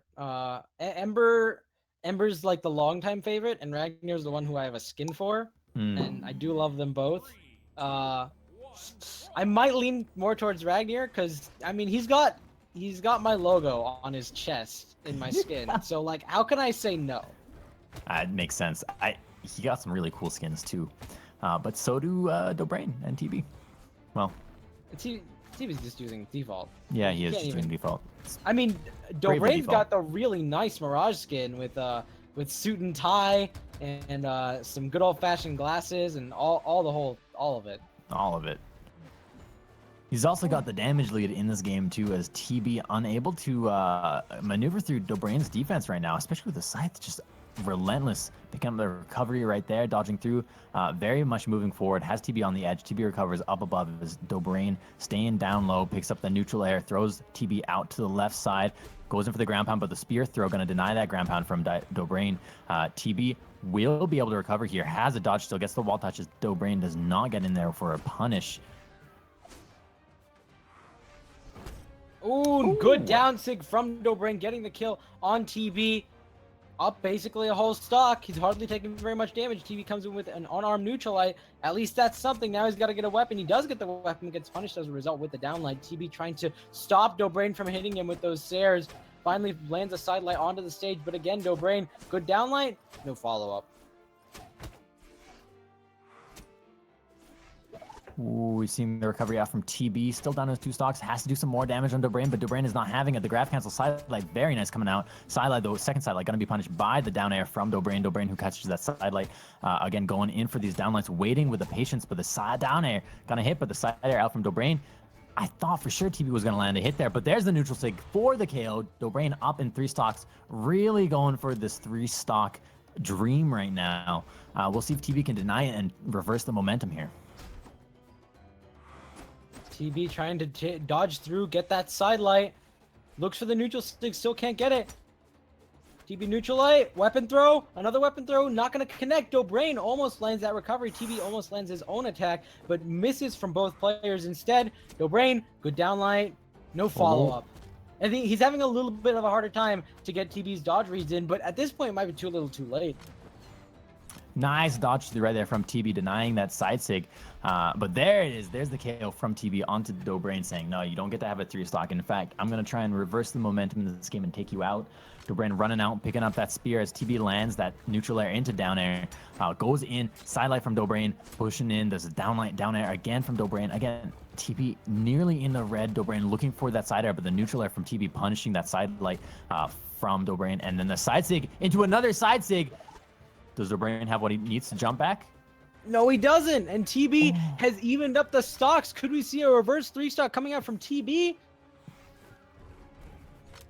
Could the reverse 3-stock dream be real? Oh, he landed a dare but didn't go for the immediate chase dodge neutral. Like, that's a true combo. Why didn't you do it? TB turning this momentum around, but Dobrein ready, picking up the recovery into that lance throw. Does TB have what he needs to recover? No, he does not have the jumps, and Dobrein will take game 3 and will move on into our grand final. I'd like to point out TB 2-0'd Dobrein in the upper bracket and Dobrein 3-0'd TB in the lower bracket. That is a change of form, and now Dobrein's going to be fighting QS, who he has not fought up to this point. This could go to anyone. Could really go to anyone. QS picking Mirage there for a second. See if he's gonna lock in onto that Mirage. Dobrein maybe gonna stick again with that Mirage. Maybe we're gonna see a mirror matchup. I mean, QS up to this point has played mostly board bar, a little bit of a Torre, and definitely no Mirage. Wait. Yeah. I remember someone played Scythe off-brand. I think Scythe off-brand. Well, I'm thinking like QS normally doesn't play Scythe, but I think he did play Scythe just once. But it doesn't say it on Smash GG. He didn't apparently he played Bodvar every single game. I don't know if I'm just remembering wrong. I think he played Bodvar every single game though. Okay. Didn't he? I don't know who I'm thinking of then. Someone who I didn't expect to play Scythe was playing Scythe. Oh, it might have been Cake. No. It was Cake. Was it Cake? Well, I think it might have been Cake. I remember that. Yeah, because Cake played Bryn, and then he switched to Sentinel, and then switched to Scythe. Yeah, that's what it was. Cake was the one who was playing off-brand Scythe. But now it's going to be QS. He's going to mirror match with the same skin. Oh, boy. This is good. This is good. He took Dobrein's black skin. Wait. He locked it in before Dobrein could. Hold on. Was Dobrein usually playing with black, or was it Skyforge? I actually don't remember anymore. No. Dobrein had blue. So the skin game hasn't been stolen. Okay. There's no skin game here. There is a skin game, but Dobrein hasn't lost. It's not a competitive skin game yet. It might be a little bit competitive. We'll see what QS does on the next color pick. But for now, Dobrein carrying QS around. Right off the bat, QS, let's see how his Scythe game is. Well, pretty even as far as I can say so far in this game. Dobrein with a little bit of lead damage-wise hits that recovery. Dobrein on the ground floor as every time QS goes in and I expect QS for a hit, it's like Dobrein comes out on top of that. Down sig was beautiful, knocks QS up into the sky. Throws another one. QS was ready for that. The spot dodge on the down sig. Dobrein just going for down sigs right now. There's a side sig coming out. Already has QS in the thing. Another side out. Dobrein just looking for the KO here. Picks it up with that recovery. Gonna knock QS down to his final second stock there. Stock number 2 as Dobrein in a very comfortable position in this yellow first stock. What? Oh, QS dodging around. Dobrein looking for that recovery. The recovery doesn't hit. Good dodge from QS. And again, really good dodge reset from QS as he carries Dobrein around, but he's going to need a lot more than that if he wants to make back this stock deficit. Dobrein throws the weapon behind his back, picks up the spear, looks for a nair, does find it, comes back in, finds a miss on the side light, but that's okay. He's got the nair. He's going to come in with the side sig, going to knock QS all the way onto the other side of the stage.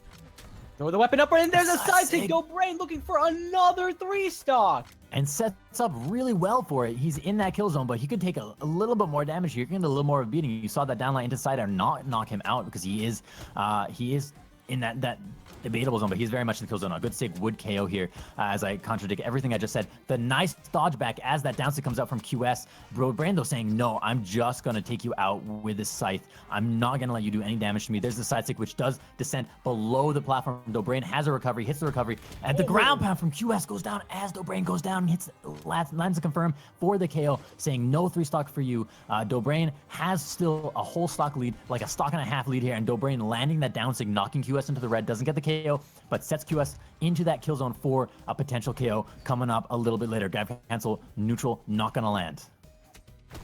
Oh, and there's a nice downlight ult, not quite gonna get the kill. Oh, sidelight for the JB3. Dobrein hasn't had a close game in the past.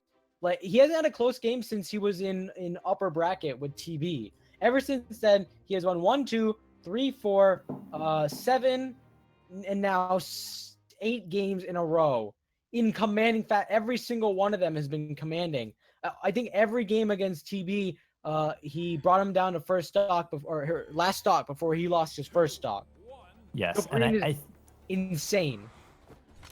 We are seeing a swap here to Bodvar from QS. And perhaps, QS is the one who is kind of higher seed, I think, here, and has a little bit of room to play around with legend choice and that sort of thing, because QS has not only the buffer of this best of 5, but if Dobrein wins this best of 5, it goes to a reset, another best of 5. And I think the swap to maybe a more comfortable legend pick is going to be good for QS. Dobrein looking for more downlight after downlight. QS stomping the side air. Another stomp. Can't quite get the side air though. Dobrein, good down sig, but even better spot dodge from QS. Downlight doesn't catch Dobrein. Dobrein dodges back on the stage, realizes he's about to fall into a neutral light and pulls back right away. Good reaction there. QS gets the side sig, and Dobrein's lost his first stock. QS, I mean, really, just stick with the Bodvar. QS taking a demonstrable lead here.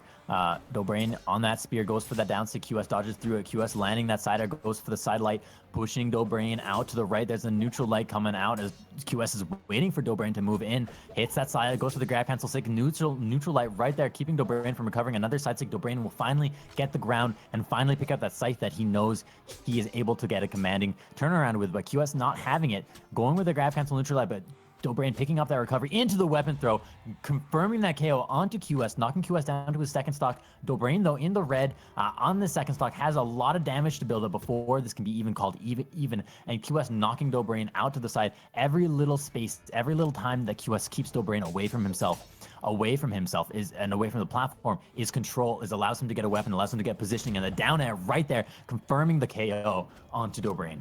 He is exactly 1 stock ahead, which is totally different from any of the last, 8 games we've seen out of Dobrein. He's probably going to lose this one at the rate he's going, and QS looking so much stronger on Bodvar makes you question why he even tried Mirage, but that's okay for QS. He can still get a 3-1 if he keeps up this pace. It's going to be up to Dobrein to really change the momentum of the match. The downlight into Sire is a good start, but he can't get anything afterwards. Goes for the near.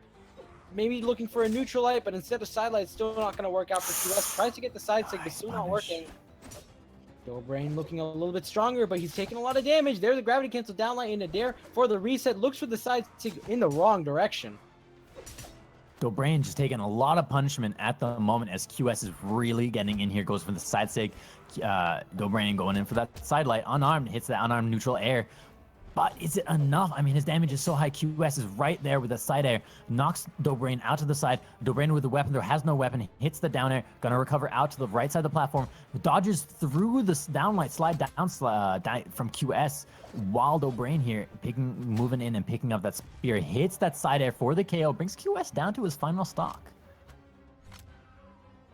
Now QS getting back on stage. Looks for that side light. It could be Dobrein. Making a big comeback here, but of course he's got a lot of room to try to make up, and it's not going to happen. Quick side stick from QS confirms that he has taken this game. We're moving into a game 3. Dobrein switch to Mirage, or switch from out of Mirage. I don't know. That'll be interesting to see if it happens. This is a best of 5, folks, so we are going to see a couple more games. And if Dobrein wins this best of 5, we are going to see a grand final reset. We're not sure if that's going to happen. I mean, it could happen. Anything's in the cards when you have 1-1 on the scoreboard, and when you have two players like this who are neck and neck and are able to keep up with kind of their play styles. No legend swap from Mirage. Same stance, same everything. Same thing with QS period rather, and they're gonna go for these banners. No mammoth. Small Great Hall is the map of choice this time around. Definitely an interesting pick. Dobrein can really take advantage of QS being on top of those platforms and nair alting him every time he tries to gain the high ground. QS getting that first weapon. It's a hammer going in for a lot of neutral airs. Goes for the grab, cancel stomp, but Dobrein saying dodge nah, forward, dodge up, and neutral unarmed. Woo! Dodge forward, dodge. Oh, okay. I really thought he was gonna dodge up after that, but he doesn't. He exceeds expectations. Side light into neutral light into nair alt. Can't find anything afterwards though. Side light, neutral light, nair alt. Looks for the neutral light, can't quite find it. Ooh, the sider is gonna push QS off stage, but he's not gonna go for it. Side light, neutral light. Instead goes for the neutral sig. And QS tries to stomp Dobrein, but he's not there. Neutral sig coming out.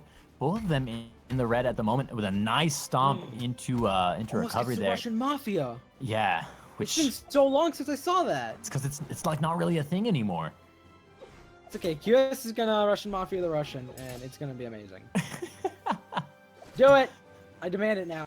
You know, Dobrein's recovery right there, using that neutral air to just push QS just away with the tip of it and give him a little bit of safe recovery was clean and really, really nice. Both players playing at such a high tier. The side stick though, right there, gonna land, knock Dobrein out.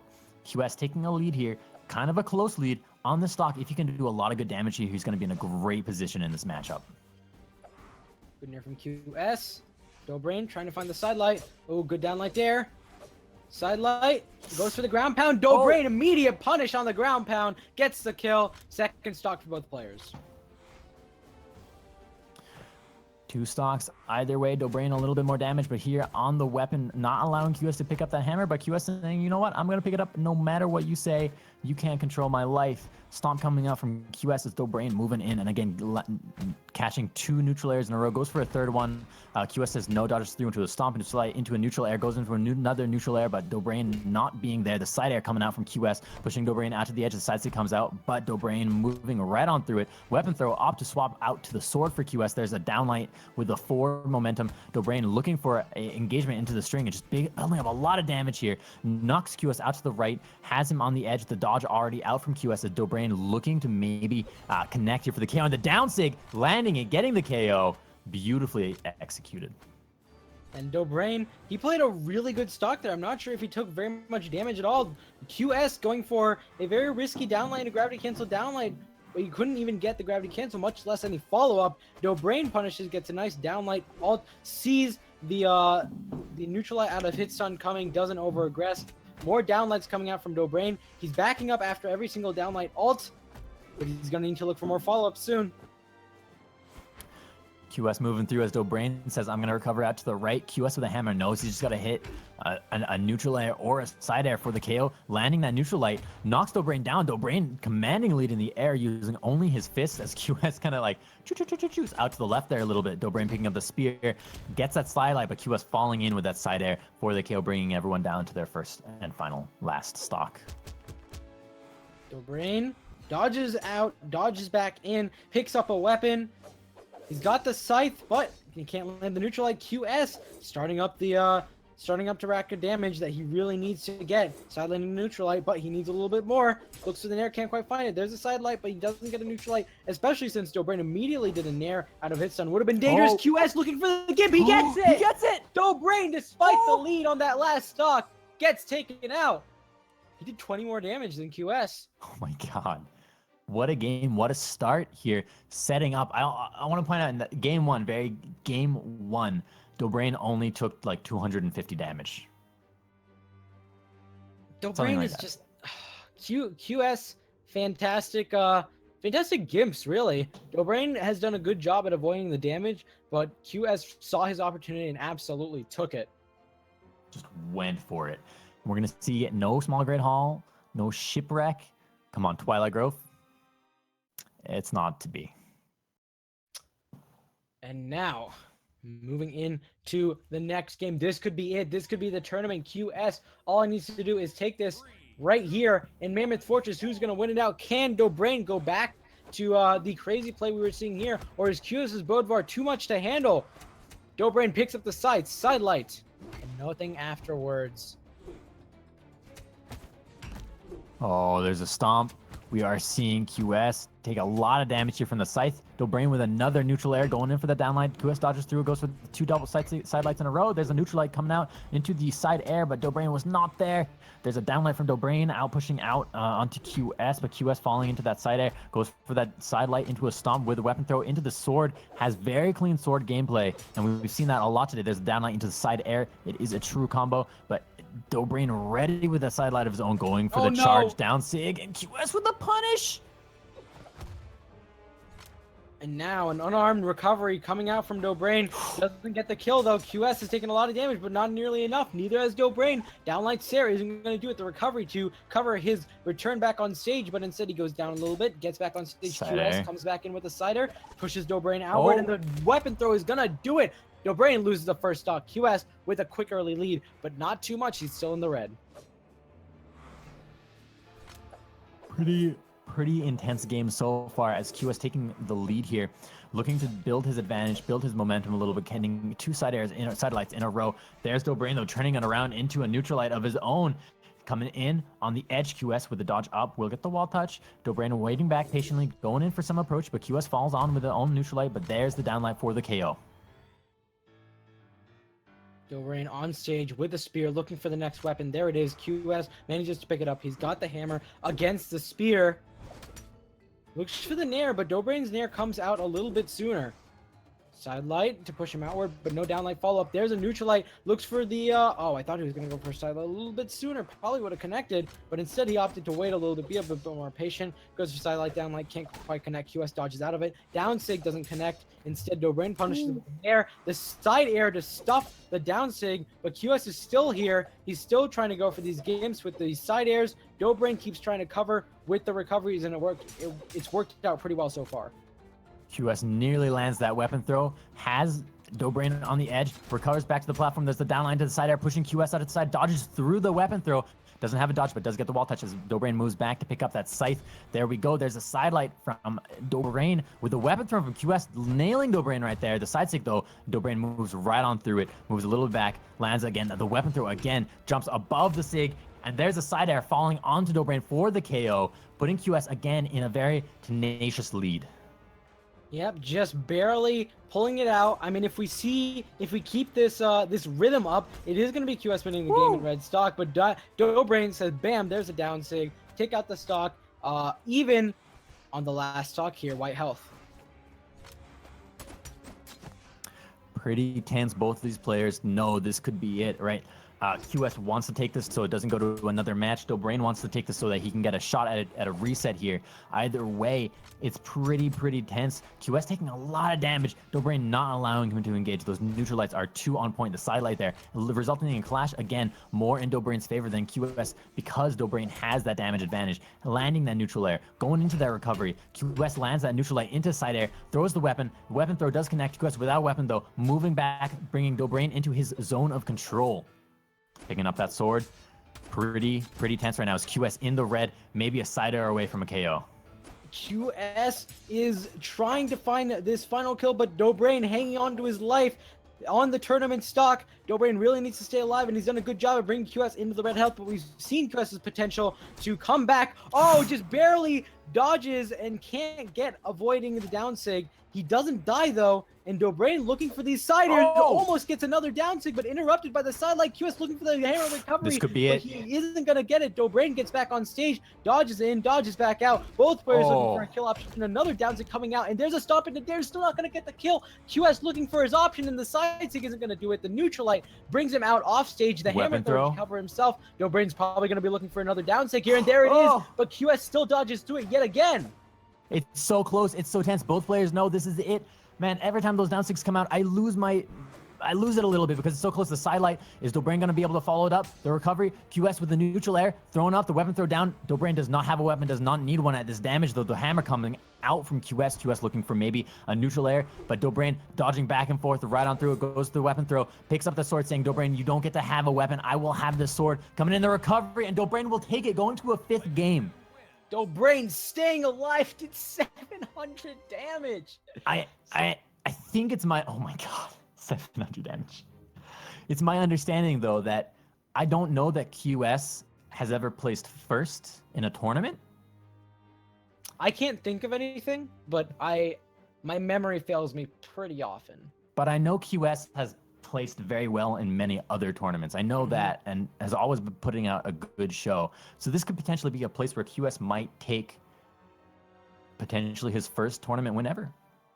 Could potentially be, but Dobrein is not going to go down without a fight. How many ifs?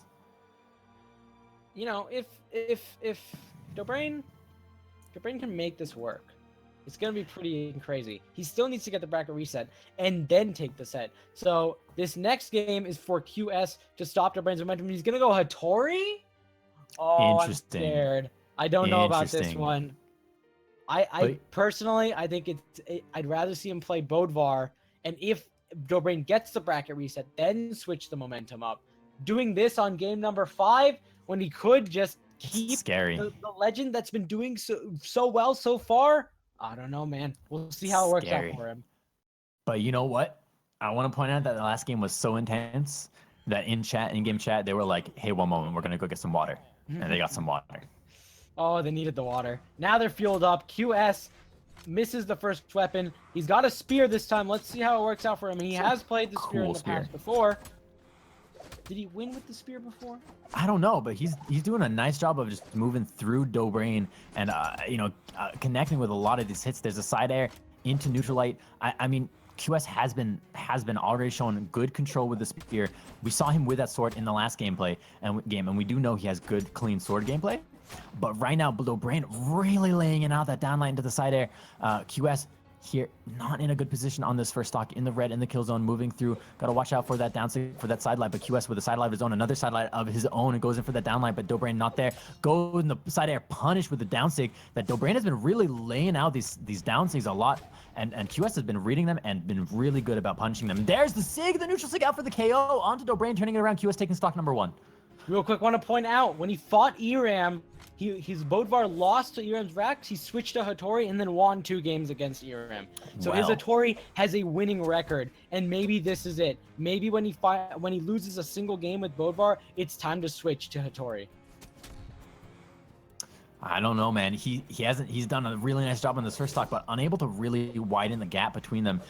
Staying alive, so the potential is still there, but his damage is so high. He's so close to potentially getting KO'd. But right now, I mean, 2 hits like that, another hit. Oh no, that was Dobrein who landed that hit, and that is going to push QS down to his second stock. Dobrein only in the light yellow. That's only 2 or 3 side lights, side airs on him, but QS can maybe widen this gap and build the advantage up.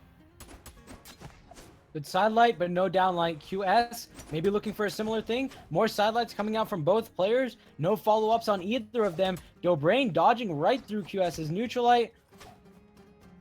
And now both players more neutral lights, more dodge in, dodge ups. Avoiding Nice. those neutral lights and sidelights. Very grounded game right now. And QS gets the Dare into the weapon throw, picks up a sword, gets the Dare, almost picks up that side stick. Dobrein just narrowly avoiding it, but the Dare into recovery is going to send him flying. Still no kill.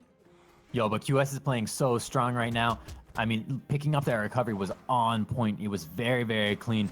QS falling in with that side air. Dobrein dodges through it. And there's the SIG coming out. But right now, it's both players looking for the KO. And there, QS is with the SIG with the hit confirm. And now QS has a lead that is fairly substantial. If he can widen this gap, get Dobrein into that orange, into that red on the stock, he'll be in such a good position to potentially take not only this match, not only this set, but the whole tournament. QS neutral light as Dobrein tries to dodge right through him. Gets the Dare, gets the down light into side air. Looks for another one, but can't quite find it. Dobrein with that side sig sends him flying. Dobrein is fighting for his life. QS sees the down sig coming, pulls back a little bit. Side air to knock him off stage. Almost gets the gravity cancel neutral sig. I think he might have held it for a little bit too long, giving Dobrein enough time to dodge away from it. Almost there gets the it is! side sig for the win. QS takes the tournament. And don't doubt the Hattori. That's a 2-star. That's a 2-stock. QS having a demonstrably incredible set right there, playing so well against Dobrein, winning what I think might be QS's first place finish in a tournament ever. I think that's kind of the most hype thing in the world right there. That's phenomenal. I think that's very much possible. What a fantastic play from both of these players. Dobrein, who has been on break for such a long time, coming back from all of that, and of course QS winning out this tournament in just fantastic style. He had some really good characters. That Hattori swap, we thought about it, we doubted it, but it was actually really good. And I mean, he laid it out. And I gotta say, that game that went to a best of 5. I mean, it was a best of 5 that went to 5 games, and all 5 games were close, except for maybe the first one. With that is the end of our qualifiers. That is the end of the NA and EU qualifiers. All the qualifications have been qualified, and we will have our top 16. I'm sure that will be announced soon. I can't name it to you off the top just because of how it works. So how does it work? Let's pop up that schedule tab and check it out, what we're going to see, because we do have a lot more with the Brawl League Masters coming your way. It's exciting. So we're looking at this. You have tournaments almost every weekend. We're going to move into August at this point. So today is July 23rd. You saw Master Qualifier number 2. August 12th and 13th, you're going to see Masters pools. And this is going to be, the people who qualified, I believe, correct? Masters pools is going to be basically all the pool games between those qualifiers up until the Masters finals, which is going to be, of course, the top tier, the people that we've been looking forward to this entire time. And that's going to be in August on the 19th and the 20th. Keep in mind, these days are paired. It's a Saturday and it's the Sunday. So, if you're not getting enough Brawlhalla play on one day, you have it on both days. Top tier play on both days. And there are the groups being displayed right now. You wanna go ahead and describe them? So the way it worked is that you had a top 8 who qualified on circuit points, right? And they have been determined already. And then what these qualifiers were done, which is what we've done, finished them today. You have this top 8 with the qualifiers, and these top 8 who have just qualified, seed 9 through 16, are gonna be up there with the 8 who have qualified through circuit points, who were invited. It is an invitational, and this is going to end up in a round robin. Yeah. So the round robin is are those pools, are those groups. The round robin is going to decide who's going to be able to get the progression into the finals, and of course, the 2 players in each group, in each pool, after the big round robin, are going to be able to make it to those finals the next week. So tune in next week for those groups matches. It's going to be a lot of week. Is it not next week? August 11th or 12th. Okay. So it's in like 2 weeks, folks. Okay. 2-3 weeks. 2-week break. We'll be back August 12th for US, and then August 13th for the EU. So you got a little bit of break, but don't mind that. There's a lot of more events happening in between them. This community never stops. It never stops. Always tournaments, always going. The lead up right here to Shine is intense, and of course, after these finals, you're gonna see who's gonna be able to take it out in LAN. And it's gonna be good. But folks, big shout out, I think, to Slosh and iThrow for casting pools today earlier on. Big shout out to our behind the scene organizers, Andy Pop, BL, Ice Pingu, Expired, and anyone else who was helping out there that I might have missed. Shout out to Frones for, being our lovely streamer. And big shout out, and Squashing Bugs. And big shout out to Creed. Always a pleasure to cast with you, my dude. Big shout out to you, doing a fantastic job as always. We'll see you in 2 weeks. I almost said next week again. We'll see you in 2 weeks. I'm part of the Creed. I'm Toast.